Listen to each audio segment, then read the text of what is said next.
and then maybe we can resolve that connection before the meeting starts, but we'll have you down as a backup. Okay, thank you. Okay, sounds good. I'll get the notes ready.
Good morning, Chair Visante. It is now 9:30. It appears that there is a quorum of committee members present. We will confirm that during roll call, and you can proceed to start the meeting. Thank you very much, Mr. Clerk. Good morning and welcome to our virtual meeting of Brampton's Committee of Council. We will begin the meeting with the City Clerk calling the roll for attendance at today's meeting. Mr. Clerk. Members of committee, I will call your name. Please indicate your presence. Councillor Santos. Present. Councillor Willens. Good morning, present. Councillor Paleshi. Present, good morning. Councillor Bowman. Present. Councillor Medeiros. Present, good morning. Councillor Williams. Good morning, I'm here. Councillor Fortini. Good morning, I'm here. Councillor Singh. Good morning. Councillor Dillon. I don't see Councillor Dillon. Yes, good morning. Thank you.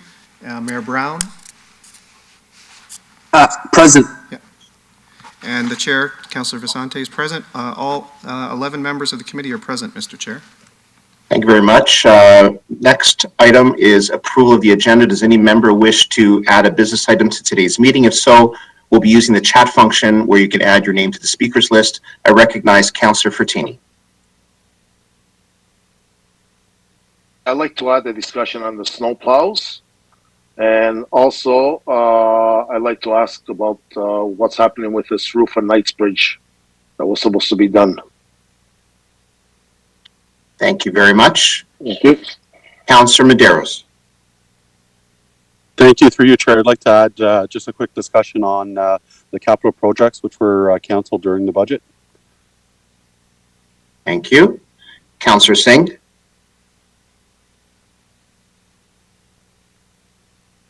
Was that just one item or was that? That was two. That was one item, sorry. Capital projects. Okay, so the other items are by mistake or? I see. Okay. Do you have an item to add, Councillor? Yeah, I'd like to add Urgent Care Center, Peel Memorial, a million trees as well. Thank you. Councillor Santos.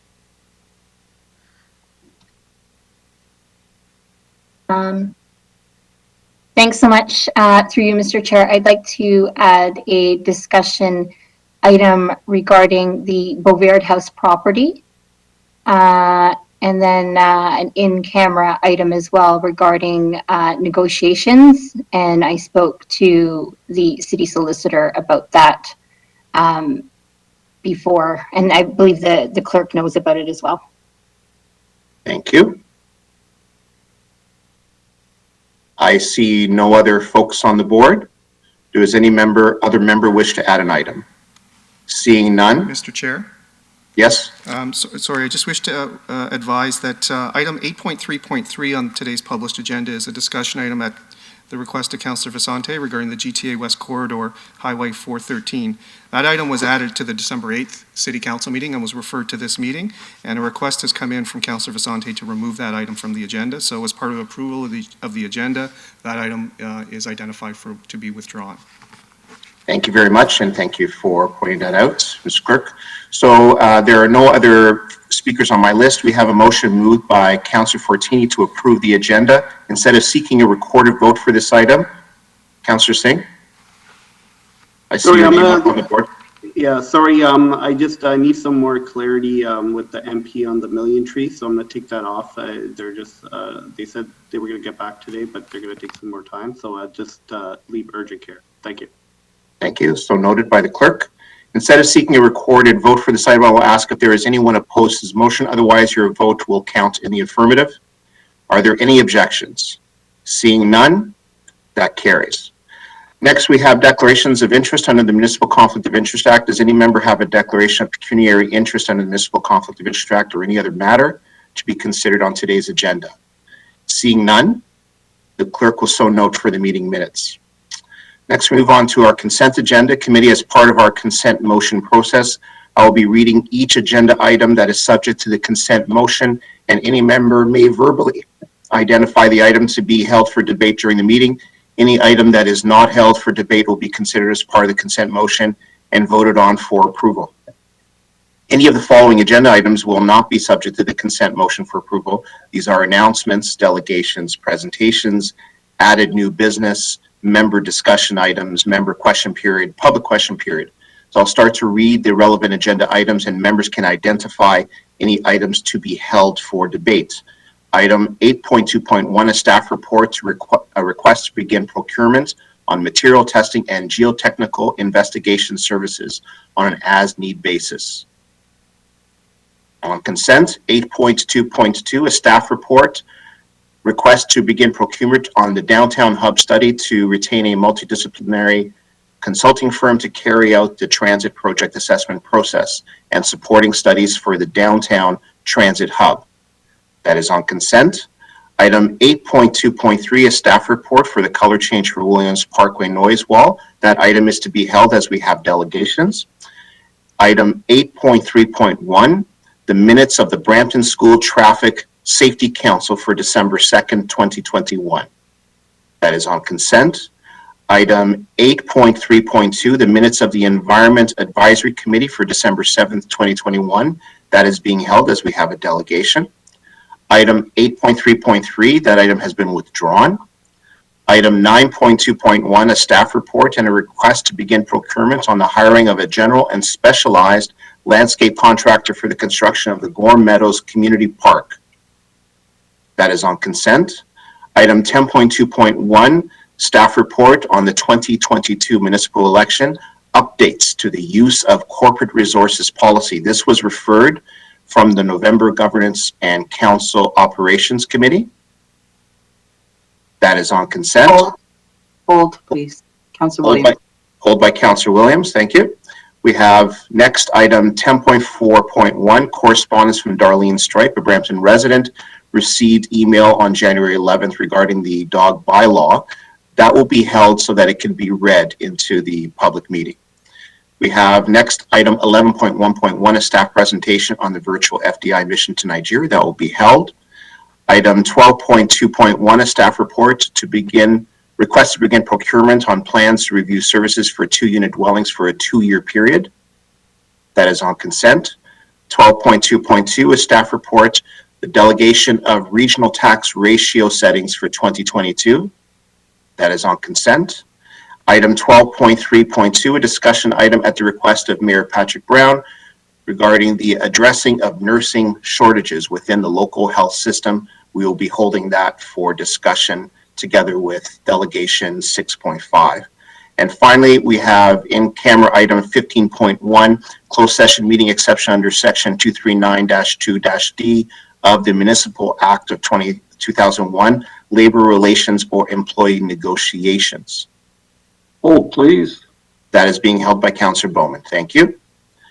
The clerk will now summarize those items to be included on the consent agenda and motion for approval. Mr. Clerk. Through you, Mr. Chair, the following items are for approval as part of the consent motion. Item 8.2.1, the staff report to begin procurement for material testing and geotechnical services. Item 8.2, a staff report for a request to begin procurement for the downtown hub study. Item 8.3.1, minutes from the Brampton School Traffic Safety Council meeting of December 2nd. Item 9.2.1, the staff report for a request to begin procurement for hiring general specialized landscape contractor for the construction of the Gorham Meadows Community Park. Item 12.2.1, which is the staff report for request to begin procurement for plans review services for 2-unit dwellings. Item 12.2.2, a staff report on the delegation of the regional tax ratio setting for 2022. And Mr. Chair, I believe you inadvertently overskipped 12.3.1, which are the minutes of the Accessibility Advisory Committee meeting of November 3rd. I didn't hear any member raise an issue on that to hold that, so that will be added to the consent motion unless a member wishes to hold that. And finally, item 15.1 in closed session under the open meeting exception under section 239-2D of the Municipal Act for labor relations, or sorry, my apologies, that item's been held by Councillor Bowman. So the last item for consent is 12.3.1, minutes from the Accessibility Advisory Committee. Thank you very much. Does any member wish to hold the minutes of the Accessibility Advisory Committee? Seeing none, so that moves into the consent agenda as well, Mr. Clerk. So I have a motion moved by Councillor Bowman to approve the consent motion as per our trial process, agreed to by Council. The consent motion will be subject to a recorded vote. Mr. Clerk. All members in favor of the consent motion, please indicate. Councillor Santos. Yes. Councillor Willens. Yes. Councillor Paleshi. Yes. Councillor Bowman. Yes. Councillor Medeiros. Yes. Councillor Williams. Yes. Councillor Fortini. Yes. Councillor Singh. Yes. Councillor Dillon.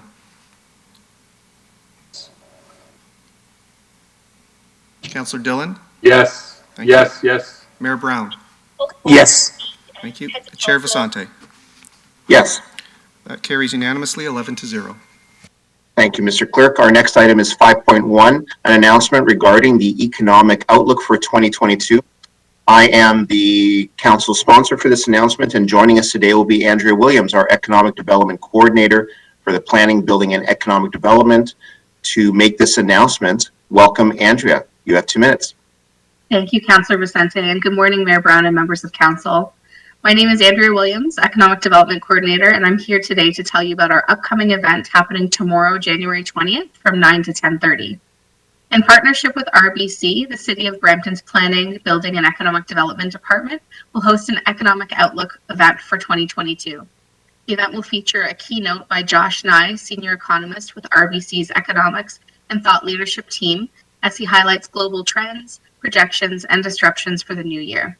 He will share valuable macroeconomic and policy insights with research ranging from monetary and fiscal policy to manufacturing, energy, trade, and business. In addition, Director Claire Barnett will share an economic update highlighting an overview of Brampton's economic recovery strategy, which will showcase some key initiatives under the directive of each cornerstone. We will engage with Brampton businesses of all sizes and provide key information on Canada's economic recovery, Omicron-related restrictions, inflation, labor shortages, and supply chain bottlenecks.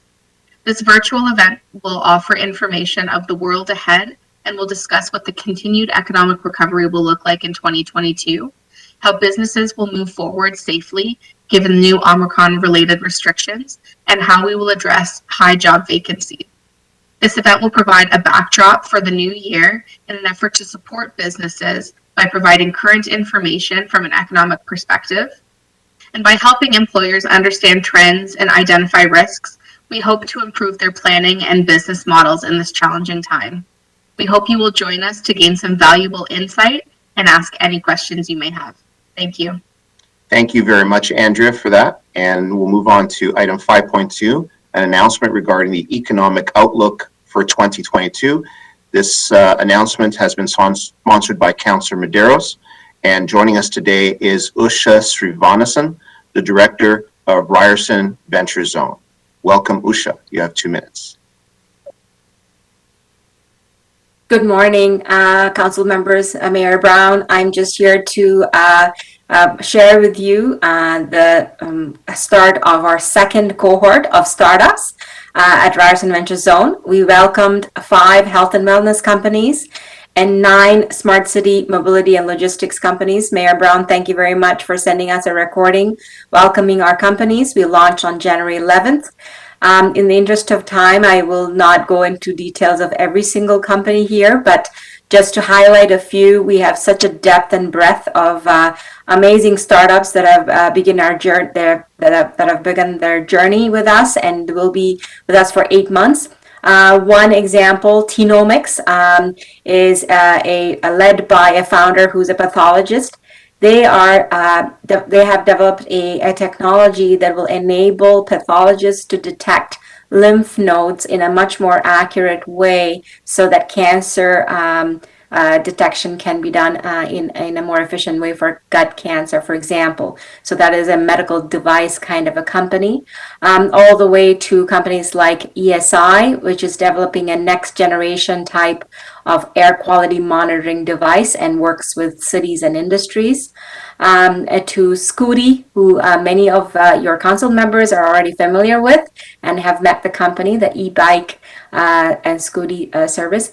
We would love to be able to introduce these companies to you over the next 8 months in different forums, and thank you for the opportunity to talk to you about them. Thank you. Thank you very much, Usha. And next, members of the committee will be moving on to delegations. Next is item 6.1, a delegation regarding the development of a Center for Excellence for Youth Diamond Sports in the city of Brampton. Joining us today, we have Frank Fascia, the president of Brampton Minor Baseball, Inc. We have John Dobransky, the president of the Brampton Girls Softball Association, and we have Michael Jovaye, the executive director of BGC Peel.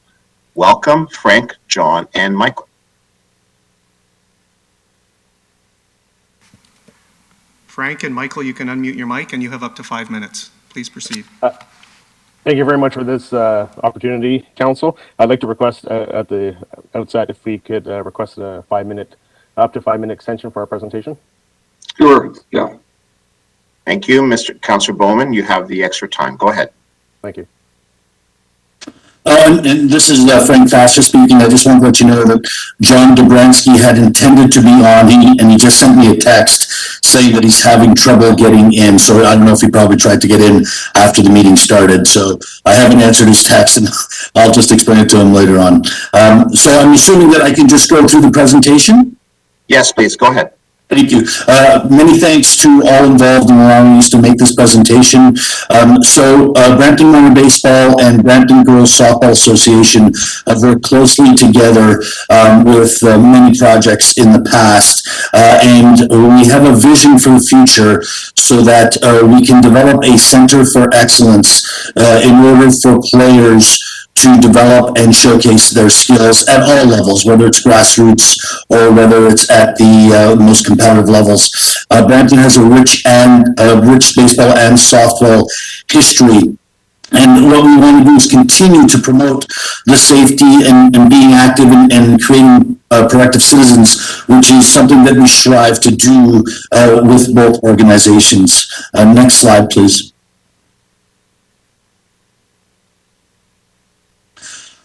The difficulty that we have is that every year Brampton loses players or teams to other centers due to a lack of resources.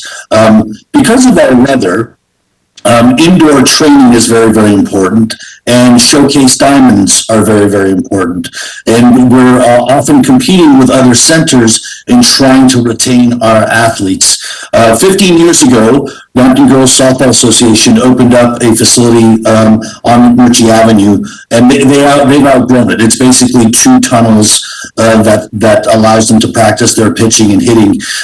Brampton Minor Baseball in 2013 opened up a much larger facility. In total, it's 15,000 square feet, and we have outgrown it. All 26 of our competitive teams use that facility, and we want to welcome BGSA into our facility, but there isn't enough space and time during the week to allow both organizations to use the facility.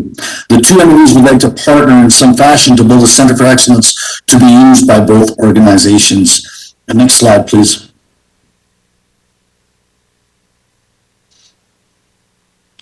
So the idea is to create a center of excellence, which would have both would have an indoor facility, a multi-purpose turf stadium, and multiple game diamonds, which would allow us to create and take advantage of many types of tournaments, local tournaments, regional tournaments, provincial tournaments, and national championships. The indoor facility itself would be made up of a turf area for sports-specific game training, a strength and conditioning area, a healthcare area, and then meeting rooms, classrooms for both sport tactics and academic tools, and then, of course, change rooms for the different athletes. Next slide, please. There is a model that we'd like to follow and pursue. In Okotoks, Alberta, there is an organization called the Okotoks Dogs. This is an overview of their campus in Okotoks, Alberta. At the very top left of that photo, you'll see a silver or white roof. That's their indoor facility. Where you see that red mark on that larger diamond, that's their stadium, and which seats 5,000 people. And then neighboring to that large diamond, you'll see smaller diamonds. So the Okotoks model is one that's been in existence for a while and attracts many both fans and, of course, teams to that particular campus. Next slide, please.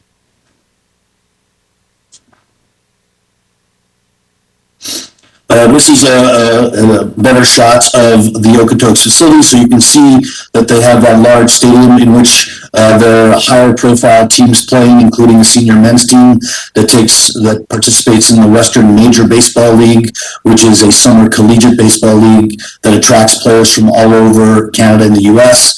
In the middle picture is a picture of their indoor facility, which is where they get to do their off-season training, and then the picture to the right is a picture of one portion of their strength and conditioning room, giving you an idea of the types of things that we're trying to achieve. Next slide, please. These are other pictures. So the picture on the left is another one of their diamonds. The middle picture is a third diamond they have, and then the picture on the right is outside their indoor facility. They also have outdoor batting cages that they can use then as an extra resource during the playing season where they can get outside. Next slide, please. So the benefits to the city of Brampton. So we would have improved community spirit and athlete retention. Interesting enough, in the last 2 years during this COVID environment, Brampton Minor Baseball and Brampton Girls Softball have roughly 1,500 players. In a non-COVID year, that number doubles, where we have as many as 3,000 players. We always have 300 to 400 players in the Brampton Minor Baseball Association that play competitive baseball. Where the numbers balloon is based on the success, believe it or not, of the Toronto Blue Jays. Just to give you an idea, after the 1992-93 World Series, Brampton Minor Baseball had 5,000 players in our association, which is just astronomical. To have 56 teams at T-ball just gives you an idea of the how big it can get, pending how well Major League Baseball is doing as a whole, and specifically our Toronto Blue Jays. What a Center for Excellence would do would help us retain the athletes within Brampton so that they don't leave our city to go play for either for private entities or other local associations. Currently, the aggregate number of tournaments that are run by both our organizations between May and September 30th are 27 tournaments. Those average about 12 teams per tournament with an average of 14 players per team, and then you have 3 to 4 teams per tournament that require accommodations. Obviously, we're within the GTA, so many of the teams that come to us are within the GTA, but then there are a number of teams, roughly 25 to 30% of teams that come from outside of GTA that are needing of accommodations. A Center for Excellence would allow us to host national championships and player showcases. These showcases are events that allow players to showcase their talents so that they have some exposure created for themselves that allow them to pursue post-secondary or professional baseball. And in the case of softball players, it would be both collegiate post-secondary softball, and in some cases there are pro softball leagues in the U.S. Next slide, please. So our ask to the city is we'd like to have some sort of partnership with the city, and by that I mean more from a point of identifying an appropriate location and then determining some sort of mutually beneficial model for building the campus we're looking to build. The reality is we have a location already within the city that is very close to what we're looking for in terms of multiple diamonds and a place where an indoor facility can be, I would say, refurbished based on the buildings that are already there. And that's the CAA Center and lands. And that would be an ideal location, not only because it's almost ready for the exact vision we have, but its location is fantastic in terms of people from across the province and in the U.S. to be able to get to it in a relatively easy fashion.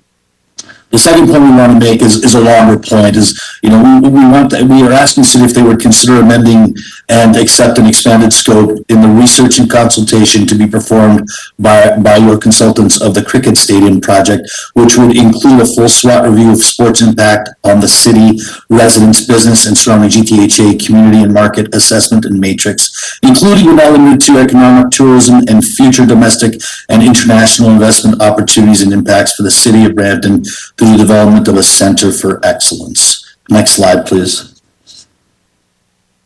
That, in essence, is an overview of what we're trying to achieve between the two organizations, and we're happy to take questions at this point. Thank you very much, Frank. We have Councillor Medeiros and Councillor Pleshy would like to ask questions. Councillor Medeiros. Thank you very much through you, Chair. Thank you, Frank. And first of all, happy birthday to Michael Joby, and really recognize your work, Frank, on the Citizens Awards Committee, notwithstanding your time that you take out to volunteer for the baseball community, but you certainly contribute to the city with your ongoing and long-lasting relationship volunteering on the Citizens Awards Committee. So thank you very much. I guess my first question, and one thing that you brought forward today is very consistent with when we did our previous sports master plan. And I know there was opportunity to consult with our sports user groups. We've heard consistently across all sports that Brampton has amazing facilities. I get, friends of mine whose daughters play on softball. When they come to Brampton, they always rave about how great our facilities. But we hear when they get that certain age, 15, 16 years old, no matter what sport, we just don't have that center of excellence, be it in one sport or another. And we know that's a big gap in the city. And we see that in soccer, we see that in hockey, we see that in other. So notwithstanding the importance of, when you're losing these players, but in terms of economic impact to, for example, an organization, to the baseball sort of community, especially the minor associations, because I do know as you lose these players and you get, a lot of the star talent starts leaving the city. Does that translate into less registrations, impact of maybe younger players saying that, I have to start moving on to another community or a different place. So you're losing, that interest and that sort of profile as a baseball program, because, one of the unfair things is you guys are developing these young players, but then after they go off to other communities and people sort of lose that sort of connection with Brampton. So that's a great question. I can give you specific examples of how it affects Brampton Minor Baseball. So we run teams at the grassroots level from 7U all the way up to 21U. And so from 7U to 13U, you can see as many in a regular year, a non-COVID year. You would see between 12 and 18 teams per age series. So that's significant and nice.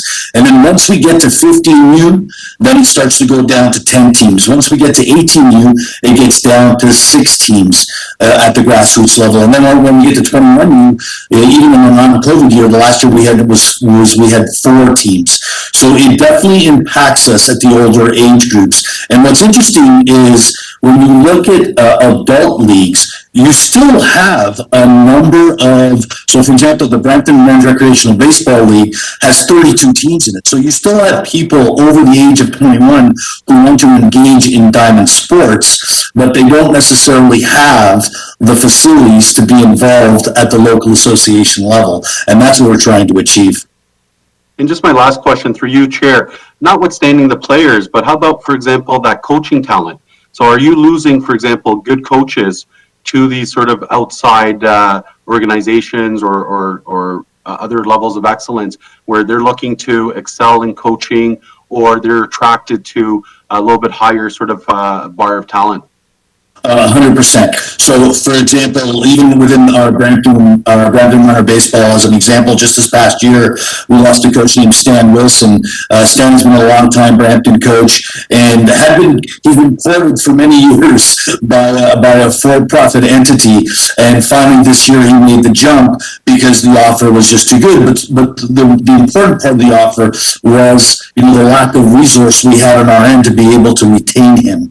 So it's definitely a viable threat that we have to deal with, and it would be a lot easier to help retain both athletes and coaches if we had the center of excellence to be able to sell to them. Great. So I'm happy, Chair, to move receipt and move. I do see Councillor Pellecci's on the board, but I'm happy to move referral to staff to come back with a report, and if staff can work with Frank's group and those involved in the baseball community to come back with a report on identifying location, costs, and everything associated. So thank you very much. Thank you for the delegation. Thank you very much, Councillor Medeiros. Recognizing Councillor Pellecci. Thank you very much, Mr. Chair, and I'd also like to wish Michael Jovi a happy birthday. Nice to see everyone here. Absolutely loved my time growing up playing in Brampton Minor Baseball. Just some of the memories that I made with other kids and just such a fantastic organization. I have heard over the past, as an elected official, I've heard some of the issues that parents have, and they've moved their son or daughter to other municipalities. But I got to tell you, it's not because we didn't have a center for excellence. The thing that I hear most common when parents are moving their kids to another municipality, whether it be Brampton Minor Hockey or Brampton Minor Baseball, is because of the inner politics that are happening in those organizations. And I've, growing up playing both Brampton Minor Hockey and Brampton Minor Baseball, you don't hear anything about the kind of inner politics of things that are happening. But I certainly am hearing that now. So for anybody to come and say that the kids are leaving because we don't have a center of excellence or we don't have the fields that other municipalities have, I would love to have a center of excellence. But if we're going to be doing this, and I'm happy to support the referral, we're also going to be looking at other municipalities and how we shape up against them as well. So if you want to just, Frank, say anything about kind of the inner politics and fixing your house, and if things need to be looked at specifically over COVID. Now, I haven't heard too much about Brampton Minor Baseball with respects to COVID, but Brampton Minor Hockey, they went ahead and changed their colors, and everybody, all the kids had to go out and buy new equipment to match these colors during a very difficult year for a lot of people. So I don't know if you want to talk about what you've done during COVID and how you're, because I'm sure you've heard it, Frank, about people talking about the politics. And so if you want to provide Sure. your comments. Sure, and so I will say, first I'll mention something about people leaving Brampton, then I'll speak about the politics. So in 2013, Brampton Minor Baseball opened up Upper Deck Baseball Academy, and the reason that we opened it up is in the previous year, in 2012, where we had a championship caliber baseball team of 15 kids born in 1997. Even prior to the season started, we knew that we were going to lose 10 out of those 13 kids to for-profit elite programs. And so we interviewed those families. And what they said to us was, we're leaving for 4 reasons. We're leaving because we want better competition, better coaching, exposure to the U.S., and an indoor training facility. So back then, Brampton Minor Baseball put together a retention policy in order to address those 4 issues. The hardest part of that particular policy was the indoor facility. So from our perspective, it was a very real baseball ops issue that we had to address. Now, talking about the inner politics of any kind of sporting organization, I can speak to Brampton Minor Baseball with some authority because I've been involved with the board since 2009. I've been the president for the last 5 years. Prior to that, I was the VP of competitive baseball. And so within the organization, you will always have some infighting because you're trying to determine the appropriate vision and appropriate steps for your membership. One of the ways that we undertake to work with our membership so that we're doing the right things is that we are surveying them and we communicate with them on a regular basis. So for example, when COVID first hit in March of 2020, we already had 500 players at the house league level already register at that point. We undertook to survey our membership prior to the season starting, and we asked them their comfort level of whether or not they would participate in sports in this unknown COVID environment, and this was 2 summers ago. And they came back loud and clear and said, we would prefer not to participate. And so we canceled the house league season that year. Anybody who wanted a refund got a refund. Anybody who wanted a credit had the credit rolled over to the following year. And then in March and April and May of 2021, we undertook the same survey. We reached out to our participants. We asked them what would they like to do for this year. These are the precautions we're taking under all of our governing bodies, both from a government standpoint and a administrative provincial sport organization standpoint. These are the precautions we're taking. These are our policies. Are you comfortable in playing? And 400 house league players and families agreed to play last summer under modified conditions. And it was great. They started in the middle of July because that's when they were allowed to start, and they went to the middle of September. So we started much later and went a little bit later so that kids could at least get 12 weeks worth of baseball. So I can tell you that inner politics is definitely an issue that all sport orgs have to deal with. And I think the difference between one org and the other is just the level of communication they have both with their board or their executive committee and of course their membership. No, I thank you for that, Frank. And you and I both know that, you're not going to be able to please everybody. Right. But hearing that you're certainly trying to do what you can do is hopeful when we're talking about minor sports. Talk to me a little bit about Upper Deck. So currently Upper Deck is a private run corporation or... Yeah, let me explain the history. So initially, when we found out that the people that were leaving wanted an indoor facility, we wanted to immediately put together an indoor facility for Brampton Minor Baseball. The issue was that our constitution didn't allow us to run a business. So at the very outset, 5 members of our board got together and started Upper Deck. So we started it as a private entity with always the vision of having Brampton Minor Baseball take over ownership. But what we knew is that we had to amend our constitution in order for that to happen. So over the first 2 years of its existence, Brampton Minor Baseball was a privately owned facility that worked closely with Brampton Minor Baseball. Then we amended the constitution, and then Brampton Minor Baseball bought out the 5 founders, and all we asked for whereas the money that we put into it, then we got that back. And so right now, Upper Deck Baseball Academy actually runs as Ontario Baseball Academy Incorporated, and it is owned by BMDI. Okay, and then you have full transparency on nobody's getting rich owning. Oh my gosh. Yeah, so the answer is full transparency, and anybody who knows anything about indoor facilities, you're hopeful to break even. Yeah, absolutely. I've been to Upper Deck. It's a great facility. Thank you, appreciate it. I do look forward in staff's report back for some kind of center of excellence. I'm not sold on the location. I think that we should look at all potential locations in the city of Brampton.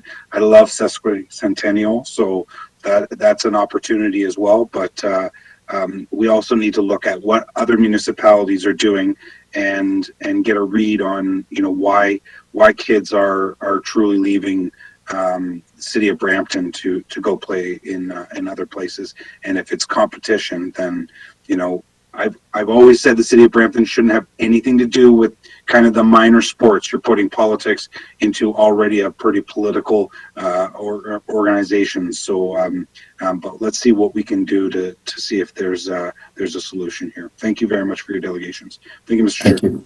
Thank you very much, Councillor Pleshy, and thank you for your delegation, Frank. And I would be remiss if I also didn't add my voice to wish Michael Jovai a very happy birthday. If we were in chambers, we might have actually sung for you, Michael. So we have a motion to receive the delegation and to refer the matter to staff by Councillor Medeiros. Is there anyone opposed? There are no objections, so that item carries. Thank you very much, Frank. Thank you. Next, item 6.2, a delegation from Gurpreet Malhotra, the CEO of Indus Community Services, regarding services for South Asian seniors. Welcome, Gurpreet. You have 5 minutes. Thank you very much. Good morning, Chair, Mr. Mayor, and councillors. My name is Gurpreet Malhotra, and I'm privileged to be the CEO of Indus Community Services. Thank you for allowing me to attend and present on behalf of the agency and the many seniors that we serve. I'd also like to acknowledge board members that we have in attendance today, Anil Mathur, Maninder Gurn, and Sonia Dute, plus representation from a variety of seniors groups. A slide, please. I'm not going to go into too many specifics. Many of you know our agency and the work that we do. We're a dedicated charity, and we're proud to have 4 of our 7 locations right here in Brampton. Our agency is fiercely multicultural, but proud to be the country's largest, with a focus on the many South Asian communities that live here. And I'd be happy to, if anyone ever has any questions about the organization, go into detail. Slide, please. Our agency has had a strong commitment to Brampton for our full 35 years of existence. And an example of that is through the high priority community strategy and UPNA Health. Indus has tackled numerous challenges and helped to reduce barriers for high-risk populations during the COVID pandemic. And there's a small listing there of some of the work we've done.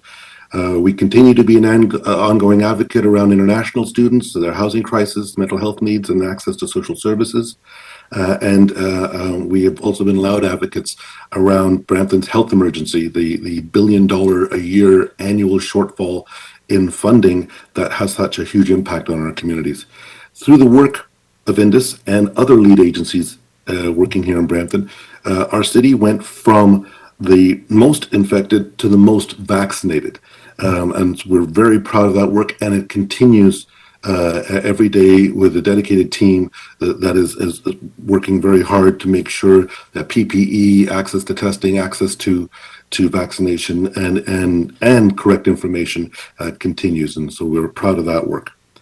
Slide, please. This is the primary reason for me to be here today, that our dream of a seniors community campus of care. Indus committed to building Ontario's first non-religious South Asian culturally specific long-term care back in 2016 with a previous strategic plan.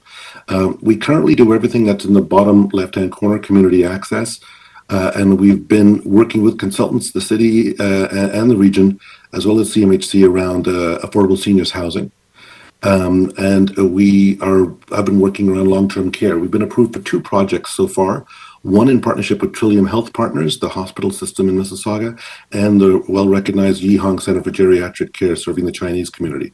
That project is sorting through land details in Mississauga, and we're looking forward to it proceeding. The second one is even more exciting and represents 192 beds to be built here in Brampton, and would have represented the first home.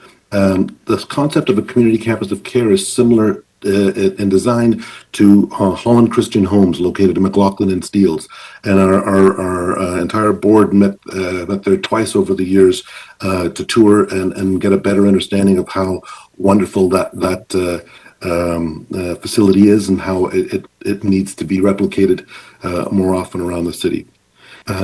Slide, please. We have a need for the city's support. We've been in discussions with the mayor around the needs of the enormous South Asian community in Brampton since January 2019, and we applied for a long-term care home collection of licenses. The mayor sent a very helpful letter in 2020, and we were approved in March 2021, and immediately met with staff to see what we could do to create a partnership. I'm here today to ask for the City of Brampton to provide us with similar and comparable assistance and resources as you've provided another organization and community.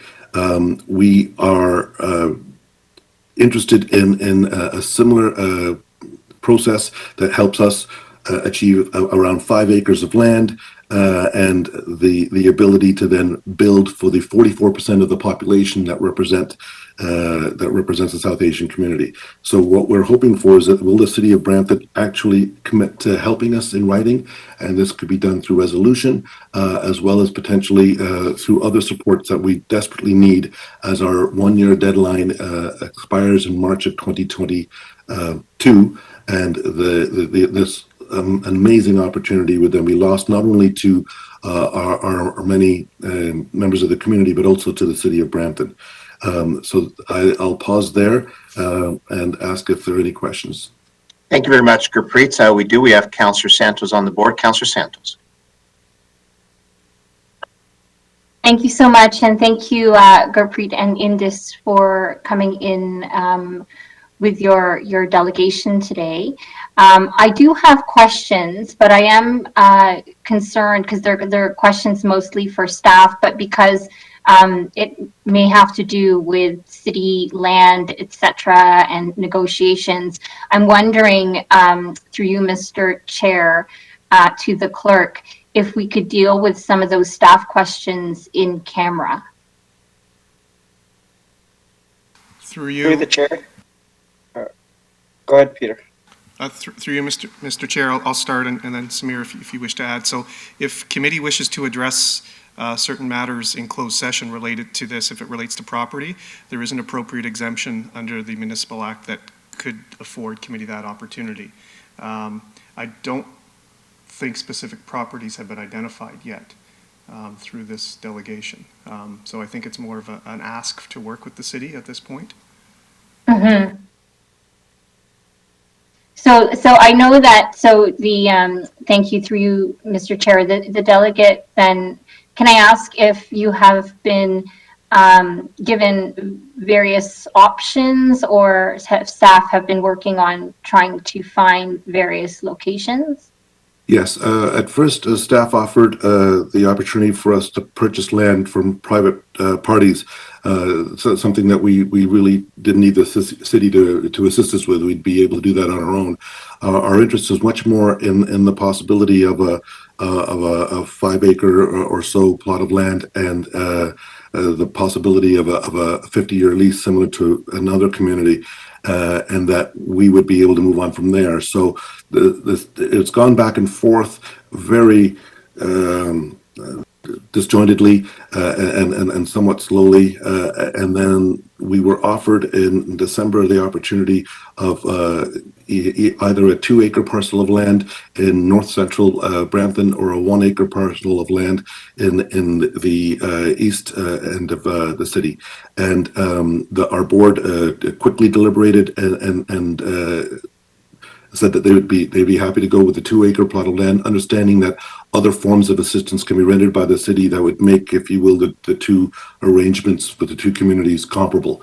And then that was then withdrawn in late December. We immediately asked why, and haven't received any reasoning around that, because we were excited at the prospect of being able to move forward before we reach deadline. Okay, thank you for that clarification, Gurpreet. And so back through you, Mr. Chair, to the clerk and to the city solicitor, it's that piece, that update that I think council should have in understanding better what has happened, what has been potentially offered, and the reasoning behind some of the suggestions, etc. Would that qualify as an in-camera discussion? Through the chair, yes, a discussion about specific properties would be appropriate in closed session under the exception for acquisition or disposition of land. Okay, great. So then I would suggest, Mr. Chair, that we have an update from staff in camera on kind of the issues and the situation that that Indus and Gurpreet have presented in this delegation today. That's my suggestion. Thank you, Councillor. I'll ask the clerk how we may achieve that here and now. Through you, Mr. Chair, and the members of the committee. So this is a delegation on the agenda for which there is no staff report, and under Council's procedural rules, there's only two options available. One is to receive the delegation, or two is to refer it to staff. If committee wishes to have a substantive discussion, which it appears they may, through Councillor Santos's proposal, my suggestion is then that the agenda be reopened, and that be reopened to add a third closed session item, which would be identified as 15.3, and that would be in regard to this item under the open meeting exception under 2C of the Municipal Act regarding a proposed or pending acquisition or disposition of land by the municipality or local board. And that would just be a 2/3 vote to reopen the agenda to add that item, that third item for closed session. Thank you very much, Mr. Clerk. So we will deal with that item, I believe, after we have given Councillor Singh and Councillor Pleshy an opportunity to ask questions. Thank you very much, Mr. Chair. Thank you, Councillor. Councillor Singh.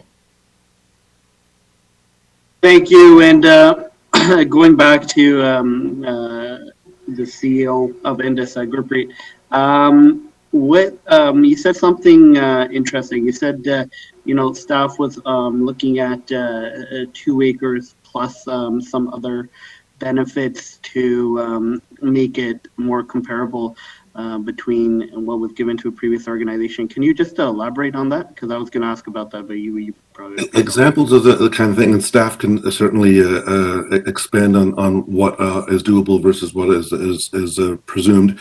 But the other things that could be done that would make, if you will, these two arrangements comparable could involve developmental charges, could involve support around zoning, depending on the specifics of the site, could involve cleanup or its disposition, potentially other assistance. But so that's why our board felt that even though the 2 acres would be a little tight for 192 bed home, it would be doable, and of course then the additional supports from the city in whatever form that might take would then even things out as it were. We are anxious to proceed with this project and anxious to have a solid ongoing partnership with the city as we bring a really useful asset online. Yeah, and I do want to just thank staff because I'm very aware of this emotion. It was intentional, and I thank Councillor Medeiros for also accepting it. The language there was very purposeful to make sure groups are treated similarly, and I'm happy that staff recognized that and was looking for other ways to make it comparable as possible. Because I know we can't give every application is going to be a little bit different. Everybody has different dynamics. But the intent to make it as similar, making sure, whatever benefits are given, they are comparable. I think that was my intention, and I'm happy that we're looking at other alternatives to make it as similar as possible for all groups. Thank you, and I look forward to the in-camera discussion. Thank you, Councillor Singh. Next, Councillor Pleshy. Thank you, Mr. Chair. I just wanted to clarify something, just a couple things. I know that staff have been doing a tremendous amount of work trying to accommodate Indus and meeting all members of council from my understanding. I did want to clarify that staff can't offer any piece of land without council's approval. So maybe if there is an opportunity to re-clarify that, Gurpreet, I would appreciate that. And I know staff have been looking at either other ways that they can accommodate, but I do look forward in having staff come in camera maybe and just to have a brief discussion on how we are able to support and help Indus as well. No, Councillor, I appreciate the sentiment and hope for the capacity for us to be able to work together on this. And you're right, staff by offering, I won't put that. It won't be the real estate term of an offer. Much more as perhaps a suggestion or a recommendation that this is a site that is available, and would it be something that would facilitate building this useful project. But we did not enter and have not entered into a legal negotiation around land. In fact, we would love to be able to do so, and that's why we're here to say, come on, our clock is ticking. If we lose this opportunity, it would be a tragedy for the community and for Brampton, and we need to have the city's help at this stage to extend a deadline, make a request of the new Minister of Long-Term Care, or something so that we can keep this project moving forward, and then a resolution potentially from council, so there's a commitment that yes, the city of Brampton stands within this and wants to see this move forward for our communities. For sure, and thank you, Gurpreet, and I'm happy to support somewhat of a resolution, and I do want to take an opportunity to thank you for everything that you are doing for the citizens of Brampton. It's extremely much appreciated, so thank you for that. And look forward to in-camera discussion, Mr. Chair. Thank you, Councillor Pleshy. So first I'll ask the clerk to facilitate us in reopening the agenda to add the in-camera discussion item. So through you, Mr. Mayor, the motion then is a procedural motion which requires a 2/3 vote to waive the procedure bylaw and reopen the agenda to allow the following item to be added to the agenda, which would be item 15.3, an open meeting exception under section 239(2)(c) of the Municipal Act, a proposed or pending acquisition or disposition of land by the municipality or local board. Through the chair, to the clerk, could we add to that the exception under 2K? A position plan criteria applied to negotiations. Through you, Mr. Chair, certainly. Yeah. Thank you. May the clerk administer the vote. And that is moved by Councillor Santos. Oh, so the recorded vote was requested. My apologies, I missed that. A recorded vote to reopen and add this, to waive the procedure bylaw and add this closed session item. All in favor, please indicate. Councillor Santos. Yes. Councillor Willens. No. Councillor Paleshi. Yes. Councillor Bowman. Yes. Councillor Medeiros. Yes. Councillor Williams. Yes. Councillor Fortini. Yes. Councillor Singh. Yes. Councillor Dillon. Yes. Mayor Brown. Mayor Brown may be absent at the moment. Chair Visante. Yes. The motion And carries. it's Mayor Brown, yes, as well. Thank you. The 2/3 carries. The vote is 10-1. Thank you. And so the item will be dealt with later in camera. And I now want to thank Gurpreet for delegating, and we have a motion moved by Councillor Singh to receive the delegation and to refer the question as well to staff. All in favor, any opposed? That carries. Committee, our next item is 6.3, a delegation from David Lang, the co-chair of the Environment Advisory Committee, regarding the city's use of ministerial zoning orders. We also have item 8.3.2 from the Environment Advisory Committee, minutes and specifically a recommendation which we can deal with at the same time.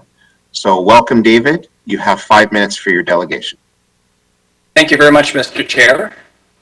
Thank you, members of the committee, for giving me the opportunity to speak to you this morning. My name is David Lang. I'm the co-chair of the Brampton Environment Advisory Committee, also known as the BIAC. And I'm here today to speak to the motion from the BIAC that was referred at its December 7th, 2021 meeting regarding Council's approach to ministerial zoning order applications, as exemplified by the 7 MZO requests made by the developers that were supported by Council in the fall of 2021. As MZOs are approved by the minister, it effectively limits or removes environmental protections that can be exercised by the municipality for the affected land, some of which contain substantial natural capital, environmentally sensitive areas, habitat for endangered species, and flood management issues. Now, I want to clarify that although the BIAC terms of reference don't allow us to talk to individual MZO or development applications, providing Council with recommendations concerning policy and direction on matters affecting the environment is within BIAC's mandate. Now, this Council has built a track record over the past 3.5 years being sensitive to, concerned about, and supportive of sustainable development practices. It has worked towards enhancing citizen engagement and transparency surrounding decisions. The recent indiscriminate use of MZO requests as a planning tool, therefore, seems out of character with this Council's previous actions.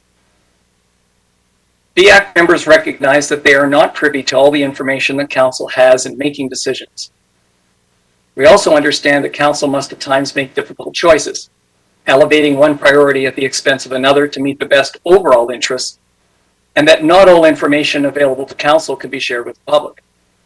Still, we do not see how the public interest is served or how environmental protections can be adequately considered when motions are brought to the floor of Council without prior notification, when staff are not asked to provide their professional opinion on the MZO request, and/or are given little or no time to prepare Council reports or briefs, and when the intention of the MZO is specifically to limit public discourse, short-circuit the existing planning and short-circuit the existing planning process.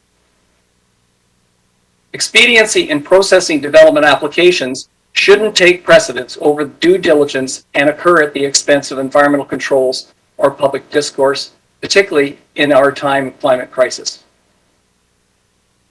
Meeting the needs of the climate emergency requires municipal governments take a more careful approach to development decisions. It is the majority opinion of the BIAC that the City of Brampton needs an MZO request submission and review process. The speed of Council MZO approvals, the lack of staff preparation time, the lack of public notification, and the MZO process itself combine to deny appropriate due diligence by Council and create the probability of serious negative environmental impacts that threaten the City's ability to achieve the policies and goals set out in its own official plan, as well as the Grow Green Environmental Master Plan, or to meet Council-approved GHG emission reduction targets. So the motion recommends that Council put a moratorium on supporting further MZO requests until such time that a formal policy or protocol is developed that would accommodate appropriate time for staff review and reporting, as well as public engagement and input.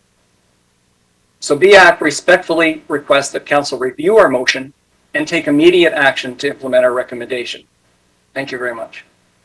Thank you very much, David, for your delegation. I have Councillor Willens and Councillor Santos on the board. Recognize Councillor Willens. Thank you, through you, Chair, and thank you, David, for coming to delegate today. It's always nice to hear from you. You do a lot of work to advocate for the natural environment and climate change in our municipality, and I thank you for that. I couldn't agree with you more, David. I have to admit, I mistakenly supported these MZOs. I apologize for that. However, but on a few of them that I did support, I was confident that the applicant would work with our staff, and I'm hoping that they still do continue to work with our staff, because it is very, very important that we protect our natural environment and the designated wetlands. So I just wanted to get that across and just say thank you very much once again. I think this is something that the city should seriously look at and support your support BIAC's motion. Thank you. Thank you, Councillor. Councillor Santos. Thank you, through you, Mr. Chair, and thank you, David, for coming in to delegate today. You and I had a conversation about this in lead up to delegating today, and so I think that procedurally, what we can do today, because I would like some clarification from staff in understanding kind of like the implications, and I've heard, different sides of the story on this, and would like some clarification from staff on the implications, etc. So I'm wondering if we could just refer this back to staff, just for a report back on clarification on the implications and answering some of the questions and concerns that David Lang's delegation has brought forward to us today. So that's just a referral to staff for just a report back on information related to this delegation today and answering some questions and providing clarification. Thank you very much, Councillor Santos. Now recognize Councillor Medeiros. Thank you very much for you, Chair. Thank you, David, for coming in and your ongoing advocacy specifically in regards to the Environmental Advisory Committee. I do appreciate your comments.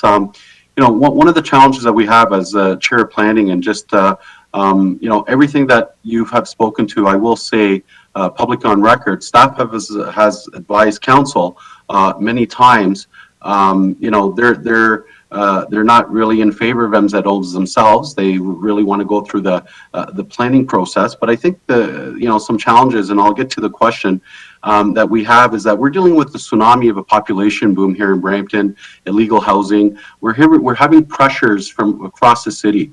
So when we have an opportunity to identify areas such as, for example, building the density so we can invest in transportation, and we have projects that are going to provide more product mix, because one of the issues that we have is we don't have that product mix that we need, be it for young families or be it for individuals. So we're struggling with, and not a problem that we created at the City of Brampton. It was through Places to Growth legislation. The province imposed that we're a high growth community. We deal with high, for example, population trends that come into Brampton, and not to remind you, before, and I don't know how updated they are, but one of the fastest growing cities in Canada, et cetera, et cetera, et cetera. So we've all heard that.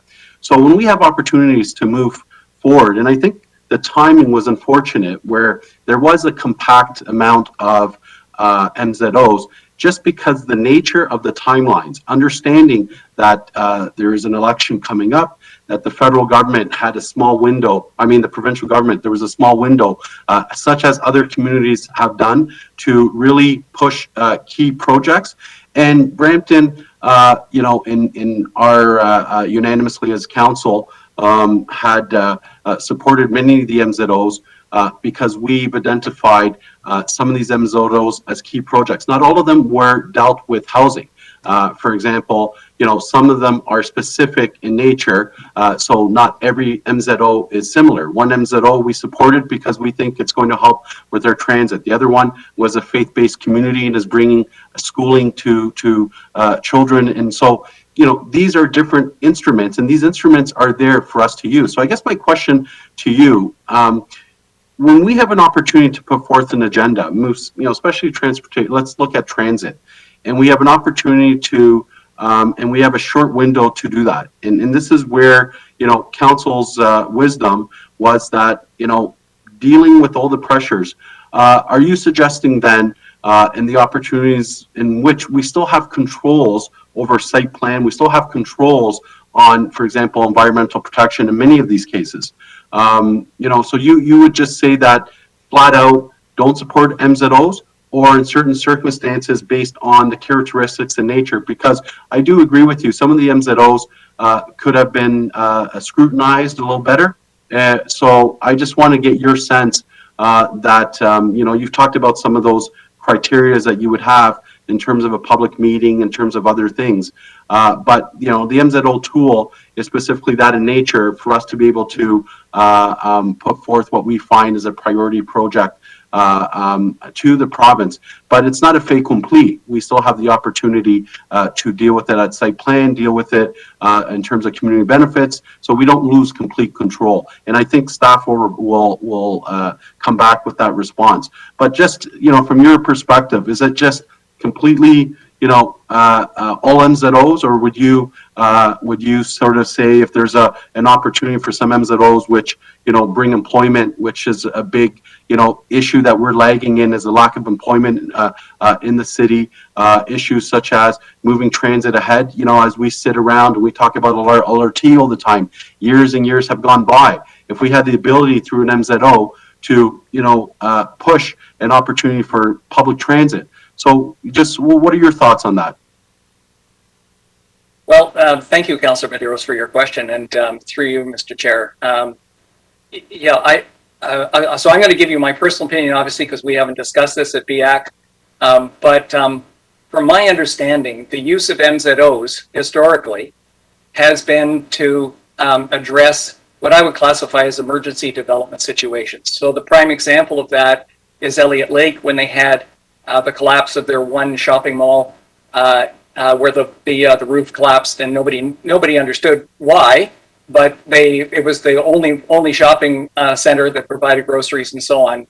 And so the MZO was enacted in that particular situation to cut through the approval process so that the shopping mall could be rebuilt and people could go on with their lives. So definitely, that's a very good example of how an MZO can be used appropriately. I'm sure that there are other places where MZOs can still be used to full effect. I guess my question is, I've got a question and a concern. The question is, how does council know which MZOs are appropriate to be putting forward if it doesn't have a policy in place already to define that? And my concern is that the existing planning process, and I don't pretend to be an expert here, but the existing planning process, as I understand it, is set up as a series of checks and balances, so that when a decision comes in front of council, there are various opinions. Obviously, the developer is looking at it through their lens. The conservation authorities and staff are presenting different perspectives. And it's really up to council then to reflect the overall public good, if you will, for the entire community, and to weigh those different advantages and disadvantages. And it's not conceivable how council can do that appropriately without giving staff and the experts an opportunity to weigh in, without making sure that the council is hearing input from various members of the public. Hopefully the public is informed, and being able to then provide that appropriate level of balance to the equation. So without that, the MZO is an extraordinarily powerful tool and has been made even more powerful by the minister and by this most recent government, provincial government. It effectively overrides municipal zoning bylaws. It bypasses much of the traditional planning act mechanism. It muzzles the public from engagement, from the engagement process. Now, the minister has said that he expects that when MZOs are put to council or put to the minister office for submitted for approval, that in fact they have already gone through some level of public discourse. But I can tell you that for at least some of these MZOs, public has not been engaged, or has been engaged on iterations of the development proposal, which go back more than 2 years and have changed substantially as in that intervening time. So, yes, I'm bringing one perspective to this. I'm trying to bring the environmental voice to it because I don't feel like anybody else is able to do that. And I think that the checks and balances now have been swayed too much in the favor of quick, let's get this done, and sort of the consequences be darned. And I fear that council may end up regretting some of the decisions that they've made. Does that answer your question, Councillor? Yeah, no, thank you. And through you, Chair, and I won't get into a debate, just, it's very opportune today's, as there's a housing summit today, and I believe Mayor Brown is representing the city of Brampton with big city mayors and our provincial government.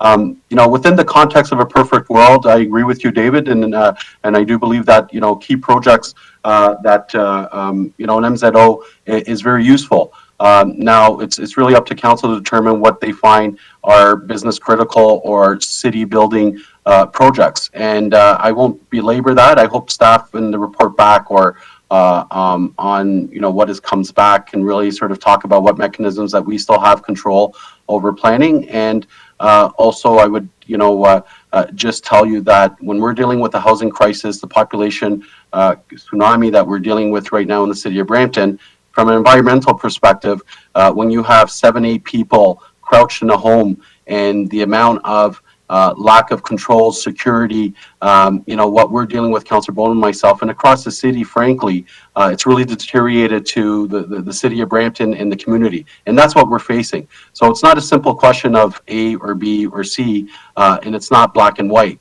It's really other pressures that we have to deal with, and MZO is a tool that we're trying to be creative and use in a capacity. But I do want to just really make it very clear that never has staff at the city of Brampton, come out and support MZOs. They follow our direction, and they've been actually, they probably tend to agree to follow the planning process, and we would want to as well. But I do appreciate your delegation, and I look forward to the ongoing debate around it. Thank you very much.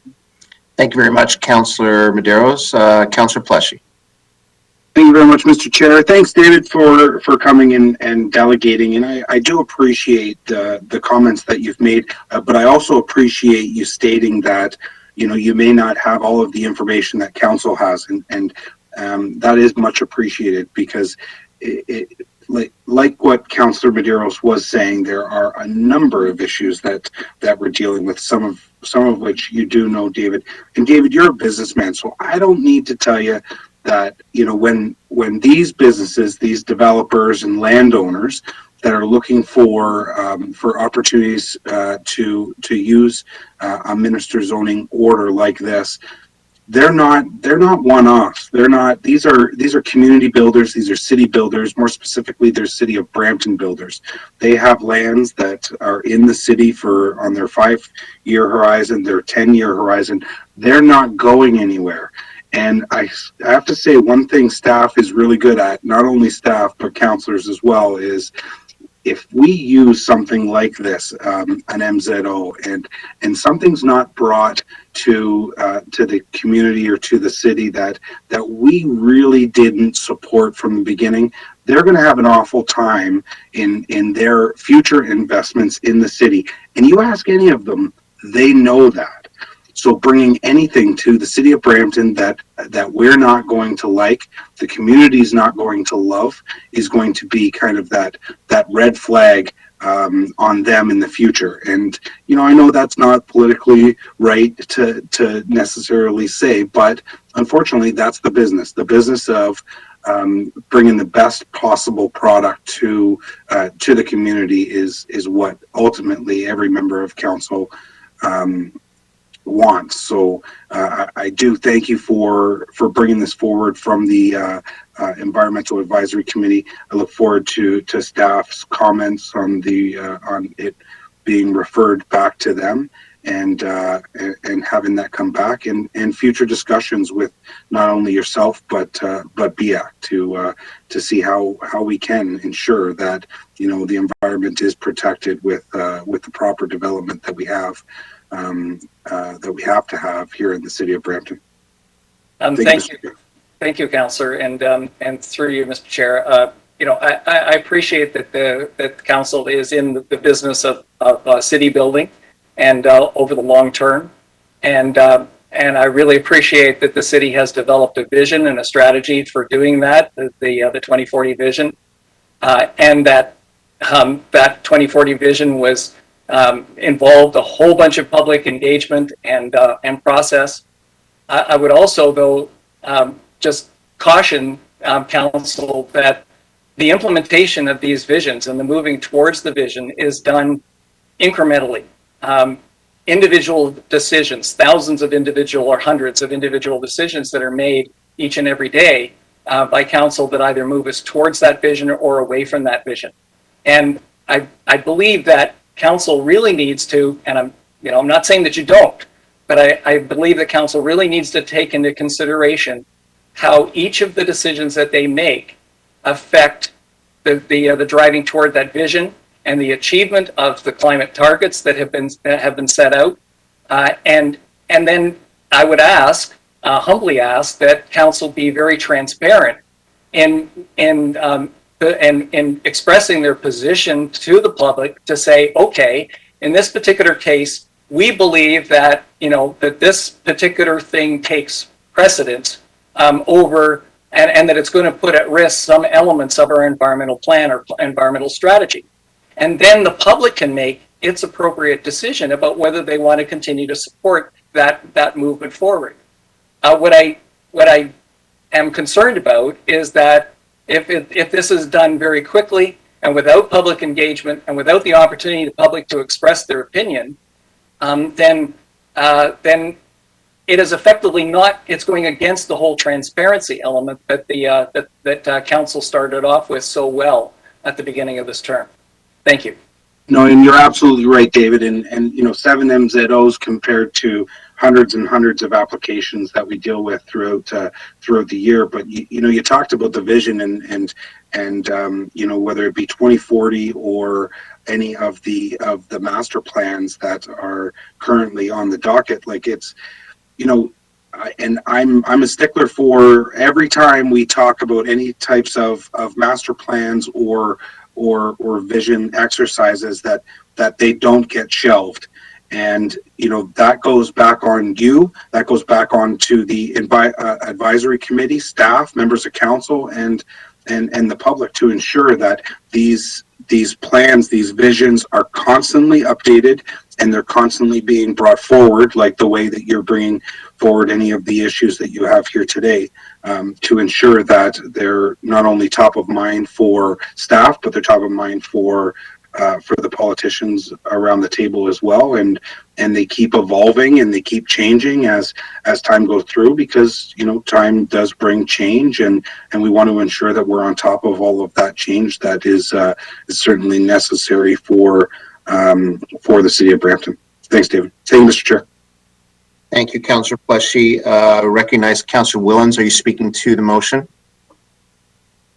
or do you have another? Yes, no, I am.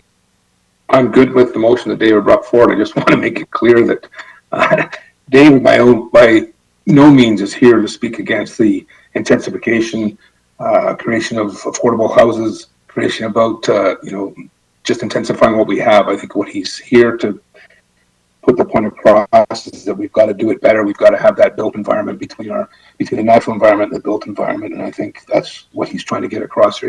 There needs to be more input on that. So thank you again, David, and I'm happy with David's motion, and I think there was an addition added there to bring it back to staff, so I'm okay with that too. Thank you. Okay, thank you, Councillor. Mr. Clerk, I believe we have a motion for referral of this matter to staff. Is that correct? Through you, Mr. Chair, yes. So there's 2 motions at play. The first is to just receive the delegation, and then the second would be dealing with the Environment Advisory Committee minutes, which would be approve the minutes, save and accept this particular recommendation that would be referred to staff for review, consideration, and a report back. And that's moved by Councillor Santos. Yes, that's correct. Very good. Are there any members opposed? That carries. Next, item 6.4, we have video delegations from Vijay Kumar, the advisory panel member for the Arts, Culture, and Creative Industry Development Agency, or as we call it, ACIDA, and Lisa Stokes, a Brampton resident, regarding the Williams Parkway noise wall and public art. We also have a staff report, 8.2.3, which we can deal with at the same time. I'll ask the clerk to play the video delegations now. Thank you, Mr. Chair. I'm just queuing up WebEx, and I seem to be having a problem. Just one moment. I just have a technical issue here. My WebEx is frozen.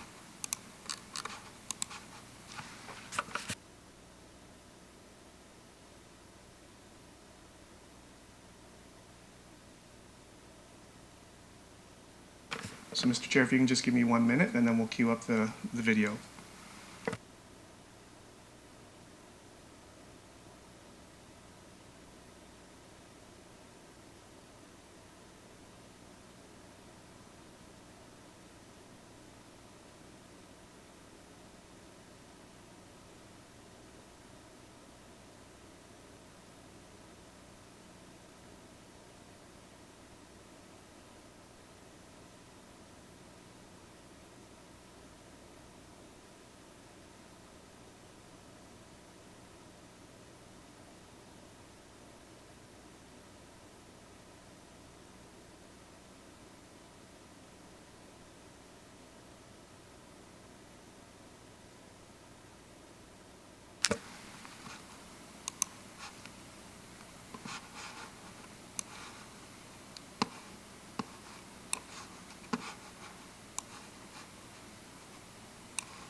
My apologies, Mr. Chair, members of the committee. I'm just getting the video ready to play.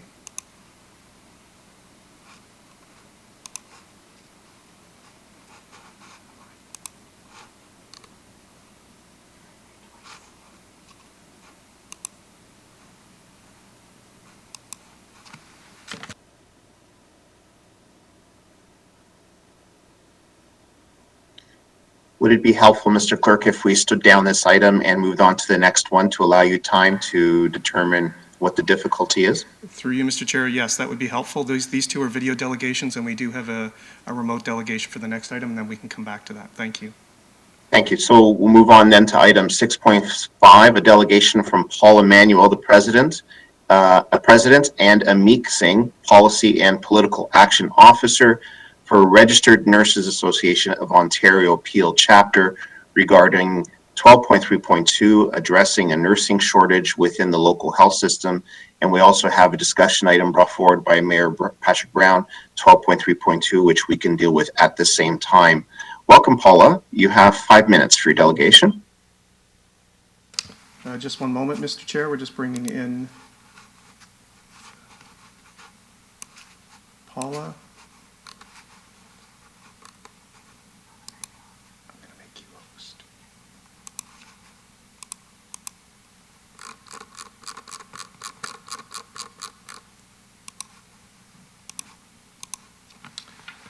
Paula, you are in the session now. You can unmute your mic and turn on your video if you so choose, and you have up to 5 minutes. And Peter, are we dealing, just a question, are we dealing with the item after the presentation or is it later in the agenda? Through you, Mr. Mayor, to the chair. I believe the chair said we can possibly deal with it after the delegation, but I'll check in with the chair to just let me know. I need to know when I should step out of the housing summit. Okay. Thank you. Paula, the floor is yours. I know I saw you a second ago. Yes, thank you very much, Mr. Chair. I'm Paula Emanuel, registered nurse, and I'm delighted to be here today. Not so delighted about this topic, but certainly the opportunity to address the council. Next slide, please. RNAO is the organization that speaks out for nursing and speaks out for healthcare. Our mandate is to influence, inform, advocate, connect, protect, and inspire. Next slide. The issue of the nursing shortages in our local health systems is not a new one. In the last decade, we've had hallway medicine and we've had headlines that talk about overcrowded conditions, being overwhelmed, about having not enough beds, which translates into not enough nurses. So being overwhelmed is not new. A sustained and lengthy pandemic has worsened an already lean healthcare system. Next slide, please. In terms of a nurse, we always assess before we begin action. So in terms of the pandemic, it's 22 months and counting. We, of course, have an impact on nurses in all sectors. And all of you, I'm sure, are familiar with the different sectors. There's 3 different areas that are affecting nurses in this last decade or so. Workload, how much they're being asked to do. Fatigue, which is cumulative, as well as a perception of not being respected and not being appreciated. Next slide. So the significance of today of the motion is to ask that Bill 124 that was passed in 2019 with a capping of pay increases annually to 1%. This has placed constraints on bargaining, especially for COVID-19 supports. So the first step that we would like to see is that repeal the bill. But other strategies will also be needed. Next slide. The challenges that are faced with the cap of 1% is that employee assistance programs, even if you had enhancements of more counseling and the increased debriefing for staff, it would surpass the 1% cap. The last 2 years, nurses have faced having vacations canceled, holiday leaves shortened, and this impacts nurses physically and mentally in terms of burnout and compassion fatigue. Outcomes of this is the increased sick time and stress leaves. The number of vacancies right now is skyrocketing. As well, not all nurses are paid at the provincial level. In terms of region of Peel, the public health nurses are paid out of the region, but they do face similar pressures. Next slide. We do know that new beds are furniture until nursing resources are included. So these are lovely photo ops, but they don't mean much if you don't have a nurse to go with them. Just so you know, for every 4 beds that are in a medical ward, you need 4.5 nurses.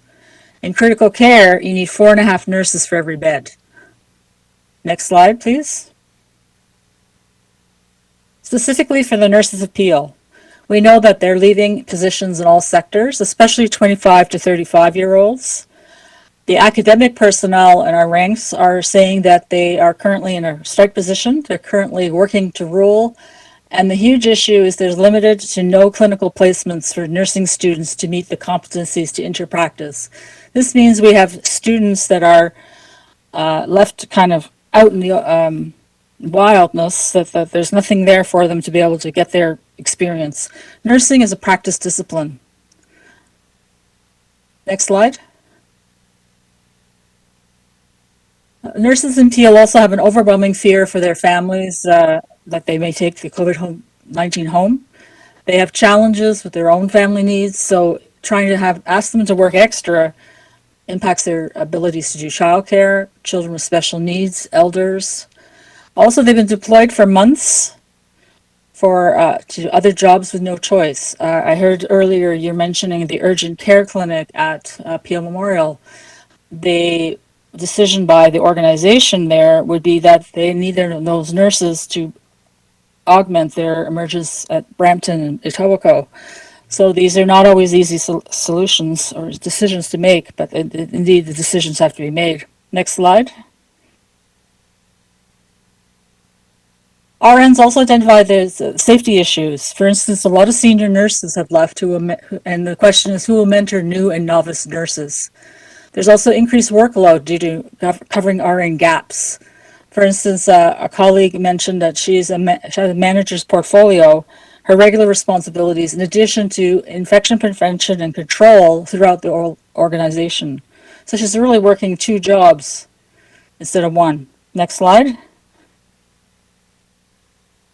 We know that emergencies and ICUs are most affected by shortages, known to be harsh for nurses, results with burnout and post-traumatic stress disorder, mental health issues such as grief, depression, stress. And just for a second, I want you to consider these realities. Personal protection equipment being worn for most of your shift. N95 masks worn 7 of 8 hours, 11 of 12 hours. Imagine having 5 patients die in 1 shift. It may be multiples of that. It may be 1 person. It could be unrelated. It could be your colleagues that are going through it. Multiple code blues or deteriorations of people. Usual ratios for nurses are 4 to 1 on days. Because of the shortages, we've received word that they've increased to 6 to 8 to 1 due to the shortages. Next slide, please.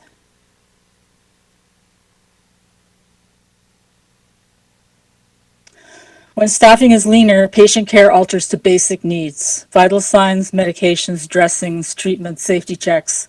What's limited, and it's a long list, but the three or four that I've highlighted today are baths, mobility, feeding assistance greater than 10 minutes, increased use of restraints. So this really starts to affect all of you personally, because I'm sure you have families and friends that have hospital care, and it's not pretty. Basic care is very much that basic. Next slide. For all our communities, we need to have increased support for nursing immediately. Nursing is an essential resource. Basic care is not quality health care. Find out what nurses do on a shift-to-shift basis is a lot. The 5 minutes does not allow me to expand on that. But let's keep calm, but not be too calm, because that would be a flat line. Thank you. Next slide. The pandemic has created numerous challenges. The health of nurses is now a very loud alarm. 25 to 30% vacancy rates in many agencies. Some sectors it's higher. And for acute care admitted to hospitals, here's a quote for you. Hospitals are made of bricks, nurses are the mortar. They keep the structure standing. So thank you so much for the opportunity to speak to the council today. I know that Mayor Brown is instrumental in us being able to address you today, so thank you, Mayor. And I look forward to any questions you might have, but I thank you for the support of nurses in Peel Region. Thank you very Amik Singh is at the top there. He couldn't make it today. And our council is our executive meeting virtually. So thank you. Thank you very much, Madam President. I have several speakers on the board, but first I will invite Mayor Brown to table the motion.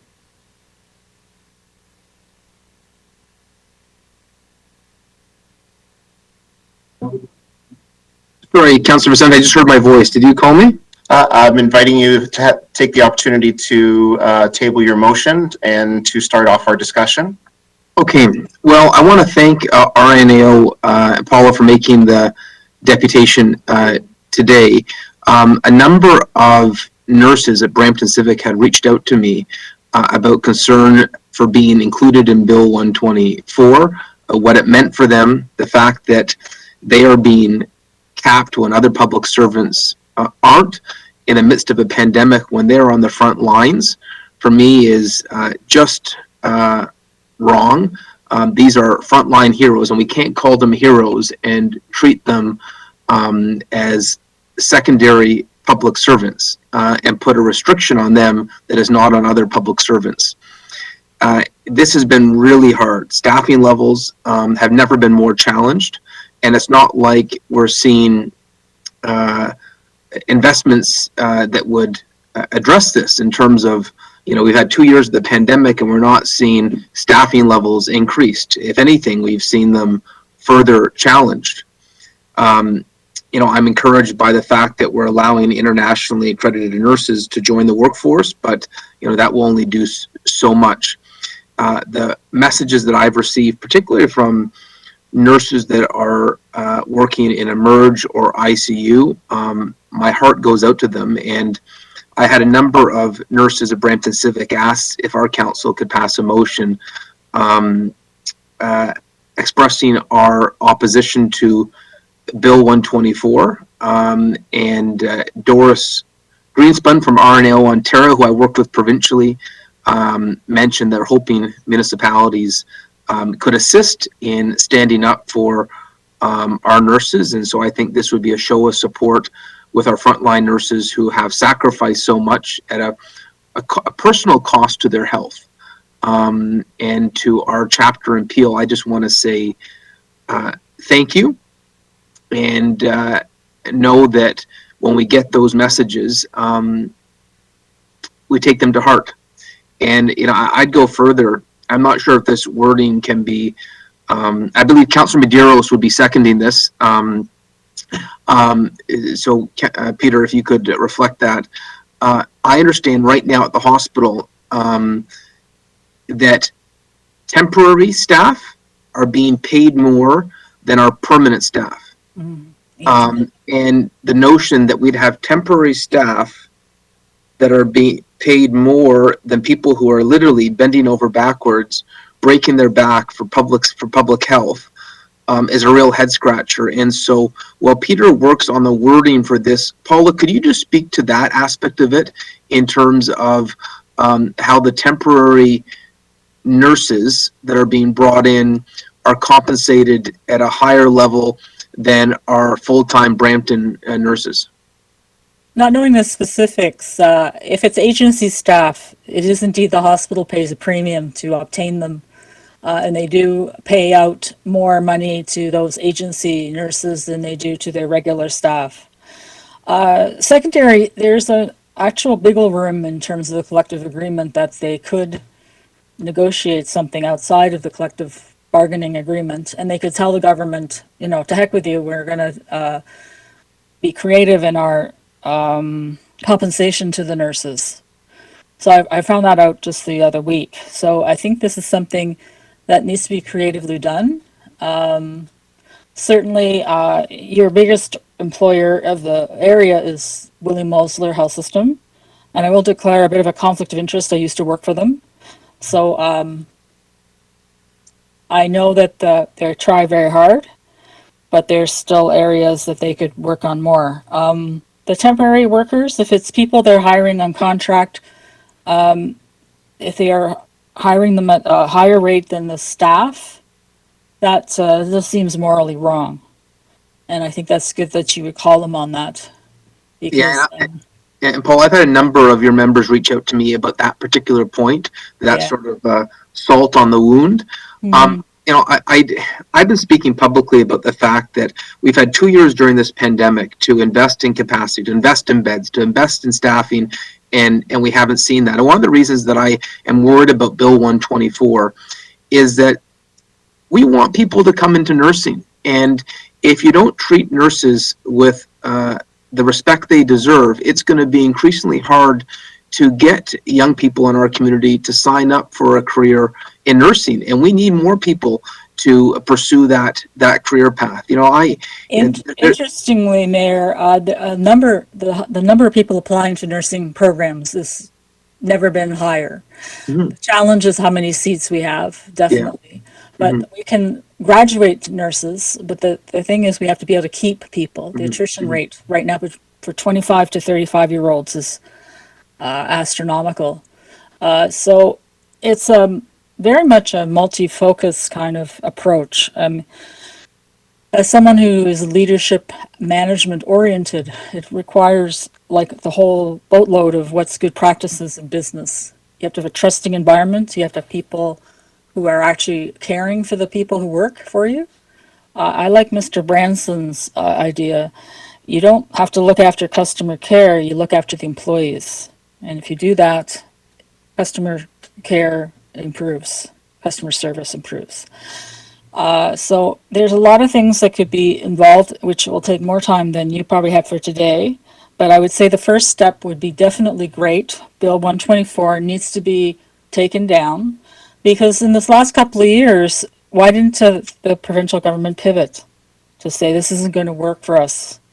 And that ability to be able to recognize and support our nurses where they are is huge.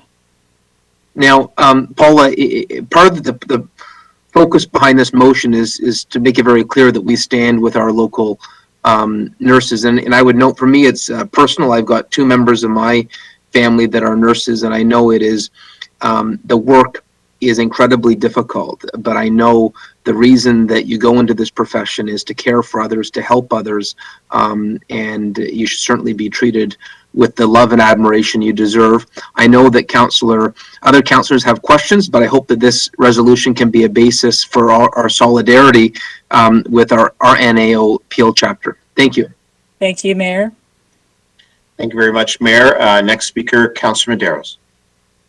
Thank you very much, and thank you for the delegation. Thank you, Mayor Brown, for the resolution. I often not a big fan of dealing with, business outside the scope of the municipality, but I will do say that, I recognize that when Mayor Brown gets behind an issue, it gets all the attention that it deserves, and certainly when you're talking about healthcare, and many nurses do live in our community, and the impact, especially how acutely it's impacted our community. I guess my question through you, Chair, I've seen in Quebec, if I'm not mistaken, there was a recognition for all healthcare professionals that there was an increase from my financial perspective, recognizing all the burden that went to healthcare professionals, including nurses.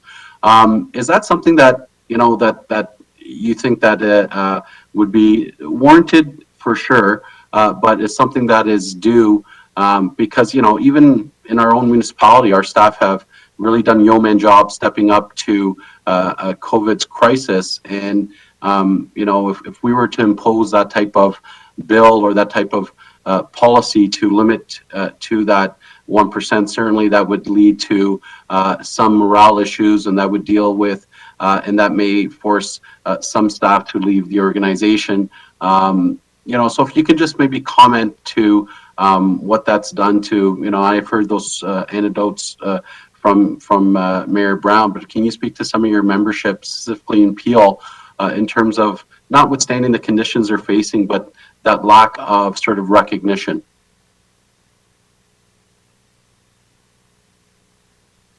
That's for me? Yes. Okay, I heard you say chair, and I was like, I'm not the chair. But in answer to your question, it's a multiple focus, because hospital sector nurses are paid higher than, say, long-term care.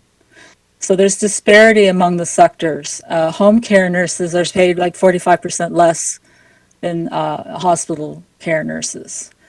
So that's something that is known, and it's historical, and that's more, it's above my pay grade, but there we go. In terms of extra pay, there was the pandemic pay back in 2020, which was an acknowledgement of the risk that was going about. It had some flaws in it, but it was something that acknowledged as a token that there was some dangerous work going on. We didn't know a lot about COVID at that point. In terms of a fair salary, I guess the challenge we have is that I'm in the autumn of my career. I'm not a young nurse, but here we go. In the history of nursing, we were having a pay freeze for about 5 years back in the time when there was some social contract days to have days off. And again, that was a challenge because we were working at 100% occupancy, and asking for people to be taking days off meant you working short-staffed. So that's like a ridiculous theory, a ridiculous resolution, but that's what they did. So it's kind of interesting. We need to have evidence-based management practices. We need to have evidence-based payroll practices. Because like you said, having temporary people come in and earn more money than the people who are there permanent, who committed themselves to an organization, it seems ridiculous. So I hope that answers your question, Councillor. Yes, thank you very much. Thank you, Councillor. Recognizing Councillor Frattini. Next. Thank you, Mr. Chair, and Paula, thank you for coming in, and thank you for yourself, and all the nurses, what you've been doing. I know this is very challenging. I have a sister-in-law up in Timmins, and, you know, they're doing 10, 12 hours for shifts, and it's, you know, that's only a population of 50,000, so you imagine here in Peel. One question is, I know they're talking about international nurses, but, you know, my neighbor that lives behind me and my other neighbor was saying, like, it's a great, you know, to help bring these nurses in, but they're worried about that they have to take their spot to help them be supervised. Will that be a challenge for at the hospitals if one experienced nurse has to keep an eye on others instead of the patient? Again, the internationally educated nurses is a bit of a multi-factored situation. A lot of the nurses have actually made it through their College of Nurses processing, that they are in a position to practice in Canada. The difficulty is they haven't received their permanent residence. So it's actually a federal issue that the Ministry of Immigration has not addressed the backlog. So that's where it's a different kind of group that you have to deal with. So the college has done its work to get these people ready to go. I know that they've announced in the last week or so a new opportunity for internationally educated nurses to have access to placements in hospitals and agencies per se to get their experience up. But we're not doing that for our own Canadian students, which is unfortunate. So it's like you can't do one thing with the right hand without the left hand matching. So I think this is where we have to get something addressed as a province, as a nation, that if we have 14,000 people in a position, sorry about that, I'm very popular today, we have to address that according to what we want out of this. So the 14,000 IENs, if they're ready to be practicing, then we need to know who they are and get to the Ministry of Immigration and say, where's the backlog? Put some staff on this. We need these people. Yeah, and I do. Yeah, and I do agree. And I hear that there's about 22,000 nurses short here, and and I had, I see what you guys go through, and I just don't know how I would be able to do something like that. Having my wife in and out of the hospital for a month, and I see these poor nurses how hard they have to work, especially now. And I, even talking to my sister-in-law, it's become very difficult. So, just again, thank you for everything you're doing, and I'm hoping they can bring more of these nurses in, and anything we could do to help out. I think it's a great idea. So, thank you for coming in. No worries. Thank you. Thank you very much, Councillor. And I think we should all second this motion, maybe, Mayor Brown. Absolutely, if that's what everyone's comfortable with. Thank you. Councillor Pleshy. Thank you, Mr. Chair. Thank you, Paula, for your delegation. Paula, I have a couple very close. The chair. I'm sorry. I believe I was after Councillor Fortini, but I think I sent it to the host. All right, I will recognize you, Councillor, right after Councillor Bowman then. No problem. Please continue, Councillor Pleshy. Thank you, Mr. Chair. Thank you, Paula, for your delegation. Paula, I have a number of very close personal friends of mine that work at Brampton Civic as nurses. You're truly the front line of front line.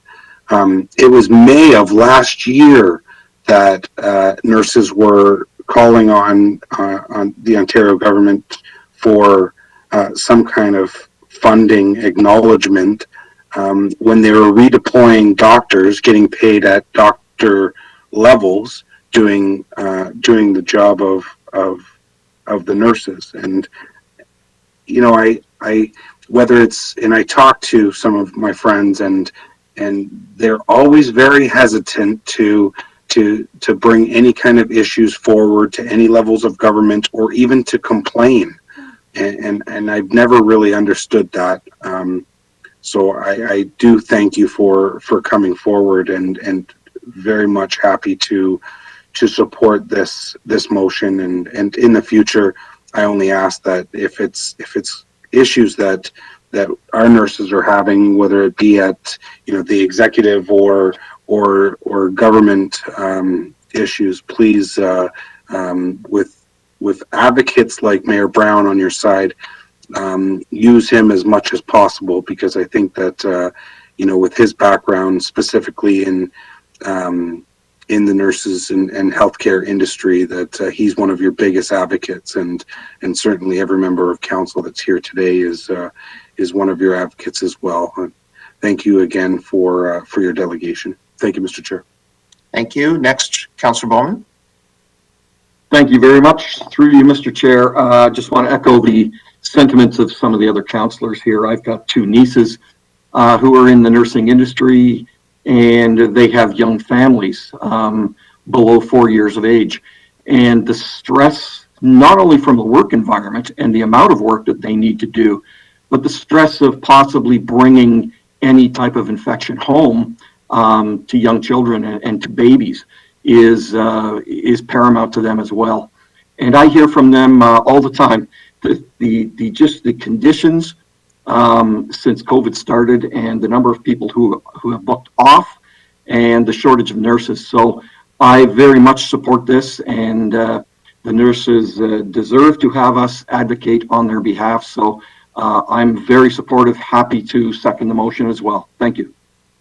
Thank you very much. Next, recognize Councillor Williams. Thank you through the chair. Sorry about that. Thank you, Paula, for coming in to speak today. My mom is a retired RN from William Osler, and so growing up with a nurse in the home and seeing what she has to go through, and also the level of skill that it takes to, work in the health industry. It's just admirable. And I know that we're so incredibly grateful to all of our healthcare heroes out there who are, putting yourself on the line to save lives. I just have a question, because I know with Bill 124, it caps the wages at 1% annually. But I wonder if we were to have nurses removed from the bill, if that will impact the ability for you to receive the 12,000 salary top up for the average nurse's wage. I know that is one of the things that nurses are getting, especially during this time. So does that impact the salary top ups that nurses are receiving at this time? If you're speaking about merit increases, which is like the laddering, my understanding was that wasn't to affect that the 1% cap was actually to do with the cost of living. So by removing nurses from that, it would certainly open it up for the bargaining unit to do the negotiations. What's interesting about the negotiations, it's OHA, of course, and ONA for registered nurses, and QP for registered practical nurses. So it gets a bit muddied, because when you look at specifically, from what I'm hearing today, it's hospitals that you're focusing on. And so everybody that's in a hospital environment is really on the line. I mean, the porters, the housekeeping, nursing is right in there, but the speech and language pathologists, the respiratory therapists, everybody is in that same boat of being on the cutting edge of what's been now danger. Mm-hmm. I will keep telling that person to go away. So the key here is that in terms of the $12,000 that you quoted, it really ranges, because when you're a graduate nurse, you're at the lower end of the scale, but there are some bigger jumps at about 3 to 5 years. And that's probably where we're receiving more of our attrition. Nurses are going to walk if the money's not there. But there's also a lot of other things, like in terms of benefits. The benefits you get in healthcare, I don't know how it is in municipalities, but the benefits are really limited too. So there's a category that way that there's a lot more we could be doing to support our frontline staff. So with the Bill 24, does it also exempt the salary increases for seniority and performance? Because I think that isn't impacted. You still are able to, and that includes all the public sector jobs. Those are not impacted. The salary increase for performance and seniority. So those. My understanding is that they're not. Because if that was the case, we would be having almost the equivalent of a pay freeze like we had back in the 90s. Right. So it's not a full pay freeze. It's just the 1%. Cost of living. Cost of living right now. Mm-hmm. Is this temporary during COVID, or is this, will this bill be indefinite? It was a 3-year bill that was passed in 2019 of November. So it was just before the pandemic hit in March 2020. That's why I posed the question. It would have been nice if the provincial government had pivoted and said this isn't going to work for any of their public sector, because everybody's been working full out during the pandemic. So the optics just doesn't look too good. So in terms of losing the faith of nurses or losing their hearts, you don't get that back easily. Mm-hmm. So I know your focus is on your hospital system that's in Brampton. I concur that there's a lot more that could be done. And that is a dialogue that you probably need to have with the leaders of William Osler. I know that they have a new HR person that just started who's supposed to be quite the star. So I hope for their sake that they're able to move forward because they have some terrific people working for them. Yeah. And I know that personally. Well, I really do want to see that, and I think because it's a 3-year period, we are approaching the end of that 3-year period. Has the province stated what they're going to do afterwards? Because I'm sure they're at the point of reassessing and deciding whether or not they're going to continue it, and so that is one of the questions. And then also, we have such a pandemic that's been hitting so many people, and many people have been really just trying to figure out how to make ends meet and survive during this time. And so with our nurses and that are coming in, I believe they also increased the amount of spaces right now for nurses. I think there's a big push right now to see the number of nurses enter the workforce. And will that also impact or maybe help offset some of the balance of those who are leaving the profession? And it's unfortunate people are leaving the profession because, you're right, like the amount of knowledge that is in some of our nurses that have been around for 25, 30 years is so valuable to training the newer ones coming in. So I'm just wondering, with some of the attempts that are being made as we are approaching that 3-year period to, because it is a temporary bill, and with the increases that have been made for increasing the amount of nurses that are coming and entering into the workforce, will things kind of balance itself out? What do you see for the future? I think that's what I'm really trying to ask. What do you? You got a lot of thoughts there, Counselor. I'm going to look at my crystal ball here and see what I can come up with. In terms of the bill, if it passed in 2019 November, so I have the feeling that will be a review that takes place after the election in June. Listening to the positions of the Liberal Party and the NDP, they have publicly stated one of their first tasks would be to take down Bill 124. To be honest, I don't know what the Conservative position is because I haven't heard of one. You're right. The pandemic has affected so many people. We're going to be recovering from this for years to come. The thing is, have we lost the hearts of the nurses that are currently in the workforce? Very possibly they're injured, they're damaged, but there are ways to get them back. I mean, I've been in my business long enough that I have been able to get through some bad days too, and bad periods. I've survived SARS, I survived H1N1, I survived crises that were definitely there.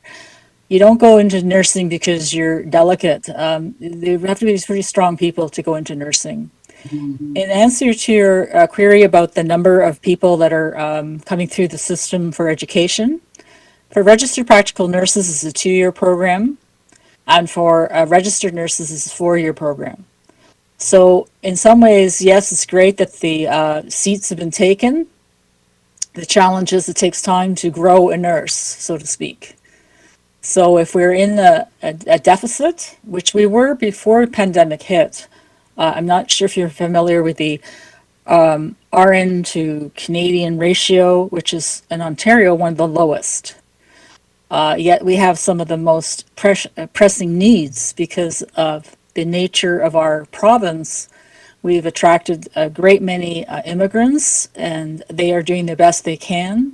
And as you know, and know much better than I do, Brampton is a melting pot of all of those issues because of your dynamic demographics that are going on.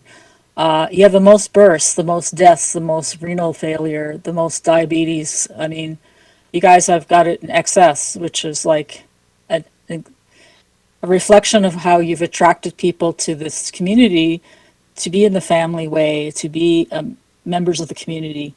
And that is indeed where healthcare is not just hospitals. It's what you need in the home. It's what you need in the community. It's what you need in the community health councils. But the thread through all of that is you have to have nurses. Because as I said in my presentation, we are the mortar for the bricks.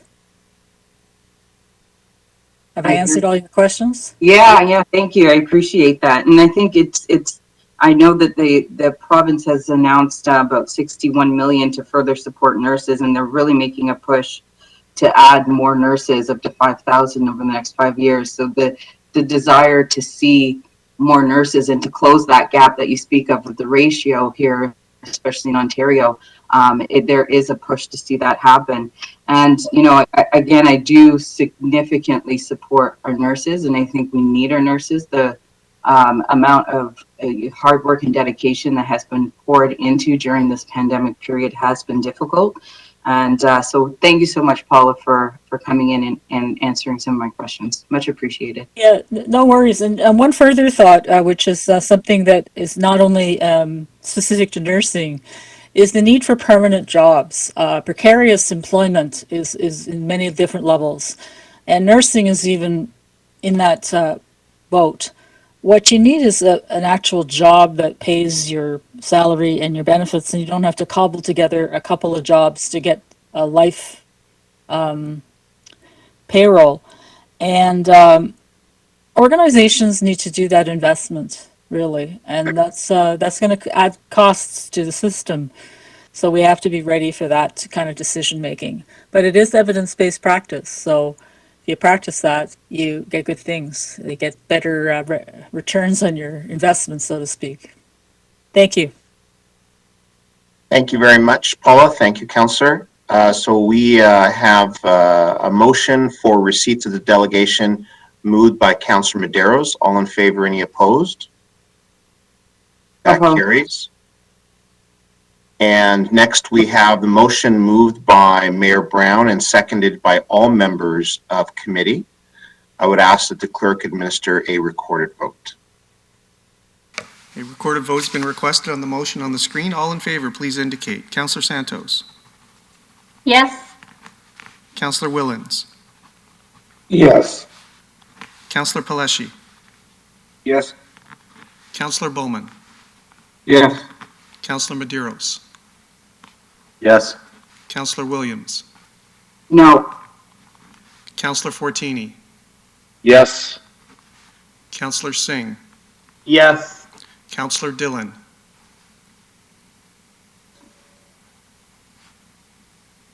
Councillor Dillon. Yeah, can you hear me, Pete? Yes. Peter? Thank you. Mayor Brown. Yes. Yes. Chair Visante. Yes.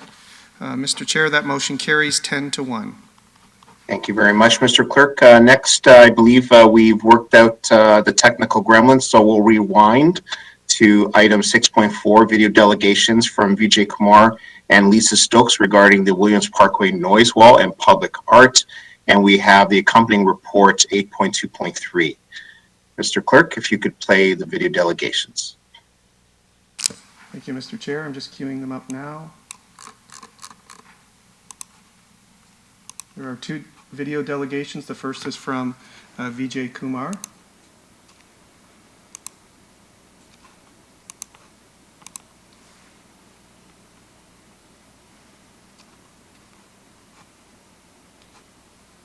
And I apologize, we are running into technical issues again when this video is being loaded. Mr. Clerk, perhaps would suggest that we defer this item to all decisions today need to be ratified next week. If we perhaps could defer the delegations and the consideration of the item to council. Through you, Mr. Chair, yes, if that's the will of committee. So the committee could either defer the delegations, the two video delegations, refer, my apologies, to council next week and the corresponding report, or committee could deal with the corresponding report now, and those recommendations would go to council next week for ratification with the video delegations. So if committee wishes to deal with the report now, they could. Councillor Santos on the board. Thank you so much. Through you, Mr. Clerk, I would like to refer it to council. I know that the delegates themselves wanted to make sure that the videos were shown publicly before we actually discuss the report. So I would definitely support referring it to council so that the delegates can be acknowledged appropriately. Thank you. Very good. So we have a motion moved by Councillor Santos to refer the matters and the delegation to council next week. All in favor, any opposed? Or Councillor Palash, sorry, Mr. Chair. My apologies, Councillor. You're recognized. Please go ahead. Yeah, I was just going to say if we could have dealt with it today, the minutes are coming back to council next week. That way we don't have pack agenda next week. It's up to council. Maybe we could do reports here now. We could deal with that now and then just look at the minutes of the following council meeting if we wish. So just my suggestion. Thank you, Councillor. I get, as per Councillor Santos, the delegations had desired to provide their viewpoints for us to consider together with the matter. So the motion is before council committee. Can we have the vote, Councillor Fortini? Yeah, I'm fine. Like I said, you know, we can still open the minutes. That's fine. Thank you. All in favor, any opposed? And so that carries. So committee, our next item is item 7.1, Government Relation Matters. We have Blaine Lucas with a presentation for Committee on Government Relation Matters. Welcome, Blaine. Thank you, and through Chair Vicente. The Government Relations presentation this week will provide an update to Committee of Council of upcoming matters at both the regional, provincial, and federal levels of government. In addition to, we will speak to the Association of Municipalities of Ontario related updates. So if we could move forward, please, on to the second slide. The next regular scheduled regional council meeting is set for Thursday, January 27th, starting at 9:30. At this time, the January 27th regional agenda is not yet available. The Government Relations team will be providing an overview of that upcoming regional agenda for the next council next week. I'd like to note that the regional committee structure is set to begin next month on Thursday, February 3rd. We can move forward now, please, on to the next slide. Over the past number of weeks, there have been changes or developments at the provincial level that impact municipalities across Ontario. As many are aware, the Government of Ontario returned to the province to the modified version of the Step 2 of their roadmap to reopen, effective January 5th for a period of at least 21 days, ending January 27th. The graphics on the slide outline the original components of the Step 2 roadmap. Among a number of modified restrictions, the modified Step 2 includes related amendments to indoor dining, reduced capacities for essential and non-essential retail business. So just to clarify the modified Step 2, the restrictions are a limit of 5 people or fewer for indoor gatherings and 10 people for outdoor gatherings, 50% capacity at all retail environments with additional safety measures. Indoor dining is closed with takeout and delivery permitted. Weddings, funerals, religious services, and similar functions are limited to 50% capacity with social distancing requirements. And business must require all work is done remotely unless the nature of the work requires staff to be on site. Also, recently, the Ontario Big City Mayors Group had advocated support for the provincial government to reopen schools, which they have done which were scheduled for Monday, January 17th. Not anticipating 2 subsequent snow days at various jurisdictions in Ontario, the schools are back in in-person learning as of today. In addition, Premier Ford indicated yesterday that positive news would be coming by the end of the week, hinting that the province would be returning to less stringent restrictions in the near future. I'd also like to acknowledge an advocacy letter that has been prepared from our economic development team to the Ontario government, asking that they move business forward to the 3rd stage of reopening from the 2nd, and that they rather than continue with the current restrictions. So if we could move forward now onto the next slide, please. Other key provincial updates. The raising of the minimum wage to $15 per hour was effective January 1st of this year. The province reached a tentative 3-year collective agreement with the Ontario Public Service Employees Union associated with frontline services. The details will be released of their collective agreement post-ratification. Also announcing of several targeted programs designed to assist small business, whether the latest round of COVID-19, including Small Business Relief Grant and the Ontario Business Cost Rebates Program. These programs provide up to $10,000 to eligible small businesses and reduce electricity prices for 21 days beginning on January 18th. We can move forward on to the next slide.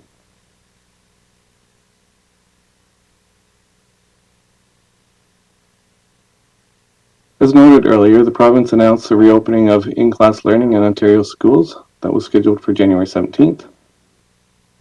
On January 14th, the Honourable Paul Calandra was appointed as Ontario's next Minister of Long-Term Care, replacing the Honourable Rod Phillips. In the days prior, Rod Phillips announced that he would not be seeking re-election. I'd also like to highlight the Government of Ontario recently announced the launch of their 2022 budget consultations. And the Government Relations team is currently preparing the city's submission to these consultations and will provide committee and council accordingly with updates over the next coming weeks. In addition, the province earlier this week announced a new Advanced Manufacturing and Innovative Competitiveness Program that will provide $40 million to companies to assist them to grow and compete in the global market. We could move on to the next slide, please. Federally, agreements in principle were reached on January 4th of this year to compensate Indigenous youth who were harmed by the discriminatory practice in the child welfare system that separated First Nations children from their families and placed them into residential schools. This has been directed by the Canadian Human Rights Tribunal order and from lawsuits filed by First Nations Child and Caring Society and the Assembly of First Nations against the federal government. More broadly, approximately $20 billion will be allocated for compensation for long-term reform of the on-reserve child welfare system. The final settlement decision amongst all parties has been forecasted for March 31st of this year. If approved, it will be the largest settlement of its kind in Canadian history.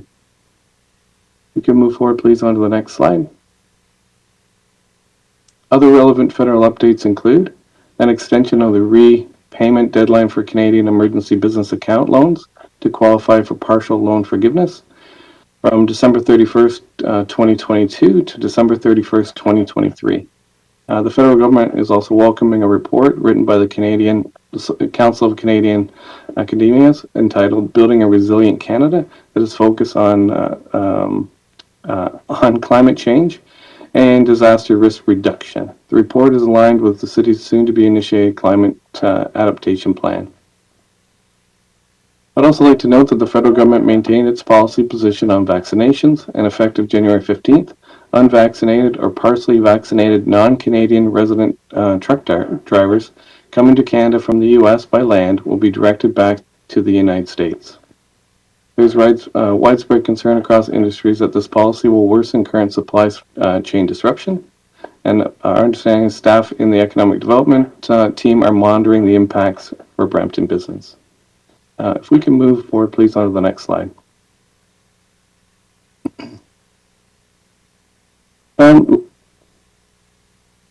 Lastly, there are several updates I wish to inform you relating to the ongoing work at AMO.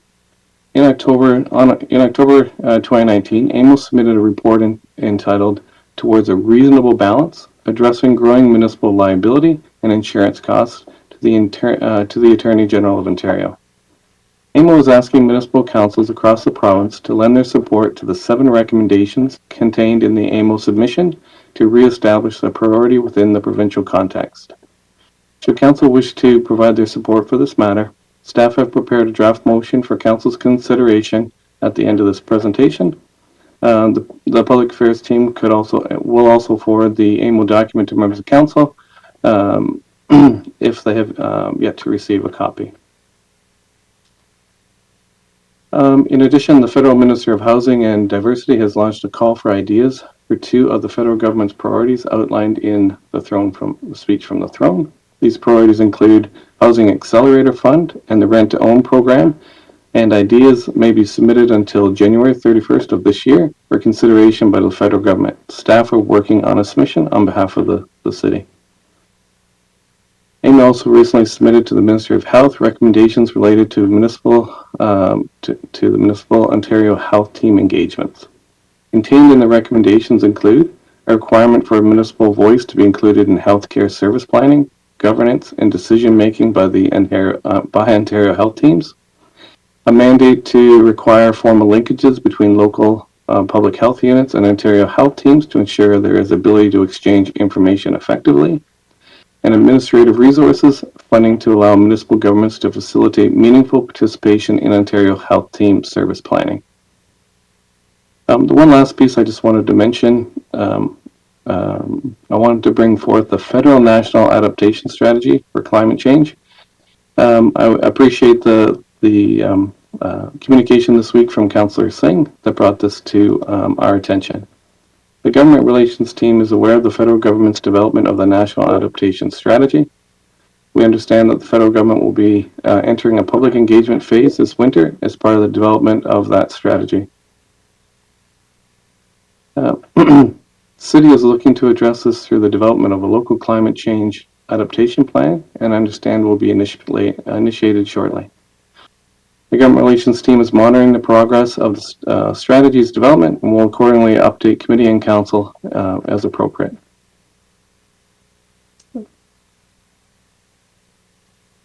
So that concludes our Government Relations update for this week. I'm happy to take any questions from members of council. Thank you very much. Councillor Pleshy, you're on the board. Thank you, Mr. Chair. Thank you for the update. I did want to just request that at a future government relations meeting that you can provide some further information on the province's removal of certain G-class license testing that requires drivers to zone in on their skills. I think this is potentially a dangerous issue for our roads. It really affects the municipalities, not so much the province. Their rationale to clear backlogs and have people go somewhat untested to obtain their license, I think is something that's dangerous for us. So if you could at a future government relations meeting just bring some additional information as to the province, why they're doing that, and maybe an opportunity of education, just letting us know when the last time changes to the testing were made in Ontario.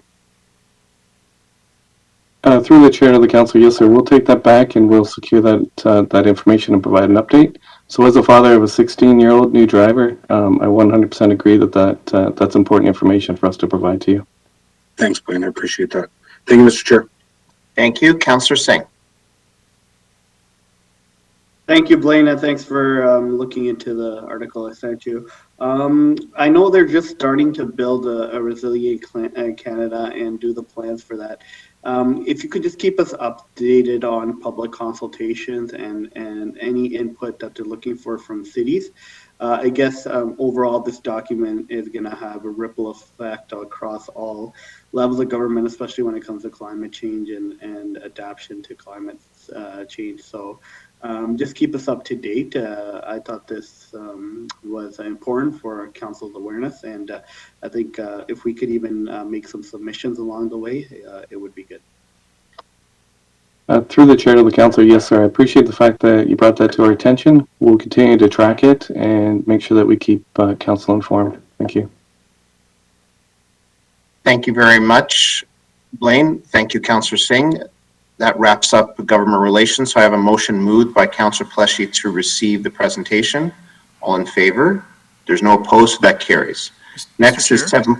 Yes? There was, Blaine had mentioned there was a possible motion regarding that AMO had requested municipalities to consider. Does committee wish to deal with this or not? Yeah, through to the chair. So we have a motion prepared. If it is the decision of council, we can either provide that motion now, or I am happy to forward the AMO documentation to members of council for consideration, and then bring back the motion at next council meeting on the next week, if that's the decision of council. Recognize Councillor Singh. Yeah, I did see the motion actually. I just forgot it was put in this section. If we could email it to all the members of the council, I don't fully understand personally from what this is, how this is a major issue. So I'd just like to ask staff some questions. So if we could bring it back in next week, and it'd be maybe the AMO representative also could weigh in. But yeah, just if I don't know if this is a major issue for the city of Brampton personally. I've never heard it brought up, but I know for AMO, I was reading some of their documentation as well. It seems like a very important issue. So I just need some more information before voting on it. So next week would be good. Very good, Blaine. Can you take that as direction, Blaine? I sure can. Thank you, sir. Very good. I didn't hear any objections to the receipt of the presentation, so that carries. So we move on to 7.2, an update on the COVID-19 emergency by Mayor Patrick Brown. Mayor Brown, welcome.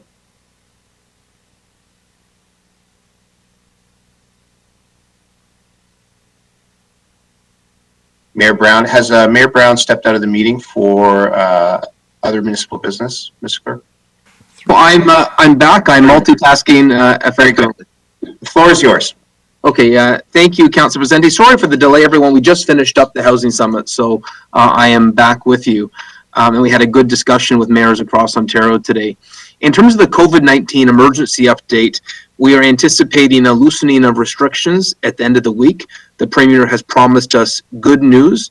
It increasingly appears that we have plateaued from the surge of Omicron cases, and we're starting to see that not only in the wastewater, which Peel Public Health studies, but we're starting to see that at the hospital.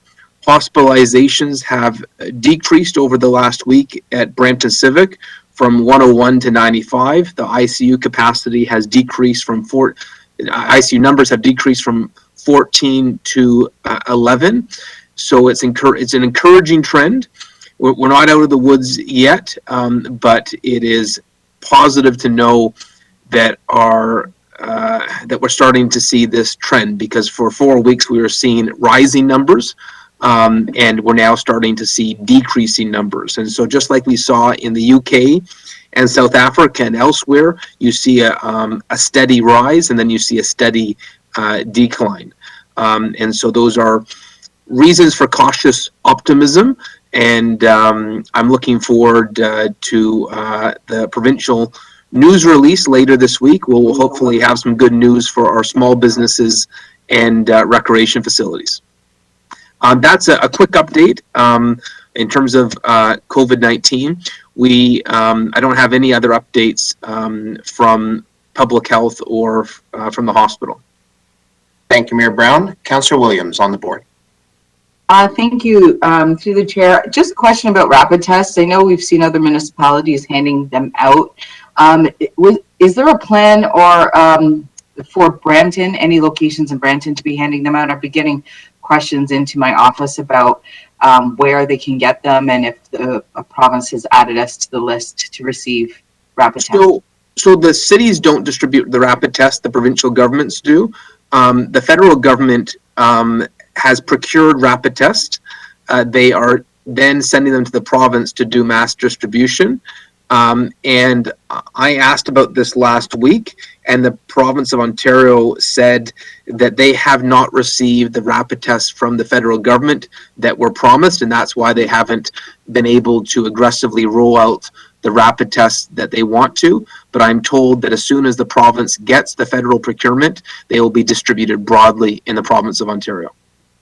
I would note, though, locally, we did take matters into our own hand in December, knowing that we were going to be facing an Omicron surge that would affect staffing levels, and our emergency operations purchased rapid tests for all our employees. And so we are one of the few municipalities that actually procured our own rapid tests to protect the safe work environment we want to have for our local employees. But for residents in general, those have been procured by the federal government.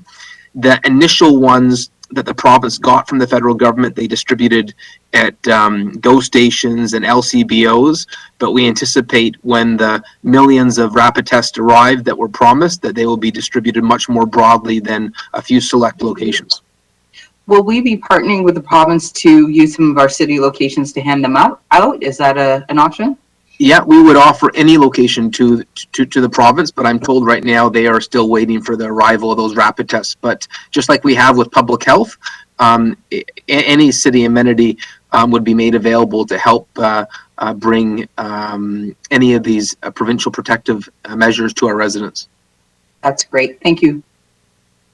Thank you. It's Councillor Medeiros. Thank you, through you, Chair. Mayor Brown, have we had any update? Because I know in other jurisdictions, they made decisions regarding those who are not vaccinated.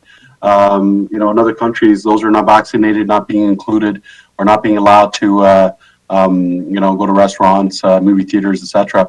In terms of the vaccine sort of proof, is that something that's going to continue on behalf of the province? Do you have any news on what's happening with that? I have no update on that from the province. I know right now we're in a, I struggle with the reality we're in right now, because we've told everyone if they get vaccinated, they can get back to normal and go to restaurants and go into recreation. And that's why we had this system, to sort of create those safe environments. And right now, no one, whether you're vaccinated or unvaccinated, are allowed into these environments. So I don't know what it means going forward, and there's been no provincial update on that. Okay, thank you. Thank you. I see no further questions, so I have a motion moved by. I do see another question. Councillor Bowman. Sorry, just got under the wire. There you go. Through you, Chair. Just to follow up on Councillor Medeiros' question, do we still have the policy at City Hall that to come to work, everybody has to be vaccinated? We still have the policy that was put into place in the fall that is consistent with the Region of Peel policy, where we encourage all staff to get vaccinated, and those who are not have to partake in testing. I believe Brampton, Mississauga, and the Region of Peel all have the same policy. There has been media attention to the policy in Toronto. In Toronto, it's a bit more onerous. In Toronto, if you're not vaccinated, you get terminated. And obviously there was media attention about employees who got terminated in the city of Toronto. That's not the case here. But I'm told by the CEO, I see he put a note in our chat box that the administrative directive is still in place, that if you're not vaccinated, you have to abide by testing. Okay, so that leads directly to my next question, Mr. Mayor, and that's, I've been in the office many times to pick things up and to meet with individuals one-on-one, but I've never been asked to show anything proving that I've been vaccinated and I've been going to City Hall. Would it be out of the question for the councillors to declare their vaccination status so that we know going forward? Because I'm hoping we'll be meeting again soon in person, and I'm out there a lot. In fact, you and I and Councillor Medeiros were out yesterday shooting a video. So, I think residents have a right to know if they're meeting with councillors, or if their councillors are out and around, if they're vaccinated. And I see Mr. Barrick's, the directive is for staff, not council. But I think being totally transparent, I don't see anything wrong with council disclosing their vaccination status as well, so everybody knows who's vaccinated. Okay, well, Councillor Bowman, I would say, first of all, that I'm vaccinated first, second, and boosted, and I would encourage everyone to do so that isn't. But my understanding from speaking to members of council is that everyone is vaccinated. And if, if I believe everyone's posted a photo at some point of getting vaccinated, but if there's some other way in which we can highlight that our sixth floor where councilors work is a safe environment, I'm happy to. I'm not sure sort of what type of display you'd want. Are you sort of asking for every member of council to sort of send an email and let their fellow councilors know that they don't pose a risk? Is sort of that what you're thinking about? No, not going that far, but even just a message that goes out from comms, perhaps that the councilors have all had their vaccination, and when we go back to work, residents can be assured of our vaccination status, because right now I think we're the only ones in the entire building that don't have to prove any vaccination status. So I just think that would be open and transparent. That's all. Yeah, I'm fully vaccinated too, by the way, so I'm good. I think that's a welcome suggestion. And in terms of back to work, I think we announced before that any member of council that wants to come to the city hall for council meetings is now welcome to. They have an option to do so remotely, but if you want to come into council, you're welcome to do so. And if it gives members of council greater comfort to know that the person sitting next to them is vaccinated, I can certainly understand that. Yeah, perfect. Thank you. Is that a motion, Councillor Bowman? Well, I'm hoping we don't. I'm hoping we don't have to move a motion. I'm just hoping everybody is vaccinated, and that we can put out just a statement saying, all your councilors and the mayor are vaccinated, so you're safe in any type of meetings as we all head back to work. Just for the benefit of staff and residents who may want to meet with us. So thank you. So there's no motion. Thank you so much. So I see. Further speaker, I believe Councillor Fortini. Thank you, Mr. Chair, and thank you, Councillor Bowman. I was going to ask the same couple of questions. You go into a restaurant, and I was a Red Lobster before everything shut down with my daughter, and you had to prove proof. And we have security saying at the entrance, and Gourmet's, I was up there security. I mean, meanwhile, people are just walking in and out. So how do we actually know, the people are vaccinated or not? At least they should check it.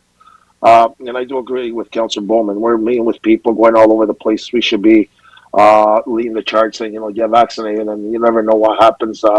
One of us probably is not, a staff or someone not vaccinated. You just, bring this forward. So I do agree with it, and I'm fully vaccinated and boosted, and, it's the right thing to do, and we've been pushing for it, everyone to be vaccinated, so we should set an example. So thank you, Councillor Bowman. Thank you, Councillor Fortini. And I guess what you're asking for is if you go to a city rec facility before the lockdown, they checked your vaccination status. So, Councillor Fortini, what you're suggesting is since we have staff already here at City Hall, that if they enter the City Hall building, that a similar verification should occur where you show your receipts or your QR code. Is that what you're suggesting? Well, yes, because, you come City Hall, the security they're sitting at the entrance, and I've been at Gourmet's are there. What's the sense having them there if people are just walking in and out? You go to a restaurant, you have to show it. So over to the CEO, because I think that is a reasonable request. David, is that something that could be implemented given the fact that it is the case at every other city facility? Well, thank you, Mayor. The administrative directive that the city has, vaccination is not mandatory. There is a vaccination verification process and there's testing option, but it is not mandatory. So what I may do is pass it over to Cynthia from HR to maybe describe a little bit further. It would be quite difficult for staff to enforce this on councillors, at least without a council resolution. If council wants to adopt the same framework for themselves, then council should do that through a resolution. Staff are in no position to put these rules or enforce them on councillors. Cynthia and or Bill Boyes as head of our Brampton Emergency Management Office. Sorry, Mayor Brown, can I just answer that, please? Yes. Yeah, and I get what you're saying. I'm not only saying councillors, I'm saying everyone else. So when you go in a restaurant or anywhere else, you have to show it. You could go down to a Leaf game, you have to show it. Any sports. Meanwhile, we're letting people in and out. So are we following the provincial guidelines like restaurants? They're private business trying to make a living, and they have to show things, and people can't go. But meanwhile, we're letting everyone in anywhere without vaccination. So I find it's not a balance and very unfair. That's all. No, Councilor Bertini, I think you make a good point. Maybe you could, with the clerk's assistance, put that in the form of a motion that same compliance exists at our City Hall building. Yeah, thank you, Mr. Clerk. Maybe you could help out, and we'll bring it back after when it's done. Thank you. Thank you. Councillor Paleshi. Thank you, Mr. Chair. So back when we first implemented this, I had asked for this to also be implemented for councillors. So I think that it's already there. I think communication, everybody knows that all members of council are vaccinated. Often we come through doors that aren't available specifically to City Hall, that aren't available to the public. So I don't think we expect to have security staff at those doors as well.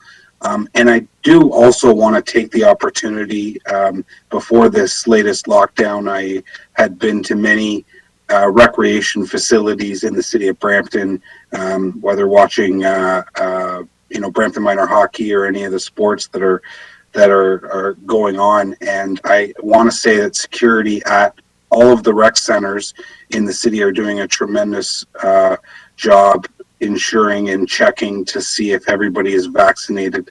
That has been coming out from what I've witnessed. So I did want to also mention that. Thank you, Mr. Chair. Thank you very much. I believe we've exhausted that. So do we have a motion brought forward by Councillor Fortini? I don't want to miss anything. Mr. Chair, Mr. Chair, was working on it. I had asked for members of council to be involved when we were having this debate and debating whether all staff should be vaccinated or they should be either vaccinated or show proof of testing. So at that time, I had asked for that to be included. If it wasn't captured in the motion at that time, I don't know, but certainly I think all members of council agreed at that time that council members were going to be included in the vaccination, and if a council member was not vaccinated, then they were going to show proof of a negative COVID test if they were to come to City Hall. So maybe if staff can come back, maybe at council next week and provide clarity on that. Yeah, Mr. Chair. Yes. Yeah, I'm not saying only Councillor Plush. I get what you're saying. I'm not blaming the councillors there. Don't get me wrong. I'm just saying, I've been to Gore Meadows before the lockdown, and there's security there, but people are walking in and out. I'm saying is, if we got to do it for restaurants, like I was a Red Lobster for my birthday with my daughter, I had to show proof me and my daughter to walk in. So why restaurants have to do it and other places have to do it, and our facilities, people are just walking in and out. So I think, they should be able to show it too. It's a public thing, just like a public restaurant. That's all I'm asking. I'm not saying the councillors. I'm sure everyone's vaccinated. We've been pushing for it for so long. So I'd like to have that motion on the floor, if it's possible, please. I believe the clerk will put it up very shortly. Councillor Paleshi. Thank you, Mr. Chair. I guess one thing I did notice, and specifically at Terry Miller and Jim Archdeacon, was when I first went into the rec center, I showed proof of vaccination. But then I noticed that when I had left the rec center for a few minutes and come back, I didn't have to show proof because the security guard had seen me and recognized that I had already shown proof. So maybe that is the possibility of people walking in and out. But I've been to many rec centers. I have not been to Gore Meadows, but I've been to many rec centers, and I've seen everybody that comes in there has to show proof to the security guards. So, and I know they're doing a fantastic job there. Thank you, Mr. Chair. Thank you. I have more speakers. Councillor Dillon.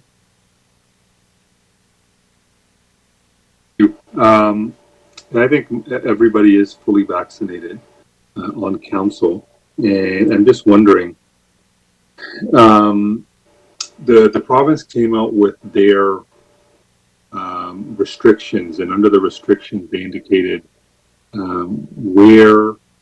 which facilities require vaccination and which don't, I believe, and which ones are open, which ones are not. Would a city facility be required under the provincial restrictions to show proof of vaccination? For example, if you go to a banquet hall now, they have severe restrictions, but you're allowed to have a function there. Or if the option is given to places of worship to show vaccination, or to limit the capacity, or have full capacity if they have if everybody's to be fully vaccinated who enters. And so I'm just wondering, would City Hall and other city facilities be required? Is that City Hall in particular, is that required under the provincial mandates or the restrictions? So that's a question to staff. Through the mayor to Bill Boys, and just whenever I can weigh in that for City Hall, Councillor Dillon, it would not be required. If I did share a link in the chat, which delineates where the proof of vaccination is required and focuses on places like indoor sports and recreation facilities. Right. So, though I am in agreement with that we should be, I think it might be a moot point where if any motion's coming forward, and so I think somebody could challenge it. So, unless we want to make a request to the province, I think somebody legally is not required. So, just wanted that clarification. Thank you. Okay, thank you, Councillor. I see Commissioner Nader. Thank you. Through the chair, to the councillors, just a point of clarification is that the recreation team has done an incredible job and gone above and beyond their due diligence in ensuring that we followed provincial rules and requirements regarding people entering our facilities. So they have been our RAC ambassadors, as well as adding extra security at the doors to ensure that only people who show proof of vaccination are allowed, and that we're complying by the rules. As well as they would show them over the phone, and then we moved to the QR codes as mandated by the province. So just wanted to clarify for council and the residents. Thank you. Thank you, Commissioner. Commissioner Boyce. Thank you, Councillor Vicente. If you have a chance to look at the link shared in the chat, under businesses and organizations that are exempt, it does reference government services. So you can scroll down. There's quite a detailed list where it is required in places like indoor areas of restaurants and bars, other food and drink establishments, meeting and event spaces, sports and recreational facilities. And it does list those, and it does clarify that access to government services are exempt further on down the page. Thank you. Thank you, Chief. I've exhausted my speakers list until now. Councillor Bowman, go ahead. Sorry, Councillor Vicente, I'm just seeming to get in there. This is the reason I didn't really want to bring a motion forward. All I'm asking is that we instill in the residents, we are no different than anybody else. We still have to get vaccinated in order to protect ourselves and others. And under the provincial guidelines, we're no different. We're just people. So just to instill confidence in the residents who may be meeting with us, who may see us out at events, who may see us out skating at Gage Park, just let them know we are fully vaccinated. That's all I want. And if communications very simply can just put it out, all our councillors and mayors are vaccinated. So, we are 100%, when we ask you to go get vaccinated, we're all vaccinated ourselves as well. And it's just to instill confidence and transparency in anyone out there who may be meeting us or greeting us or seeing us at some event. And that's why I didn't put any motion forward, just to clarify all that. So can staff take that as direction? So thank you, Chair Vicente. My sense is, once again, councillors can proactively disclose, should they wish, But from a staff perspective, we don't have any authorization to validate that with councillors. If the request is for communications, as an example, to put some form of material publicly stating that, in fact, all members of council and the mayor are vaccinated, we would have to go through the process to validate that, which means that disclosure would have to occur. Again, a councillor can voluntarily produce that to us, but we're in no position to enforce that as we would through the administrative directive. So this works if all members of council proactively disclose. If there are folks that aren't, then that's their choice, and we wouldn't be able to state from a communications perspective that it's all members of council. So Okay, well, to the CEO, then, if you can't achieve this because you haven't had declarations from all members of council, just let us know next week and we'll think of an alternative. But I'm hopeful that all members of council, I'm pretty sure I've seen everyone's photo getting vaccinated, so this shouldn't be an issue. But if members of council can just make that declaration, so this hypothetical reason why we can't do it is mute. Thank you very much, Mayor. Going through the list, I now see Councillor Fortini looking to speak a third time, and also Councillor Willens for the first time. Councillor Fortini. Yeah, thank you, Mr. Chair. Like I didn't. Okay, I guess that's the provincial guidelines are there. I just find it very unfair when we have our public facilities, gyms and pools, and people are coming in and we don't know if they're vaccinated. Meanwhile, a private guy trying to pay his rent and TMI and bills can't survive. So, I don't know yes, it's from the province, it's not us. It should have been, if across the board, if you're going to do it, you're going to do it. If you're not going to do it, why make other people, small businesses suffer? You can't even go into a restaurant. Some people, meanwhile, they could go in and out our facilities and join gyms and exercise and swim. Meanwhile, private gym, you're not allowed in. Anyway, I'll let it go then. If that's the rule, that's the rule. And thank you. Thank you. Councillor Willens, can you take us home? I'll be very quick, since the mayor jumped in there before us, without getting on the board, that's okay, but he basically said what I'd say. I have no issue declaring that I'm fully vaccinated and boosted. I have no problem if the CAO wants my consent to put that out there. I'm more than happy. So I just wanted to say that. I don't know what the big deal is here. I know exactly what Councillor Bowman is trying to do. Thank you very much, Councillor, and I know we're all trying our best. So we have reached the end of this, and so I have a motion moved by Councillor Willens, who had the final word, to receive the discussion from the mayor. All in favor? Any opposed? So that carries. Next, we're moving on to the Public Works and Engineering section. I believe there was only two items. Item 8.3.4, which was an added discussion item by Councillor Fortini on snowplows. Councillor. Yeah, thank you. I guess we all had a lot of complaints over the snow. And then, this is a storm that I haven't seen in years. I can't remember the last one like that. And we're not always going to get complaints to keep people happy. My thing is, I was down at Balmoral to church there at 6 o'clock, helping them out. And these people clean the sidewalks so nice, and these plow trucks just come flying, 40, 50 kilometers an hour and just buried everyone's sidewalks and all their garbage boxes. So we have to tell these contractors to slow down. That's very unfair. We got to keep the sidewalks clean, and these people are out there for 3-4 hours shoveling it by hand. I seen two people there, and then they got buried. I was down at one of the school trustees, Barrels Ward. The snow was over her car because they're going so fast. So when you plow, these plows don't go left and right to sit on an angle. When you're going 50 kilometers an hour, you're shooting that snow far.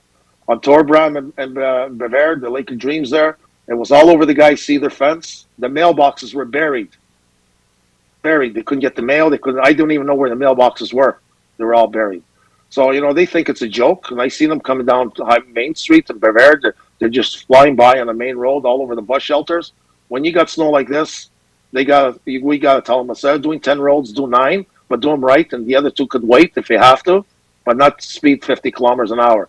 I want to make sure one more thing, that now that the snow's kind of clean, to not send the trucks back out now, just throw some salt if we need it, because if we start pushing the snow now, and tonight's going to get very cold, it's going to push a lot of chunks of ice and heavy snow in front of people's driveways. Snow blowers won't even be able to remove them. And we're going to get more and more complaints. So I know we're going to get complaints regardless, but certain complaints we should not have because of these drivers are just going too fast. So let's, I'm asking Mike, maybe to the contractors there to slow it down and take their time. I know it's hard when you get these type of snowstorms, but we all have to kind of pitch in a bit and help the best we can. But it's very unfair when we say clean the sidewalks and then all of a sudden they bury them. If that was me, I would have just left all that snow there. I'm not going to go and shovel another four hours on 3 feet of snow. And there's a difference when it's natural snow falling or when the plow is pushing all packed snow with a bunch of ice and stuff.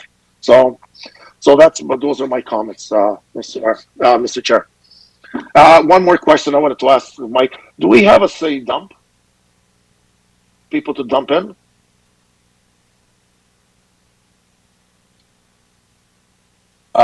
Hi, it's Mike Parks. Sorry, through the chair, Councillor, could you just provide a little expand on what you're asking there? Are you talking about a snow dump location? Yeah, like I know Toronto, they got 3 or 4. I know they got one right off of the thruway. People could just go there with dump trucks and dump. Do we have one of those facilities, or we don't have one here in Brampton? Because a lot of trucks have nowhere to bring the snow now. Through the chair, for the purposes of the municipal snow clearing, we do have a location in the city, in the northeast part of the city, that we use for dumping extra snow or snow that we've had to remove. Right. Okay. So it's not for the private. So my other question is, when are we going to start now with all the snow? I drove by this morning early, and you go into these courts. If we have one more snow, they're not going to be able to get out of the driveways. So are we going to start hauling the snow out? Through the chair, to the councillor, we will do that in due time. At this point, we're still focusing on cleaning up as a result of the storm. So we're going to cross that bridge at this point, get that all cleaned up, and then we'll assess those courts and when and how we will have that snow removed. Yeah, okay, I get we still have to do the roads. So I know some of these zero lot lines, the courts are very small. I just worry if we get another 10 centimeters and we start putting it there won't be no room for them to back out. The other question is, when we do these courts, I know a lot of the zero line, when you come on the turns, I know the plow can't go left and right and leaves all that snow there. There's a lot of homes there I've seen. There's big piles there that I guess they pushed it there and stuff. When we move those courts, we should take a look at those corner ones and maybe take a couple of buckets out of there to give them room in case we get another snow in February or so. That's all. Okay, thank you, Mike. Thank you very much, Councillor. Mayor Brown. Thank you, Councillor Basante, and I'm glad that Councillor Fertini flagged this. I think he makes a good point in terms of plows sort of racing by with disregard for the effects of the snow buildup in front of driveways. I know this is not a service level we have right now. I'm very mindful that we have a 7-year contract that predates this council and is not up for renewal yet. I know Councillor Dillon and myself raised the issue of windrows in budget as something we like to negotiate into the next contract to have a similar service level as they do in Vaughan. But at the very least, you'd think the company that has our current contract would want to impress the city and would be as diligent as possible to make sure that the manner in which snow is removed doesn't cause increased burden on residents. Maybe over to Mike Parks. Have you communicated to the contractor about the feedback we're getting from our residents that I would say diplomatically is disappointment in terms of the manner and the speed in which plows are going by? I know Councillor Fertini is a bit of our in-house wizard here with snow removal, but I think he makes a point, and I've had enough feedback to make me feel that this is a legitimate concern. And before you respond, Mike, I just want to thank you. You've been so responsive at all hours of the day, helping us mitigate this crisis. And I just say your response times have been very impressive, and thank you for helping us through this major dump. But what can we do to make sure the contract knows that they have to be more careful? Councillor Fertini is bang on in terms of this concern. Thank you, through the chair to the mayor. What I can say is, I can't take kudos myself. It's the team that's really pulled together and worked through this significant event, which, as we all know, hasn't happened in more than 2 decades. But to respond to both Councillor Fertini's concerns and yourself, Mr. Mayor, what I would suggest is we can have those discussions with the contractors. We do have regular training and discussions with the contractors. In this case, post-mortem is very important to this particular event because we haven't had one in a long time, definitely not under the current contract that you mentioned. So we will follow up with the contractors and have those discussions. Thank you, Mike. And I would just say lastly, Councillor Vicente, I just want to thank Councillor Fertini.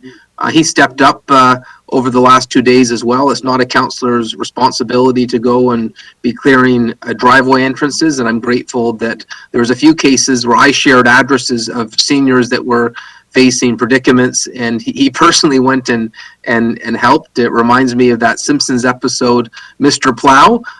And yesterday, Councillor Fertini was our council's Mr. Plow, and I want to thank him for looking at the unique ways that he was able to step up. And I know he's been doing this for a number of years in the small way that one person can do, but for the residents that he helped, I'm sure they're very grateful. So thank you for that. Thank you very much, Mayor. Next, Councillor Dillon. Thank you, Mr. Chair.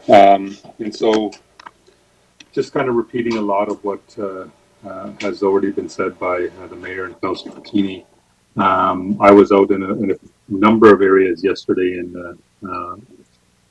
some of the issues that I saw were especially on curves, where the residents said, "Hey, listen, they sped by, they didn't do the curve properly," and so those residents who live on the bend.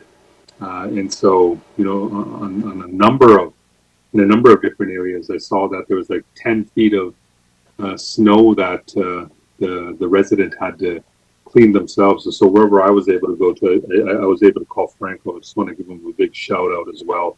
We were talking quite a bit the past couple of days, and so to you guys and the whole team, just want to say thanks. But it's definitely something our contractors have to look at. And just looking at the windrow, the complaints that we saw were the resident would have to shovel their snow once. They shoveled their driveway, they cleaned the windrow, but they'd have to clean the windrow some people had said up to about 3 or 4 times. And so, the windrows issue is something very concerning, as obviously the mayor had mentioned. And just a question before I keep speaking, Mike. When is the contract renewal up? 2024, I believe.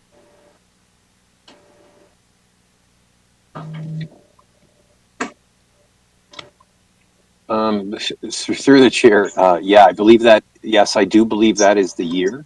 But I can confirm that, and I'll send it to you via email.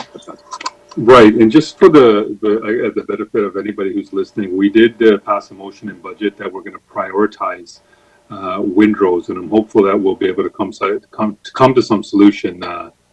The situation, I understand we got up to 40 centimeters, but it's a mess out there, and so I was out at some houses and when helping them get out of their driveways.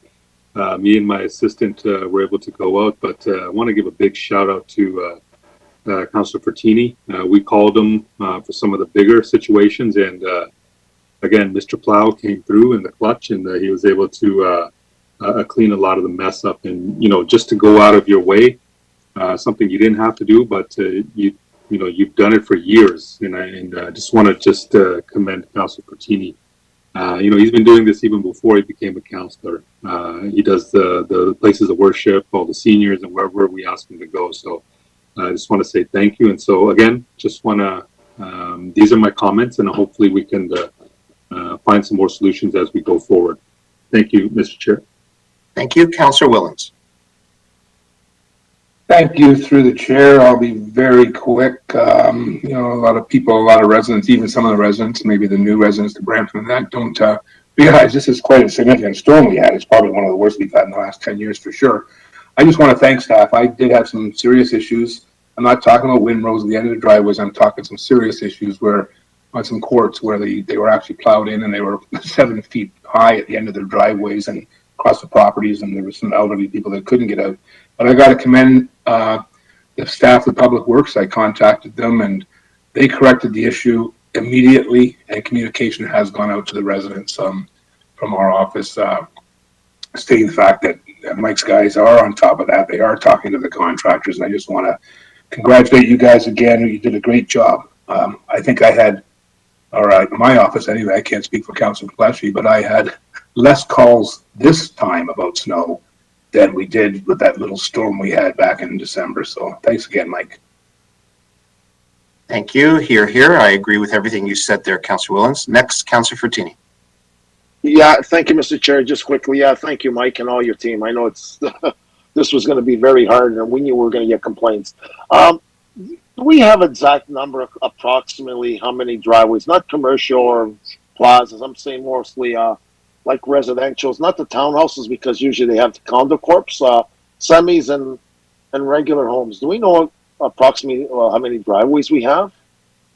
Do we have a number, or we don't know? Through the chair, we do know, and it was included in the windrow report that was submitted as part of the budget process. And unfortunately, it's slipping my mind right now, so I don't have that number, but it's in the range of, I want to say 200,000, but I would want to confirm that before we wrote that in stone. Yeah, and looking at that, I know we're going to talk about this windrows. Looking at what the cost is going to be, it's about 3% on the property tax for all residents. If you do the math, I think it's cheaper to buy everyone a $500 snowblower because this will be going on years and years. But I know it's challenging, and I know it's hard, and I just want to thank you guys. I know we're going to get complaints. You try your best, but just these drivers, we just got to tell them, just slow down when you get storms like this. That's all. And I'm kind of worried now if they're going to go back and do a better cleanup.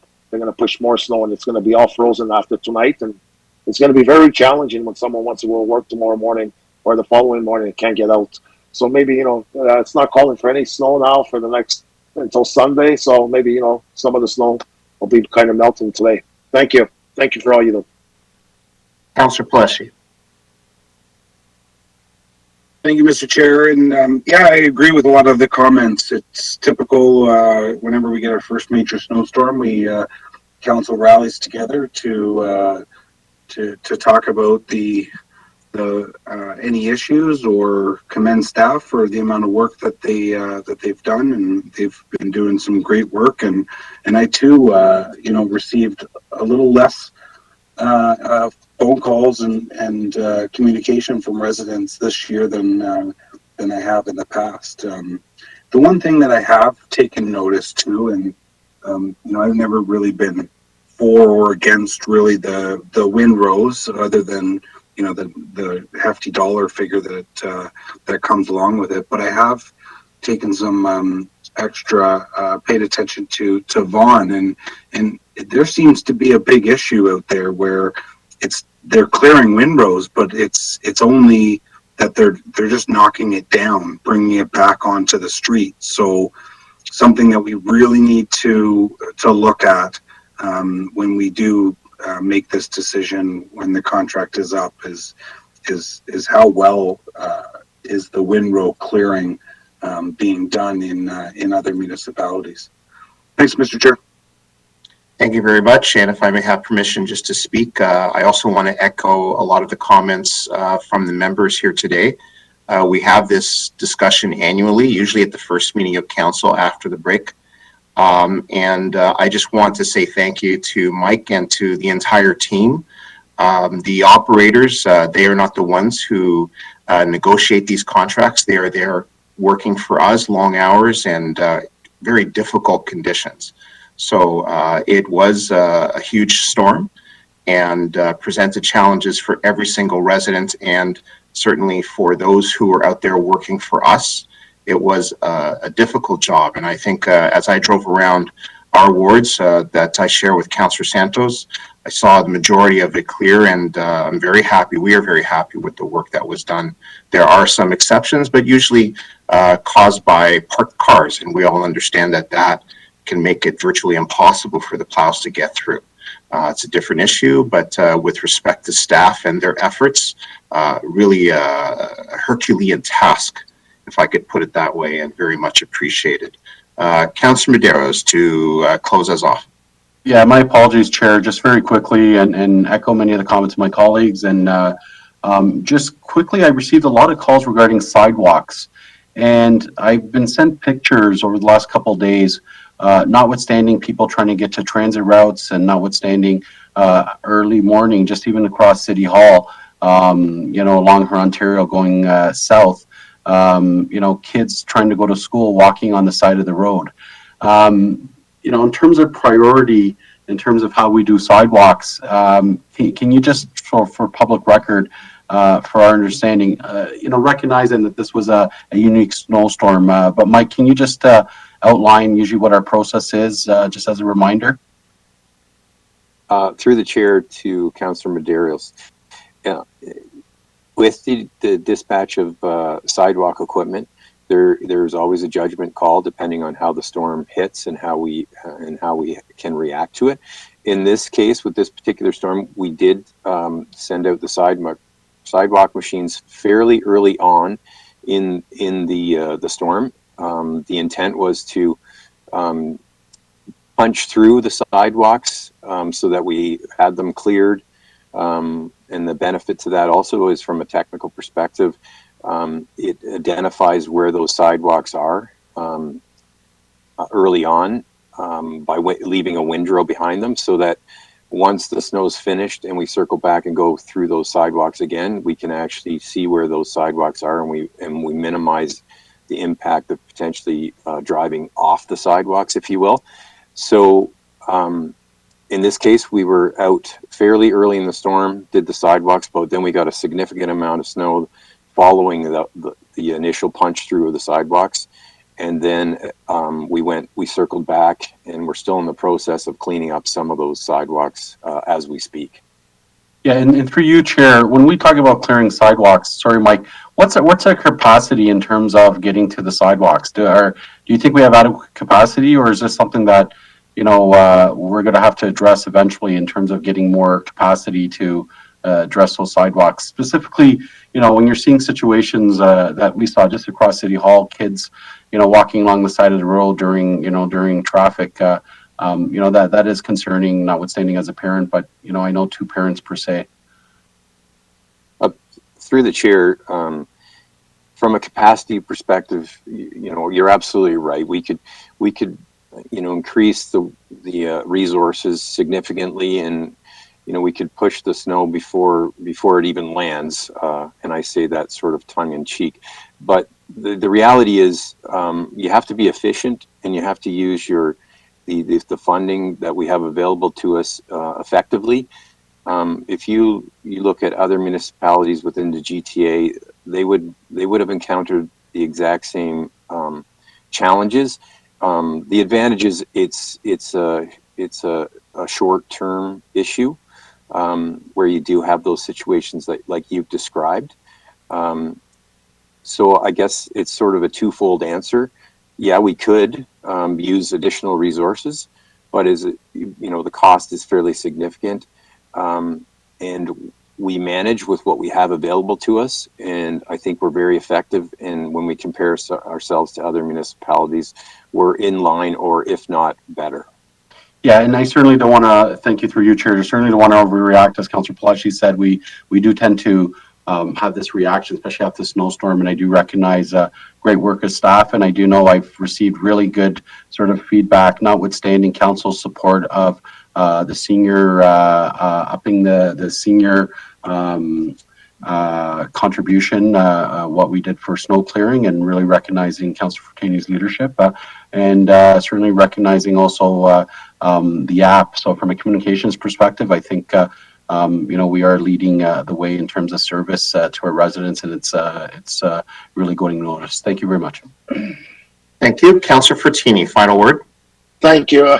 I know I could keep talking all day. And Mike, I don't, like I said, we're always going to get complaints. If you recall, there was, last term, I was talking about when we were doing these Zoom pads. You remember I was talking about putting some heat on wiring underneath. And if when I was driving by yesterday morning around 6:30 in the morning, there was, as the buses pulled in, and when they went to leave, they were fishtailing. Everything was because of the snow. I heard over 100 buses stuck.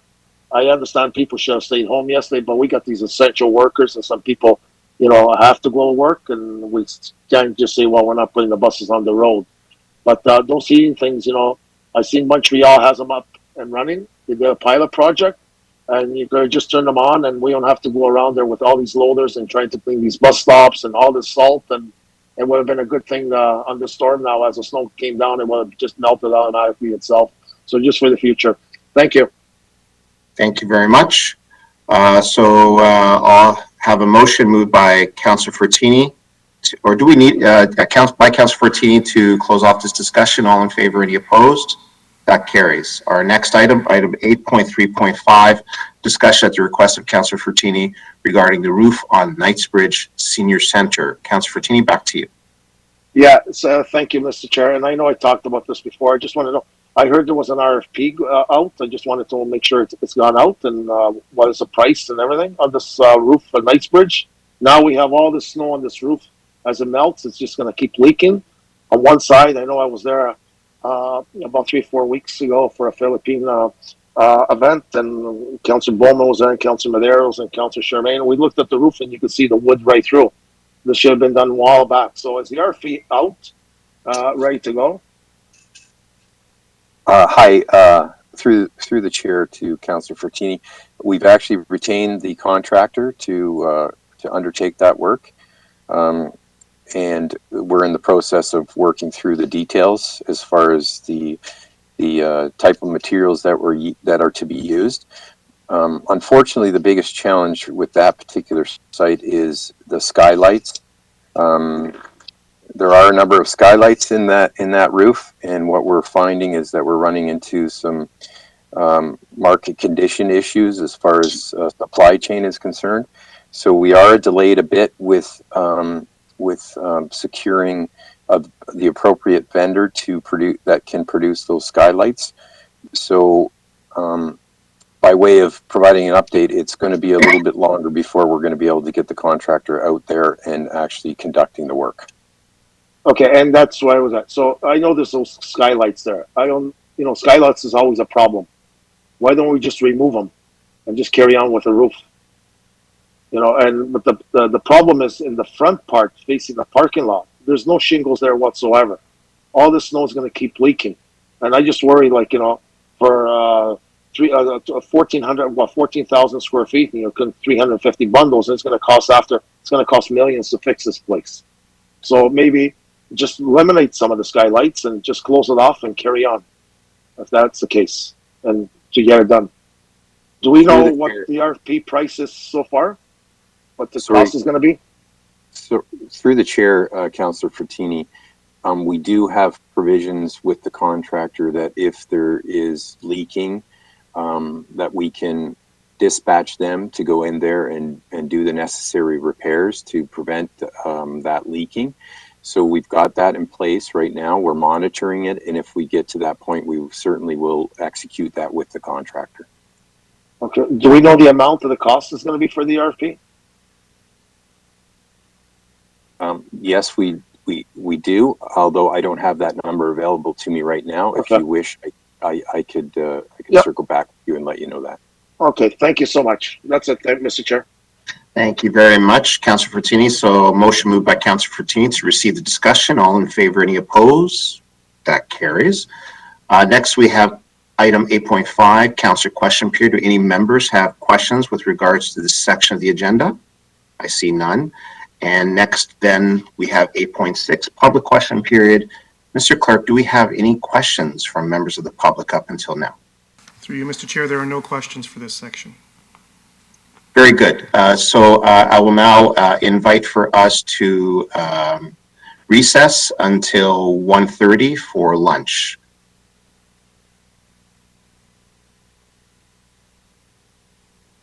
Members of the committee, this meeting is now recessed until 1:30 p.m.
So Chair Santos, just before we get started, it is now 1:30. I'm just going to confirm the members I do see in the session. I see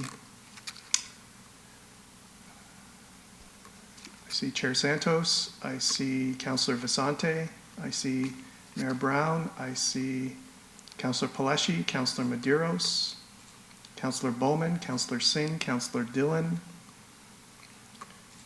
Councillor Williams, Councillor Mayor Brown is here too. Thank you. And Madam Chair, you do have a quorum present, so you can proceed.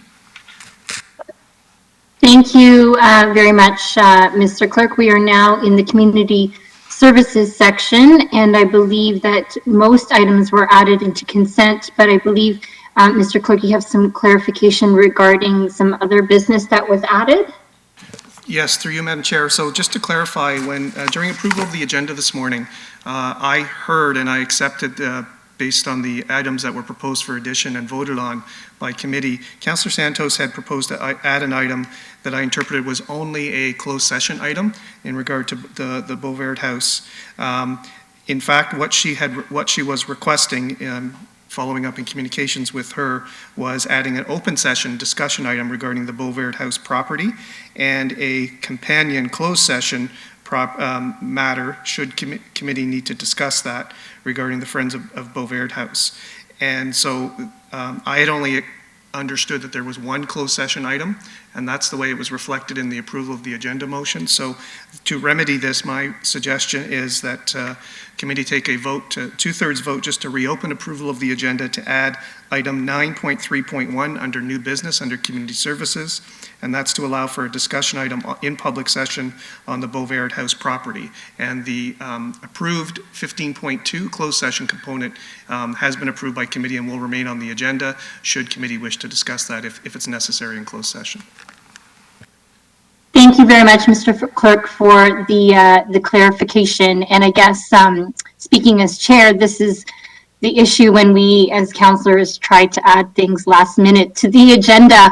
And so that being said, I know that I have added this last minute to the agenda. So I'm wondering, Mr. Clerk, if it is possible for me, given the confusion right now, to just refer this to council next week, this particular discussion item. And if folks are okay with that, then we can just proceed with the agenda. And again, when we add things last minute, I appreciate the confusion that this causes for everybody. Mr. Clerk, is that a possibility? Through you, Madam Chair, it is. So my advice would be then the vote would be to a two-thirds vote to reopen the agenda to add this item and to refer it to the council meeting next week for consideration. And that's the open session item only. Is that correct? Okay, perfect. Yeah, that's correct. Thank you very much. So that is the motion on the floor for it to be referred to council next week. Councillor Bowman, go ahead. Thank you very much, through you, Chair. Is there any additional information other than Bovaird House? Because if it involves the Friends of Bovaird House, for instance, would they be open to becoming and delegating? But we don't know what the substance of the discussion is. No, this is specific, Councillor Bowman, to the Bovaird House property itself. The in-camera item is in regards to the Friends of Bovaird House with respect to negotiations. Okay, that being said, is there opportunity for the Friends of Bovaird House to be involved in the closed session discussion since it is about their contract? I'm happy if they would like to delegate during the minutes of closed session minutes for next week. That's fine. Or if you want, I don't know, Mr. Clerk, if it's appropriate at this time or in camera to refer that item to council is next week at council as well. I'm happy to do that too. Whatever you advise, Mr. Clerk. So through you, Madam Chair, I guess there's a couple of options. So if the motion carries, if a successful two-thirds vote carries for the item that's on the screen, and this item is added in open session next week, it is an item on the council agenda, and anybody is able to request to delegate in public on that item. In terms of any potential discussion in closed session item, in closed session, that is up to Committee of Council and Council to identify who they wish to have in closed session to discuss that item. It may be early to presume that others should be invited because the substance of the discussion hasn't been shared yet. So I would say wait and see. There is a closed session item on the agenda right now.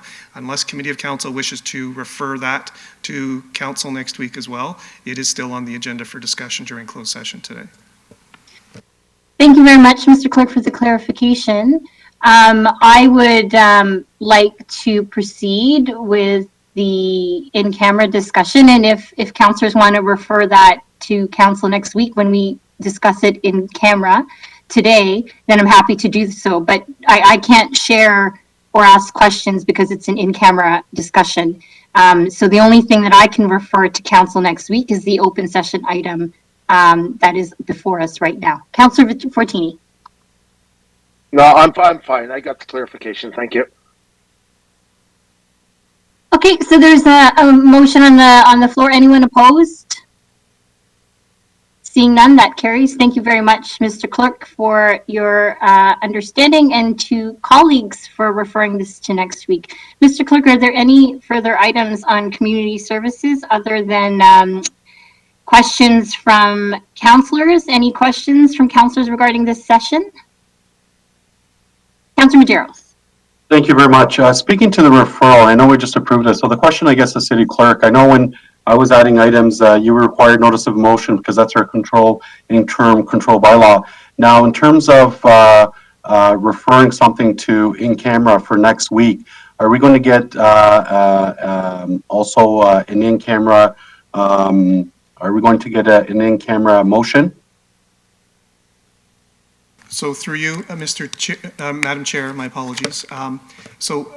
This matter is within the purview of committee now. It's not an individual member. So committee has decided at the start of this meeting to add a closed session item 15.2 regarding the Beauvert property. So it's within the purview of committee. Committee can decide to deal with that in closed session, which it sounds like they may be doing today, and they may decide to do an action or give direction as appropriate, or they may decide to do something else like referring it. Because it's within the purview of the committee, if committee decides to refer this to council next week, for example, it doesn't require a notice of motion. A notice of motion is a vehicle for an individual member of council to bring new business to a city council meeting. And that's set out in the procedure bylaw. For committee of council, like today's meeting, the vehicle for bringing new business is a discussion item, which members can advise the clerk's office prior to agenda publication, and we will slot it into the appropriate section on the committee of council. So those are the two vehicles for adding new business to an agenda before it's published by individual members. Once an agenda item is added to an agenda and accepted by the decision body, it's within the purview of the decision body how to dispose of it. They can deal with it immediately, they can refer it to a future meeting. So the responsibility for the closed session item that we're talking about now, right now still rests within the custody and control of committee of council, and they will decide if they wish to deal with it or they can refer it to a future meeting. Yeah, and I appreciate, thank you through you, Chair. So I guess in the future, if I wanted to just avoid the notice of motion, I would just bring something to committee of council, have it referred to council, then I wouldn't need a notice of motion. That just seems because this way would have been committee of council who referred it. So that's my understanding. Through you, Madam Chair, that is a process that can be followed to get business on a council agenda, yes. Great. Thank you so much, Chair. City Clerk. Thank you so much, Councillor Maderos. So the next item is councillor question period. Thank you, Councillor Maderos, for that question. No public questions, Mr. Clerk? Through you, Madam Chair, I'm just confirming now, and there are no questions on this section. Okay, perfect. Thank you very much. I'll now pass it over to Councillor Bowman to chair Legislative Services. Thank you. Thank you very much, Councillor Santos. Legislative Services section, we have a staff report, which was held, I believe, by Councillor Williams. The 2022 municipal election updates to the use of corporate resources policy. Councillor Williams. Thank you, through the chair. I held this section. I know we had a lot of conversation in governance and in the past, looking at the use of our social media. And I brought a proposed wording that I sent to the clerk that could be converted into a motion. The thing is, you know, when you have a personal Instagram page or an Instagram handle that you brought with you into your position as a counselor, that personal page is managed by me, and it's used on my personal device. And it's almost like a personal account of what's happening in my life. And so I just think the current wording as it is, it's restrictive, and it's making us have to abandon our followers or divert them in a different direction during campaign periods. And when we have our own pages that were managed by us, we should be able to continue to use them. Now, I looked at the wording that was proposed by other municipalities have, such as what's being used in Vaughan or in Hamilton.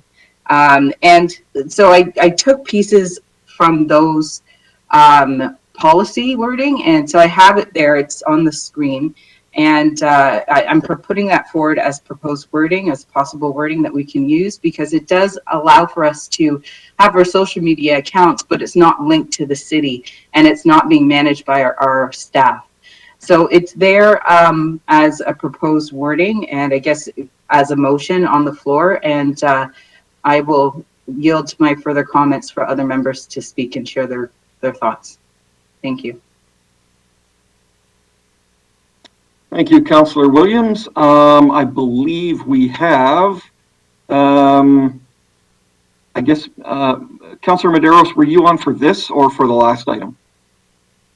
Last item, apologies.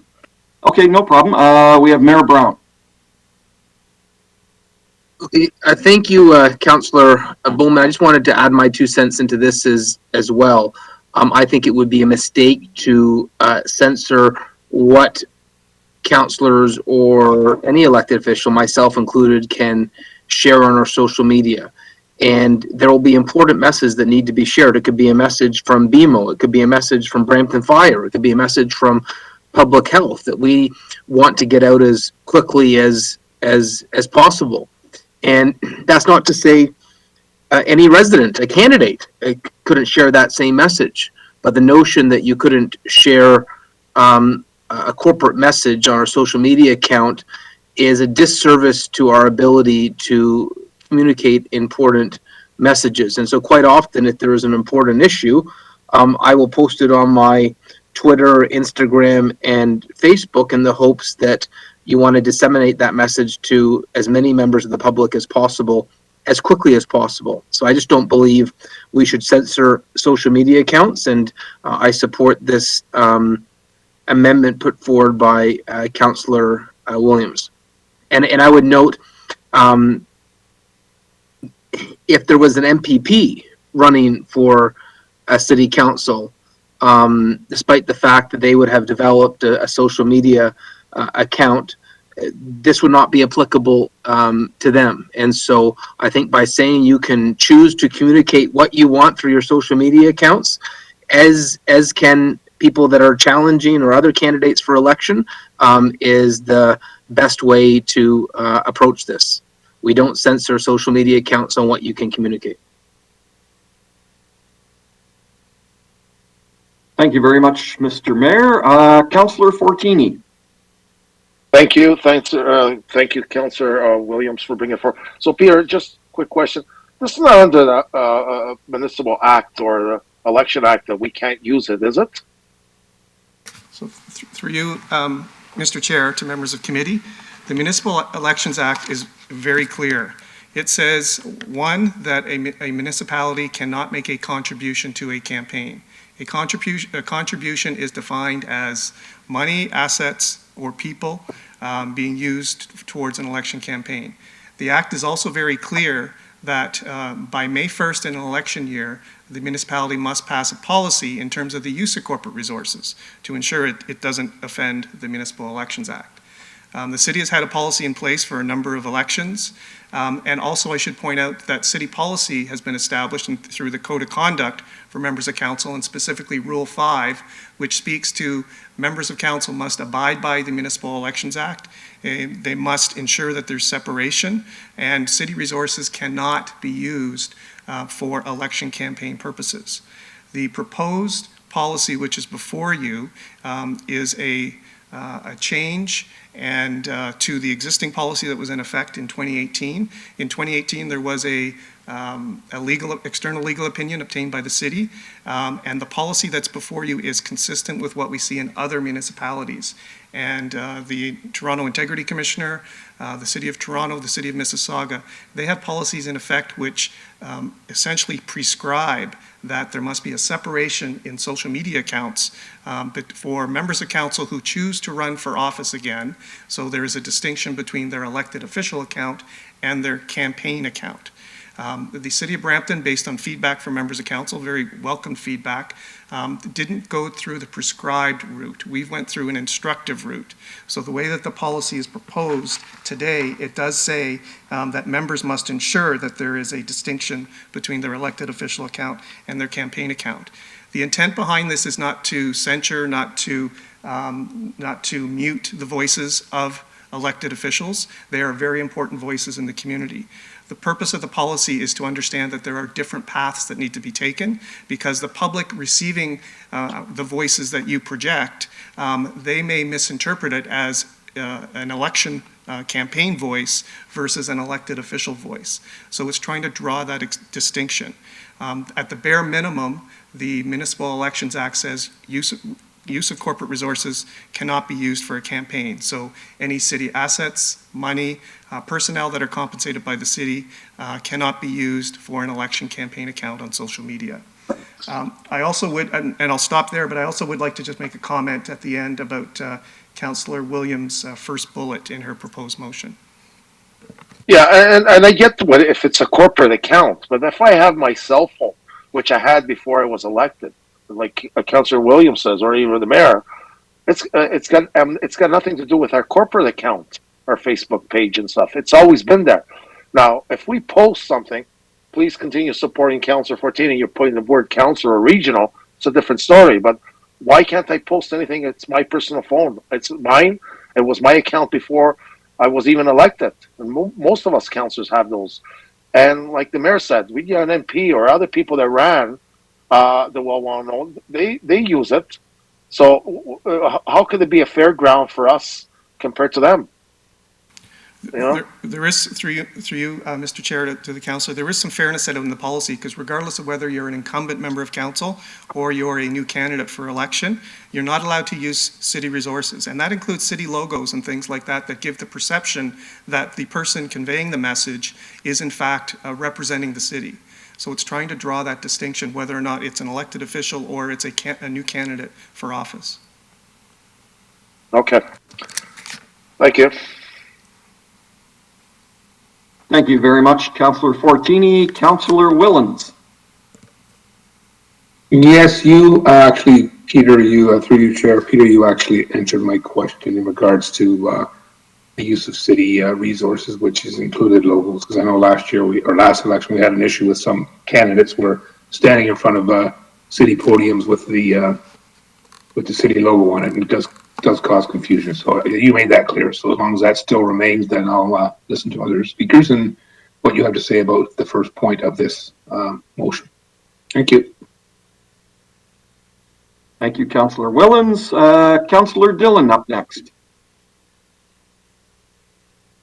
Thank you. Just recollecting back to the 2018 election, I do recall that there was a conversation that we did have, and there was a subsequent, I guess, external opinion given. And what we did was for any personal accounts that we had, we made a statement, whether in the caption or a post that says, from this point forward, this will be an election account, just to ensure that there was a distinction. And so that's just something that I recall from last election. So just to make sure that this is to the clerk, that this same, that same thing will be happening this time around. Is that correct? Through you, Mr. Chair, no. What we're proposing is, in fact, more discretion than what existed in 2018. The external opinion in 2018 that was conveyed to candidates then was following the City of Toronto model that still is in existence, which basically says a candidate has two options, a candidate who happens to be a member of council. One option is you create separate and distinct accounts, one for campaigning, one for elected officials. Second option is, and make sure those remain separate. The second option is, if you're retaining one account, you essentially scrub the account of any reference to your elected official duties.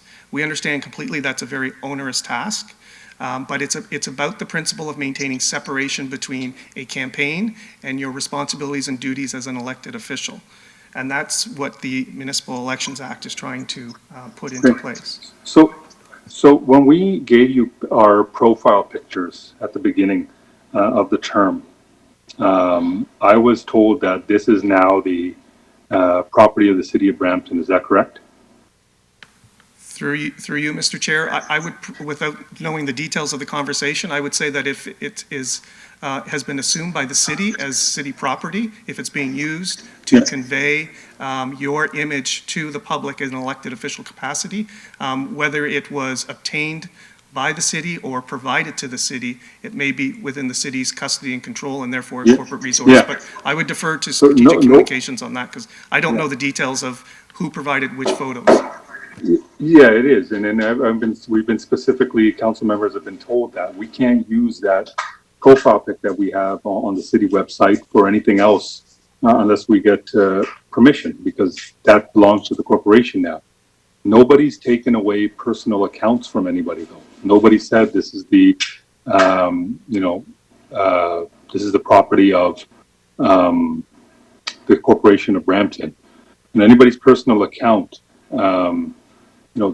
I know some members of council post personal stuff. Some people post, stuff related to the city, just like anybody else does. There's also, councillor accounts. I know I have one, Wards 9 and 10 one, in which we have conveyed previously some of the issues that are going around in the wards, for example. So I don't think it's necessary to scrub anything in the past. Again, it's the same thing that we have done previously, where we explicitly stated that this is a campaign account going forward from this date to this date. And I think that should suffice. And, I want to make sure that we add that in there, not necessarily that we have to scrub everything. I think that's a tedious task, first off. I think that's not doing a great service to our residents either. They might, want to look back at something, whether it's personal or whether it's city related. But, for example, my Twitter account stated there, this is a personal account of mine, and I can choose what I want to post there. But nobody's told me, like the profile pic, that this information here or this account belongs to the city, and so. I want to make sure, I want to move that we add that in there, that, we make an explicit statement that this account going forward will be an election account until this date. So through you, Mr. Chair, may I respond? Certainly. Councillor Dillon, so you're right.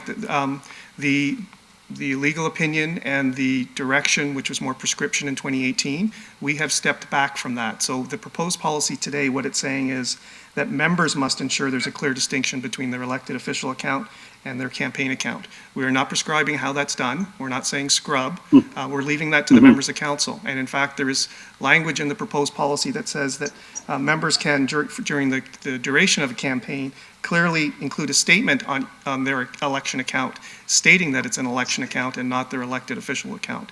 And whether or not they set up a separate account for their elected official account, that's a decision that will rest with the member of council. We are not prescribing that. We're just saying that there needs to be a clear distinction. So how the method for doing that, we'll leave that to the members. Perfect. Thank you. Thank you very much for the explanation, Mr. Clerk. Mayor Brown is back on the board. Thank you, Councillor Bowman. What I was going to say is I sort of like the way it is set up in other cities. I look at Windsor, where it just simply says you can't use corporate telephones or computers for election campaign purposes, or in Guelph, where it says that corporate devices can't be used for election purposes. Or I look over to Vaughan, where it just says links to member social media accounts shall be removed from the city's site during the restricted period August 1st to voting day, rather than try to interfere with what you can post. And Peter, maybe this will help with a clarification. So if, say for example, Councillor Fertini has his Twitter account and it's in the campaign period, and there is a graphic designed by Brampton Fire that gives warnings about fireworks, would he then be prohibited from posting that on his campaign and his personal Twitter, warning residents about some of the fire hazards with fireworks? or if BMO designed a graphic about concern around a new COVID risk that he wanted to share, would he be prohibited from sharing that design from BMO on his Twitter account? Through you, Mr. Chair, the short answer would be no, under the following condition. If those materials are prepared and released corporately, it is free for anybody, including a member of council who's a candidate or a candidate who is not a member of council, from retweeting or reposting that to make sure there's public awareness. That is fair game. If those materials are designed and specifically given to members of council who are candidates and they use that exclusively to share on their campaign account, that would appear to be a contribution of resources towards a campaign. So that is where the distinction has to be drawn. So right now, Peter, comms shares with us important corporate messages with council. Are you saying that we could not share those messages that were prepared and sent to City Council by corporate comms? Through you, Mr. Chair, if the method of sharing those to your followers is through a elected official account and not a campaign account, there is no issue with that, because you're wearing your elected official hat. No, but Peter, I'm not talking about elected official account. We don't have elected official. Most of us don't have elected official accounts. We have one account, which is a personal account. So the communication that is designed by corporate communications, and it could be a key corporate message that relates to safety, can we not share that message that was designed for City Council on our personal account, not our City Council account? I, for one, don't have a City Council account. I don't have a corporate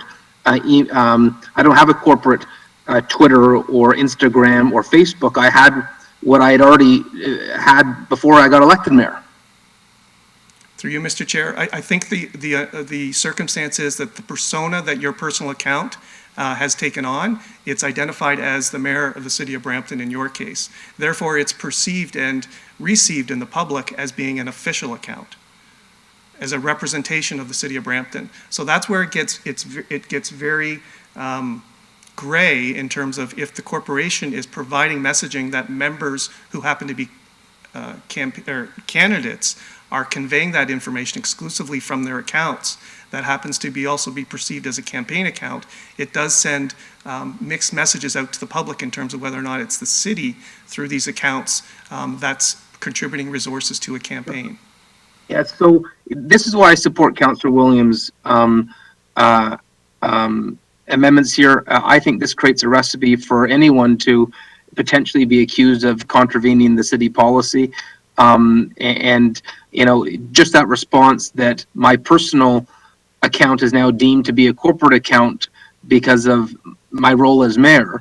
You know, that same assumption could be made of all of you. Now, Councillor Dillon, you had a large social media following before you got elected. We can't say that you're now deemed to be a corporate account. You know, I had a Twitter account for 10 years before I was mayor.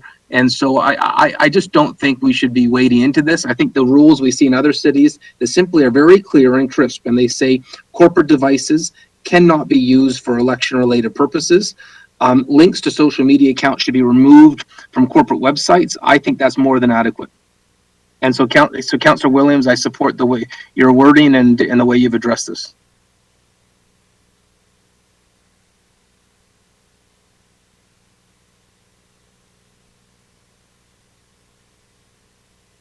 All right. Okay. I don't see any other speakers. Mr. Chair? Yeah, Mr. Flick, you said you wanted to make some comments. Yes, just on the proposed motion from Councillor Williams. I guess 3 points. One is I just wanted to seek clarity. That is the intent of the motion to amend the proposed policy to, it says here integrate within the policy, but the policy integrating means putting these in. Is it to replace the social media section with these points? So I guess clarity on that is the first question. The second question is, the first bullet says all links to social media accounts and personal external websites will be removed from city websites and domains during the municipal election period. I just want to point out that, as you may recall from the 2018 election, when a candidate registers their nomination for office, we ask them if they have a campaign Twitter, social media account, and we have, since the 2018 election, included a link to that. I think it's either one or two accounts on the city's website under the municipal election pages to those candidate websites. So that would be the only link that would go to a campaign site per se. All other links that may exist on member of council corporate web pages now, those links will be severed at the time of nomination. So I just want to see clarity on that. And just the third point is, if this motion does carry, and that's the will of committee and council, just to be aware that regardless of the wording of the policy, there still is the Municipal Elections Act, there still is the Council Code of Conduct. And I don't want to absolve and say that members are then absolved from any risk down the road, because there may be individuals, we know this happens during a campaign period, that may challenge whether or not a member of council who happens to be a candidate is complying with the Municipal Elections Act or complying with the Code of Conduct, and that could trigger an Integrity Commissioner complaint or a challenge under the Municipal Elections Act. So I just want members to be aware of that. All right, Councillor Williams, did you want to respond to that? Yes, thank you, through you, Chair. It is to replace the wording, so not to be integrated, it is to replace. This is the wording taken from the other municipalities, pretty much word for word. So it would be to replace. I hear what you're saying about the social media accounts and links.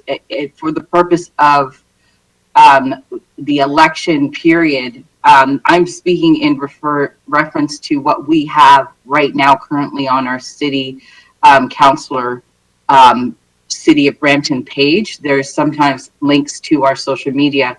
When we are running, we can put the page that we want our voters to go to. So I think for the purpose of the election, that would still remain. But for our City of Brampton, you know, the links on the Meet Your Councilors page, it wouldn't have the links or handles to our election websites and such, so, or personal websites. So just for that clarification, that would still go on as it is historically. But it is to replace the current wording. Thank you. I can see the amendment on the screen. I hope that clarifies. Thank you very much. Peter, can I just clarify one item, or Mr. Clerk, sorry, can I just clarify one item with you as well? You did mention that on the election page on the city website, you do post everybody's website in 2014 and 2018, maybe not in 2014, but 2018. That gave everyone equal opportunity for anyone who was going to the city's page to look up any candidate. We're still going to be doing that, correct? Through you, Mr. Chair, yes, that's the intent. I believe it's two social media website options that a candidate, when they file their nomination, will be afforded the opportunity to provide that information to us, and we will include it on the Brampton election webpage that lists the candidates for how the public can reach out to them. And then to Councillor Williams' point, any links that exist today from the mayor members' pages, corporate pages, if they do file their nomination, and that account then may be severed from their corporate page, I'll call it at this point. And they'll have to rely on their candidate link, which is on the Brampton elections page. So you're right, Councillor, it did start in 2018. All right, thank you very much. I don't see any other, recorded vote, please, from Councillor Willens. I will turn it back over to you, Mr. Clerk, for a recorded vote. Thank you, Mr. Chair. The motion proposed from Councillor Williams is on the screen, the staff report and policy as amended. All in favor, please indicate. Councillor Santos. Yes. Councillor Visante. Yes. Councillor Willens. No. Councillor Paleshi, Yes. Councillor Medeiros, Yes. Councillor Williams, Yes. Councillor Fortini, Yes. Councillor Singh, Yes. Councillor Dillon, Yes. Mayor Brown. Yes. Thank you. Chair Bowman. Yes. That motion carries 10-1.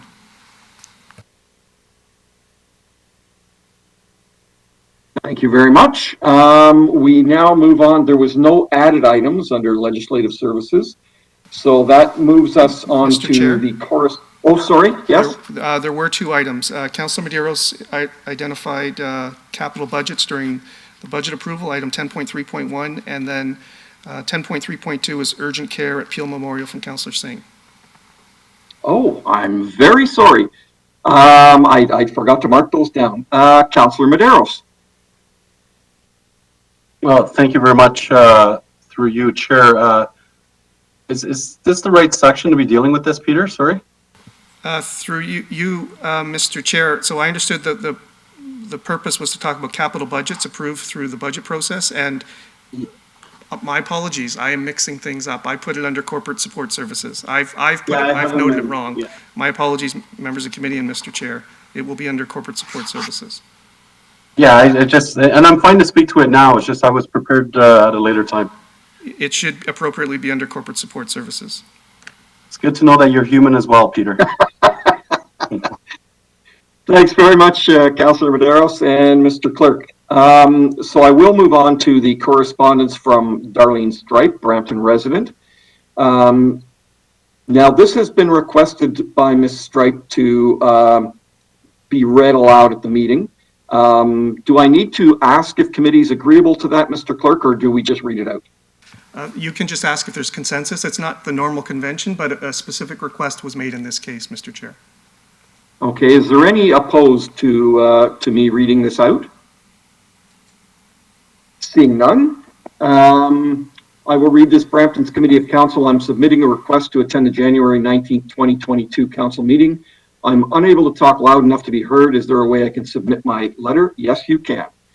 My appearance today is in regards to Brampton's bylaw that states we're only permitted 3 dogs. That does not address the concern it was originally intended for, which was to curb puppy mills. With the onset of COVID and more people wanting to have a dog, I understand there's been an increase in puppy mills. City of Brampton bylaw 2520 reads as follows: number of animals you can keep, as many as 3 dogs and 6 cats, but no more than those in numbers in a residence in Brampton. This bylaw does not address the issue it was originally intended for, which was to curb or stop puppy mills. An additional fact is that 1 cat can birth as many as 5 litters in a year. So you can have 6 cats and each cat has a litter. That's 30 cats, assuming each cat only gives birth to 1 kitten. Of those cats, each can have 1 kitten as they reach maturity at 4 months. So 6 cats is okay. This bylaw requires multiple revisions. If you can provide proof that you give a dog a good life, you can apply to have an exception to this bylaw. The following proof is required: proof of spaying or neutering, proof to be supplied to Brampton Animal Services. Minimum age for sterilization should be 1 year or less. For each month after 1 year, impose a fine. All my dogs are way over the age of 10. No one is having puppies anytime soon. Standard of care for dogs: regular yearly shots and proof of same. Rabies documentation be submitted to Brampton Animal Services. Grooming, flea tick treatment, yearly vet for physical examination, socialization, nutrition, adequate exercise daily for dog's ability, adequate bedding. Says old dog bones, I guess, I don't know. Must be trained to the level of basic commands: sit, stay, lay down, no, off, etc. This will also enhance the safety of Brampton residents and other dogs. The adoptive person must have the financial means to support the dogs medically and physically. Animal control could spend time holding classes about this, subsidized or free. They could set up appointments with people and have those people run through basic commands with their dog. If they haven't done so, find out why, provide assistance and guidance. How many dogs are sent to the shelters, rescues, because the owner has no idea how to train the dog or can't afford to take lessons? This should be required to owning a dog, and there are many ways to get the education to train the dog. I am self-taught and have trained all 4 of my dogs, as well as I have assisted others with training them and their dogs for free. I A well-behaved dog is like going to stay in a permanent home if the owner isn't constantly struggling with controlling the dog. The number of dogs you own isn't relevant. What's relevant is they are well taken care of. I'm not the only person who has multiple dogs, and for those who do, it would be a welcome relief to know that the new litmus bylaw would ensure dogs receive adequate and appropriate care. Be it one dog or four, please see below. In Mississauga, you're permitted to have 4. Kingston requests you apply for an access animals permit. Thank you for your time, Darlene Stripe. Is there any questions regarding the correspondence? Okay, I have a motion by Councillor Willens to receive the correspondence. Any opposed? Seeing none, that is moved. Our next item is item 10.5, Councillor question period for this section. Do any members have any questions regarding the Legislative Services section? If so, please use your chat function. I see none. Public question period, 10.6. Mr. Clerk, do we have any questions from the public? There are no questions for this section, Mr. Chair. Thank you very much. I will now, that finishes Legislative Services section. I will now turn the chair over to Councillor Medeiros for Economic Development. Thank you very much. Thank you very much, Councillor Bowman. I will hand it over to staff for our presentation by Erica Henry Jackman, our FDI Coordinator for African Caribbean Markets Economic Development Office. Welcome, Erica. So much through you, Mr. Chair and Council. As you know, Canada has become a top destination for foreign companies with global ambitions and for high educated workers looking to search for new opportunities. We are ranked as the second best country globally for FDI and the most accessible place to start a business in the G20. With that in mind, our mission to Nigeria was to strategically position the city of Brampton as a municipality with the greatest opportunities for Nigerian companies looking to create game-changing innovations. Next slide, please. This was an opportunity for our city to recognize the bold and innovative ideas coming from the African continent. The mission was built on the bilateral opportunities and cultural ties that unite Brampton and Nigeria, which was strengthened during the mayor's-led February 2022 mission with Councillor Williams in Nigeria, and to also establish new relationships for the city. The City of Brampton's curated virtual mission to Nigeria, held on November 15th and 23rd, engaged with over 120 delegates, participants, including government officials, businesses, startups, and technology incubators. The mission touched on the importance of the Nigerian diaspora's critical role to increase engagement and with micro, small, and medium-sized businesses. It allowed us to develop a framework for cross-border strategy that will strengthen the city's economic recovery plan. Next slide, please.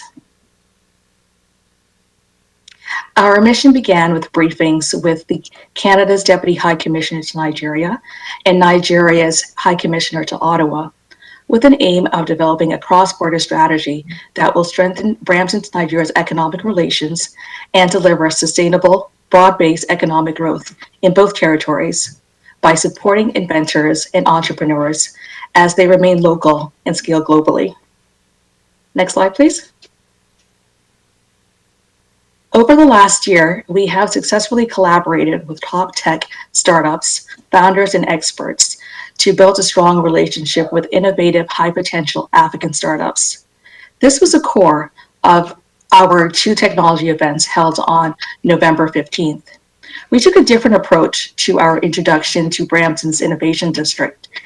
Our Nigerian business partners spoke to their relationship, opportunities, and successes that they have experienced while working with us at the city.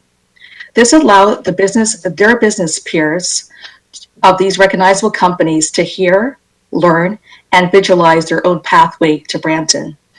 As a result of the testimonials by our partners during the mission, we were able to attract multiple incubator applications to our Innovation District programs. We also held a curated roundtable with 8 Nigerian startups who are currently enrolled in an Ontario-based accelerator also trying to attract them as having their headquarters based here in the city of Brampton. Next slide, please. The goal of our November 23rd event was about building personal relationships through the lens of inclusive innovation and entrepreneurship, with a focus on women and the creative arts. This was critical to developing a meaningful connection with our partners and stakeholders.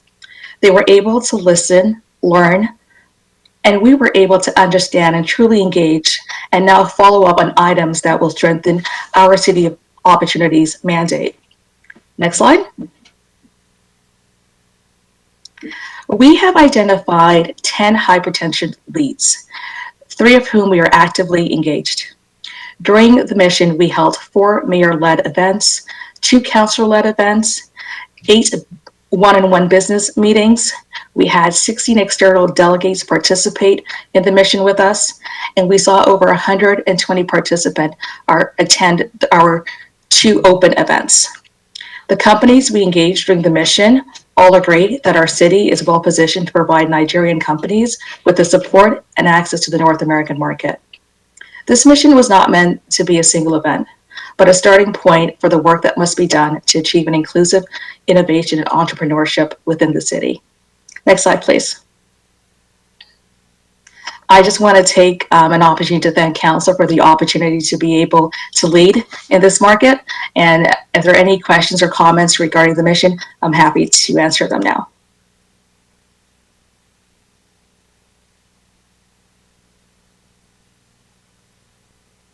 Okay, I see Councillor Williams. Thank you through you, Chair. Hi, Erica. Thank you so much for the presentation. It was an exciting and successful delegation and virtual FDI. I was so impressed by how engaged and excited many of the business people in the Nigerian community were to see us engaging them. So I just think it's so unique. Are there any other cities that are doing this right now in Ontario? Well, we have no other municipalities in Canada, not to mention Ontario, but we are the only municipality currently engaged in actively looking at attracting and speaking to the African continent for FDI. So we are uniquely positioned to be able to work with this. I think it's helpful that we have such a diverse population here at the city of Brampton, that people just, everybody that we speak to, even when we had meetings with both high commissioners, they were just so very impressed that we've taken the time as a municipality to really attract and look at the innovation that's coming out, both from the continent and to see how we can actually embrace it and then how we can help these companies scale with market access to North America, given our free trade agreements that are available to them. They see it as a unique opportunity, given that other people are also looking at other market streams because of COVID and market opportunities that Brampton has positioned, we have positioned ourselves as a city to be able to really take this and run with it. Absolutely. What we are doing is so unique. It's setting us apart from all municipalities in Canada, and that's really exciting. And, you know, it's almost encouraging to see this create the framework for other municipalities to do the same. And the Nigerian diaspora is extremely hungry. When we went, the amount of people who were entrepreneurs and extremely successful because of the volume of population there. And so making the jump to expand on Brampton is only going to really catapult our visibility as well.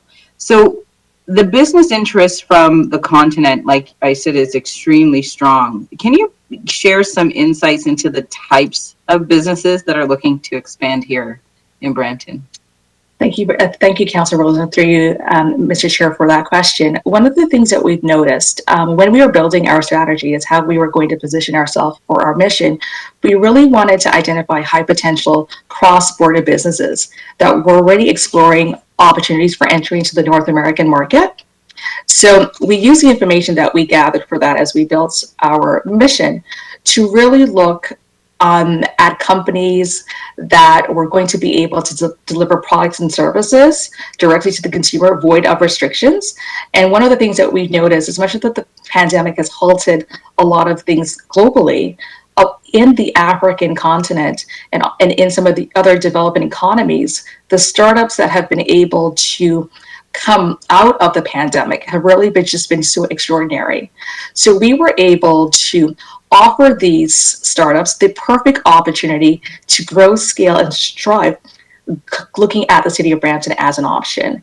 So it's important as well because these companies now will really act as a catalyst as we look at our own economic recovery strategy here in the city. And the businesses that have been very keen on expanding into Brampton come from the transportation, logistic, fintech, and the virtual education sectors. Wow, that is excellent. That is really excellent. Well, I have no further questions except for what's next. So we're just, well, I'll tell you, we're super excited for what next. I really think our innovation district is so highly equipped for what comes next for us. I think there are lots of things that attract startups and entrepreneurs to Brampton, one being the multifaceted innovation district that we have.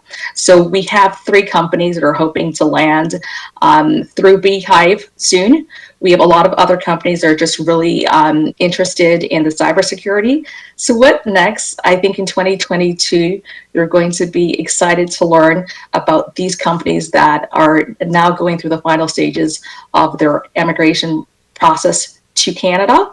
And we're just really excited at what comes next. And what comes next is funding, growth, and really just placing the city of Brampton on the map as an up and coming city that is really in the middle of the innovation corridor for Canada to be a part of what's happening here. So what comes next is a really bright future, and we're excited to be supporting that. Thank you so much, Erica. It's really exciting, and I'm looking forward to the multiple what next answers that you've provided just now. Through the chair, I would like to receive the report, and thank you again, Erica. You're very welcome. Thank you. Thank you, Councillor Williams, for your leadership, and Mayor Brown. I know I do see Mayor Brown on the board. Go ahead, Mayor Brown.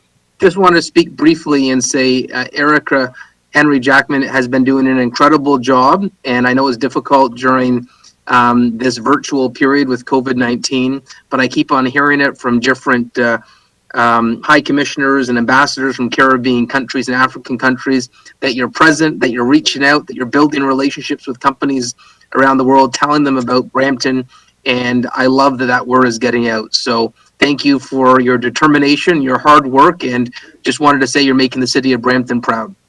Thank you, Mayor. So thank you, Mayor Brown. And Erica, you can play this video during your performance review.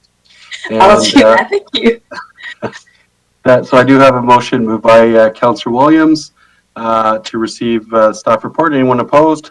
I see none. Motion carries. We now go on to, and that's the last items, Councillor question period. Any members of committee have a question? I see none. Public question period, City Clerk. Mr. Chair, there are no questions for this section.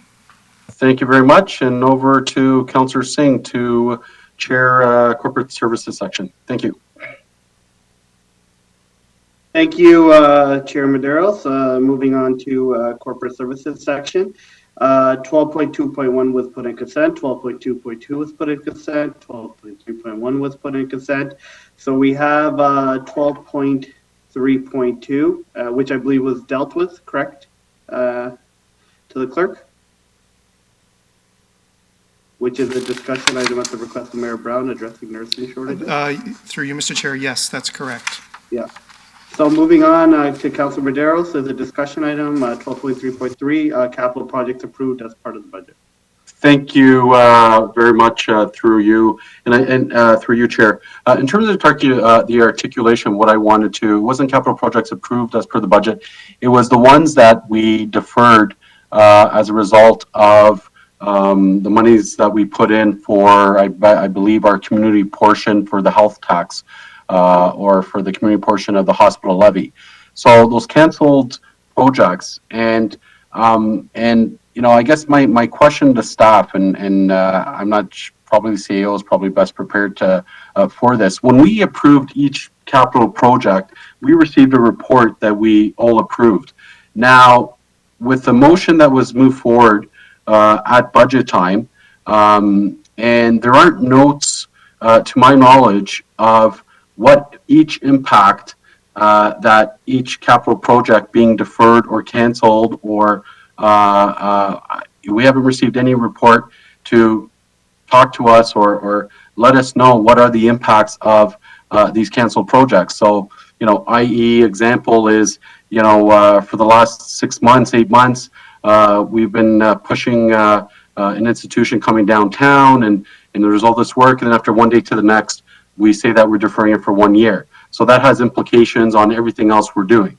On the other capital projects, we don't know what those impacts are. So are we going to get updated briefing notes on each item that will come to council to understand what those impacts on those deferred projects or canceled projects will be?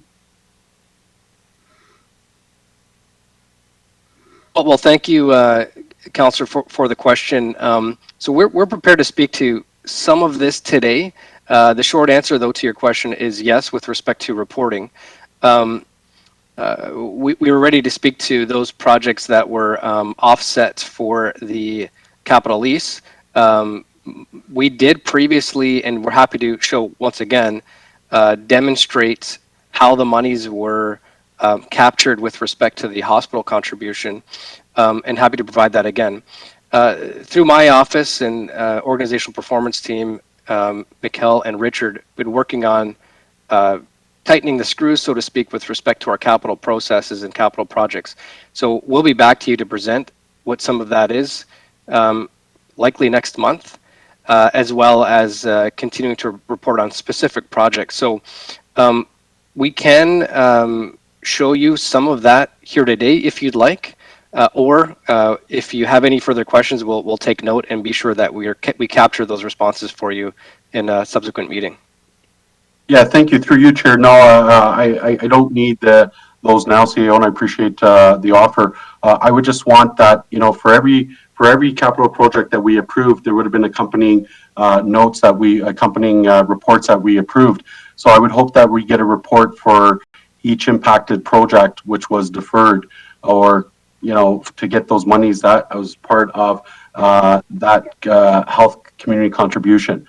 So the way that it gets presented, I'll leave it up to you. I would just like those impacts come to council, so we're fully aware of the decision that was made, because this was a sort of a last minute motion that was put on.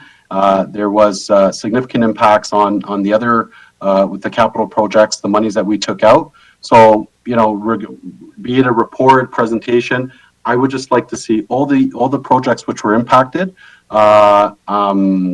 be it in notes or a presentation, that we get that information coming back. So in terms of timelines, I'll leave it to you to report back to us. Hopefully we'll get it within the month. And this way we can sort of understand what were the impacts on each project that we took capital money out of. Well, thank you, Councillor. That provides us clarity to further hone the information we'll bring back. Thank you so much. Yeah, I appreciate it. Thank you very much.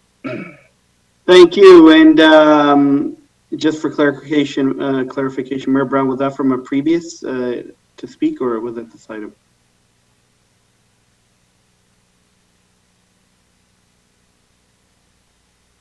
Okay, not hearing. Okay, I see Councillor Santos, but once again, Mayor Brown, you wrote speak. Was that for the previous item or this item? That was the previous item. That's from 229. Okay. Okay, Councillor Santos. Thank you. Through you, Mr. Chair. Just for clarification, because it was mentioned that the motion regarding the hospital was put forward last minute.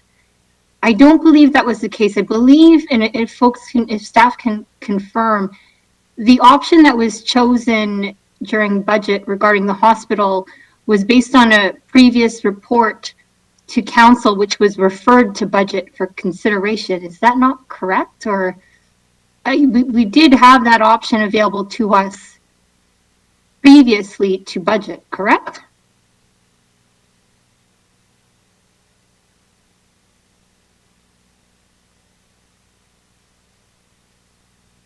So through the chair, thank you, Councillor. Yes, staff did provide information and options to council for their consideration in advance of the decision making. Okay, thank you. I just wanted to clarify that because I don't think we made that motion or brought that forward as a last minute thing. I know because I looked at it. It was a report that had a number of different options for us to consider. And so that was the one that was voted on and chosen. Thank you for the clarification. Thank you, Councillor Fortini. I'll let Councillor Medeiros go first. Okay, Councillor Medeiros, and then I'll have Councillor Fortini. Thank you, Councillor Fortini. I guess for further clarification, what wasn't and what we've asked now is that a motion was moved that was approved that did not outline all the impacts on those monies taken away from those capital projects. In the report was not highlighted all the impacts on those individual projects. And that's why I'm referring to the fact that essentially why I raised this issue, that we get those notes, because every report that we approved clearly outlined all the alignment with our initiatives, clearly outlined where that money was going to be spent, what was the impact, and what we were striving for. When we decided to take those monies away, there were negative consequences and impacts on those respective projects that were not in the report, that were not fully disclosed. And that's why I'm saying for council's benefit that we get that information back. So to further clarification, thank you. Thank you, Councillor Medeiros. I'm going to let Councillor Fortini go, then Councillor Santos, you can respond. Councillor Fortini. Yeah, thank you, Mr. Chair. I just want to clarify when we're talking about the hospital. You know, we keep having all these videos since we mentioned it. The money was spent there. We did not put half. You know, there was 22 million in there already from the previous council when they did the levy. So when we do all these videos that we put half here and half there, we didn't put zero. Do the math, just to clarify for the hospital part. Thank you. Thank you, Councillor Fortini. Councillor Santos, your response. Thank you. Through you, Mr. Chair, just a follow-up question, my second question and final one. With respect to the capital projects and this report or information that's coming back, the deferred money or projects that were deferred into the future, was it only, like, were all those capital projects that were deferred just to cover the cost of the hospital, or were there other budget amendments that were brought forward and approved to help, you know, find money for those projects? I'm not sure if that's clear enough, Mr. CAO.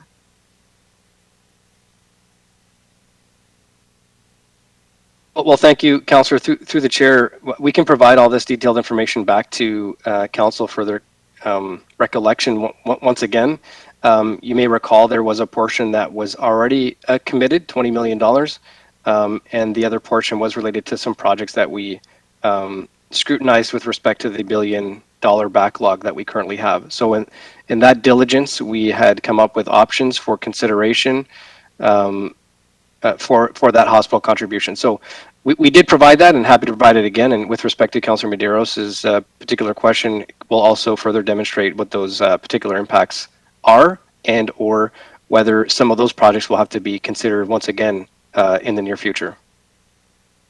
Okay, thank you. Thank you, and we look forward to the report addressing some of the issues and concerns. Councillor Fortini. Yeah, thank you. Just to clarify, I think we're playing around in circles here. These projects were canceled before we decided to put the money in the hospital.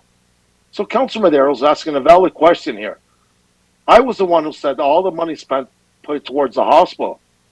But if this hospital part did not come by, these projects were canceled months before. So why are we confusing the hospital that we brought it to the hospital for the cancellation? So he's asking a valid question, the impact. If this hospital discussion ever came up with this levy, That, it has nothing to do with it. That money would have been sitting there, and the impact was already canceled months and months before this discussion happened. So let's not compare apples to oranges here. Thank you. And I don't see a motion on the screen. Councilor Meadows, would you like to put that in the form of a motion? No, I trust this. I trust the CEO understands the significance of the conversation. So I look forward to some update in a month. So I trust that. Thank you. Okay, no problem. Okay, I don't see any other questions. So that was a good conversation. Moving on, 12.3.4. I did promise some residents I would bring this up, and I am the person who added this item. I'll keep it very brief. You know, a lot of them are concerned about this closure. I know we do have a surge of cases. It's a difficult time for everybody, but I was, I wouldn't say surprised, but I was, well, I guess surprised is the right word. Surprised to see how many people actually were looking forward to the urgent care center. We're happy that it came back online, and a lot of parents use it for their children, and we're already starting to use it. So, you know, it was disconcerting for some that it had to close so soon. We do have a rise in cases, and I know this didn't make the media, but the residents are looking forward to having it back. I don't know if the mayor has any updates, what his conversations have been like about the urgent care center, but I just wanted to bring that up for the record. Does anybody have any questions or concerns before I wrap up the corporate services section? Councillor Singh, was that a question for? Yeah, if you wanted to make any comments. In respect to the current closure, or the current closure, because it was only open. So, as most people know, the urgent care clinic has been closed for much of the pandemic, and then it was reopened on December 7th. And then it was closed again. Dr. Mohammed tells me he wants to keep it open as much as possible because it helps with the volume we have at the hospital. But they're facing staffing shortages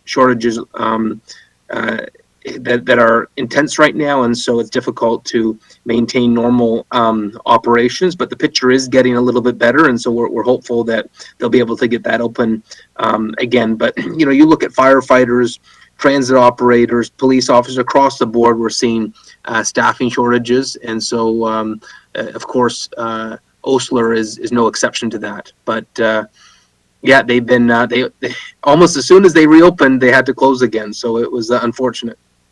Yeah, that was some of the concern, and I can tell you it's well utilized, and it's good to see that it's utilized, and I think parents are looking forward, in particular, to having it come back, and so are residents. So thank you for being on top of that.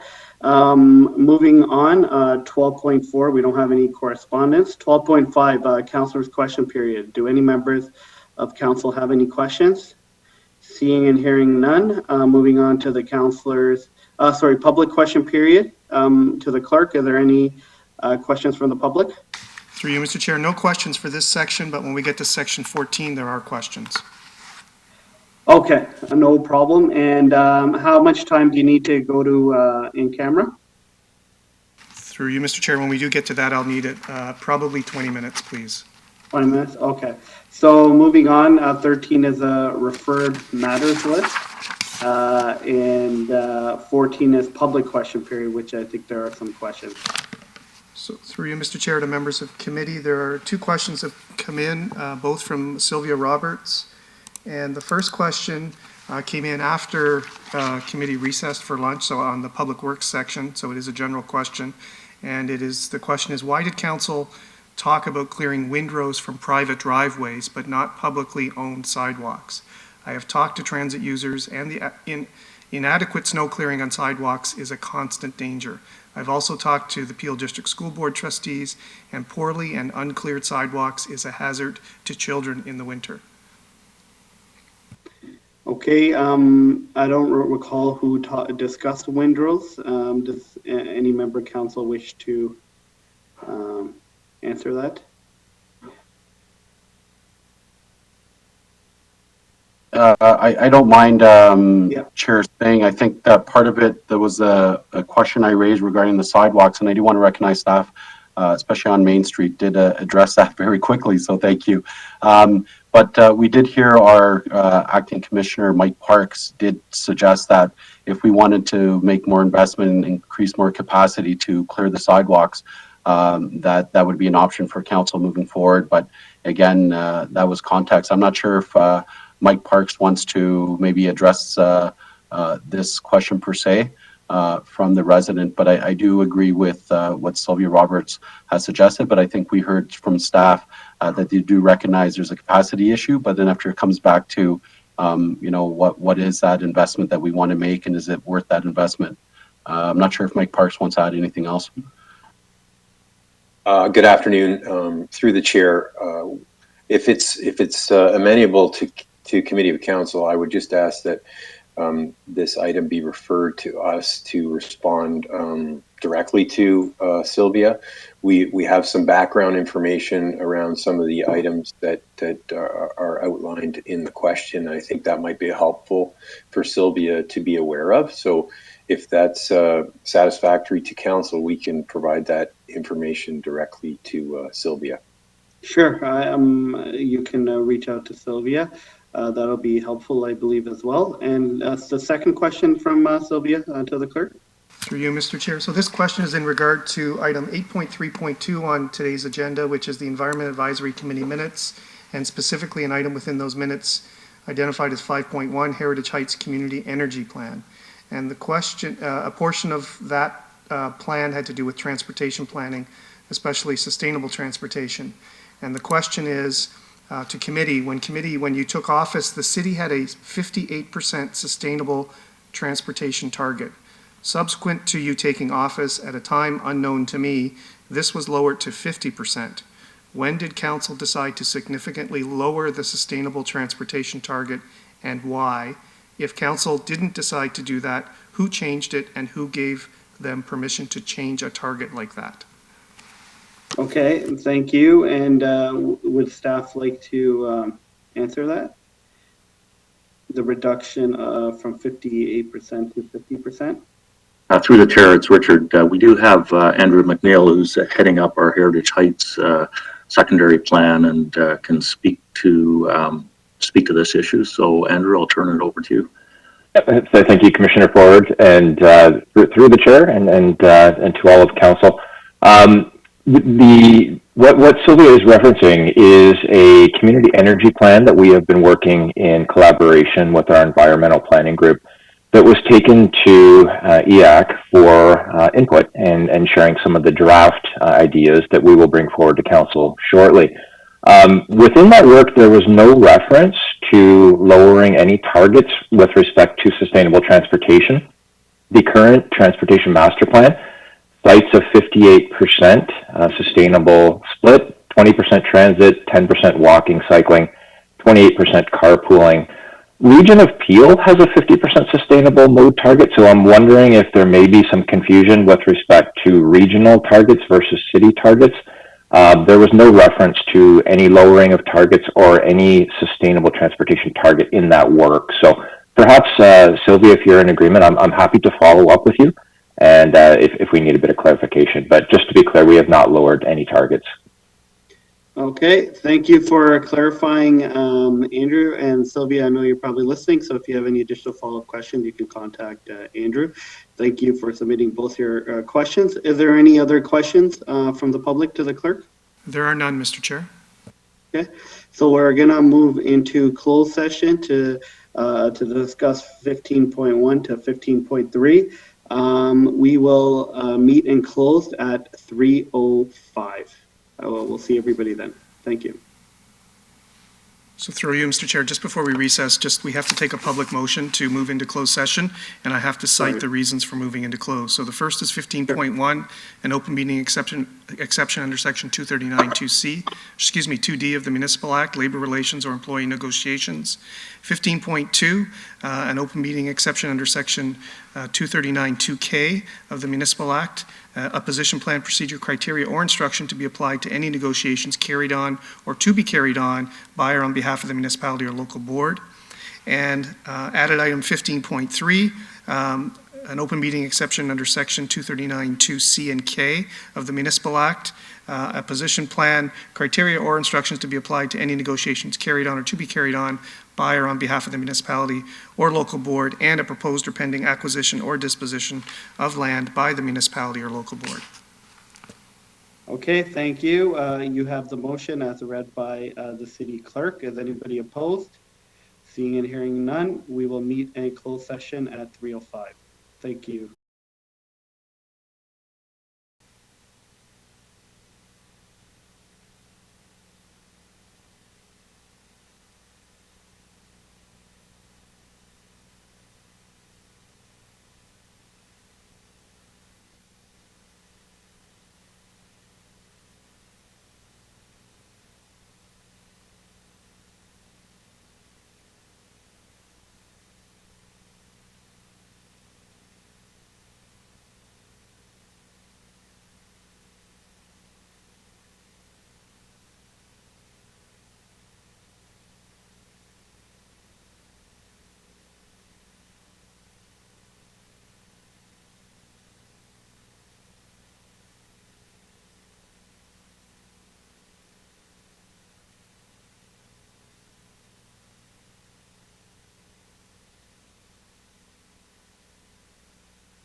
Members of committee, just before we restart in open session at 3:50, I'm just confirming the members I see present in the meeting.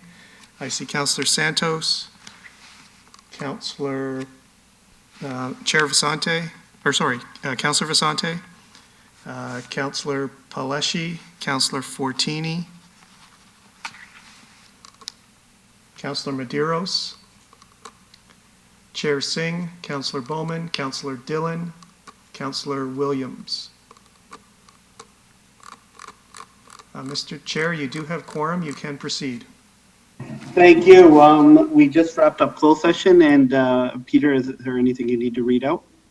Yes, through you, Mr. Chair. The report out from closed session is as follows. For item 15.1, an open session meeting exception under Section 239(2)(d) of the Municipal Act, labor relations or employee negotiations. Information was received and no direction was given. In regards to item 15.2, an open meeting exception under Section 239(2)(k) of the Municipal Act, a position plan, procedure, criteria, or instruction to be applied to any negotiations carried on or to be carried on by or on behalf of the municipality or local board. There was a procedural motion that carried to refer this matter to the January 26th council meeting.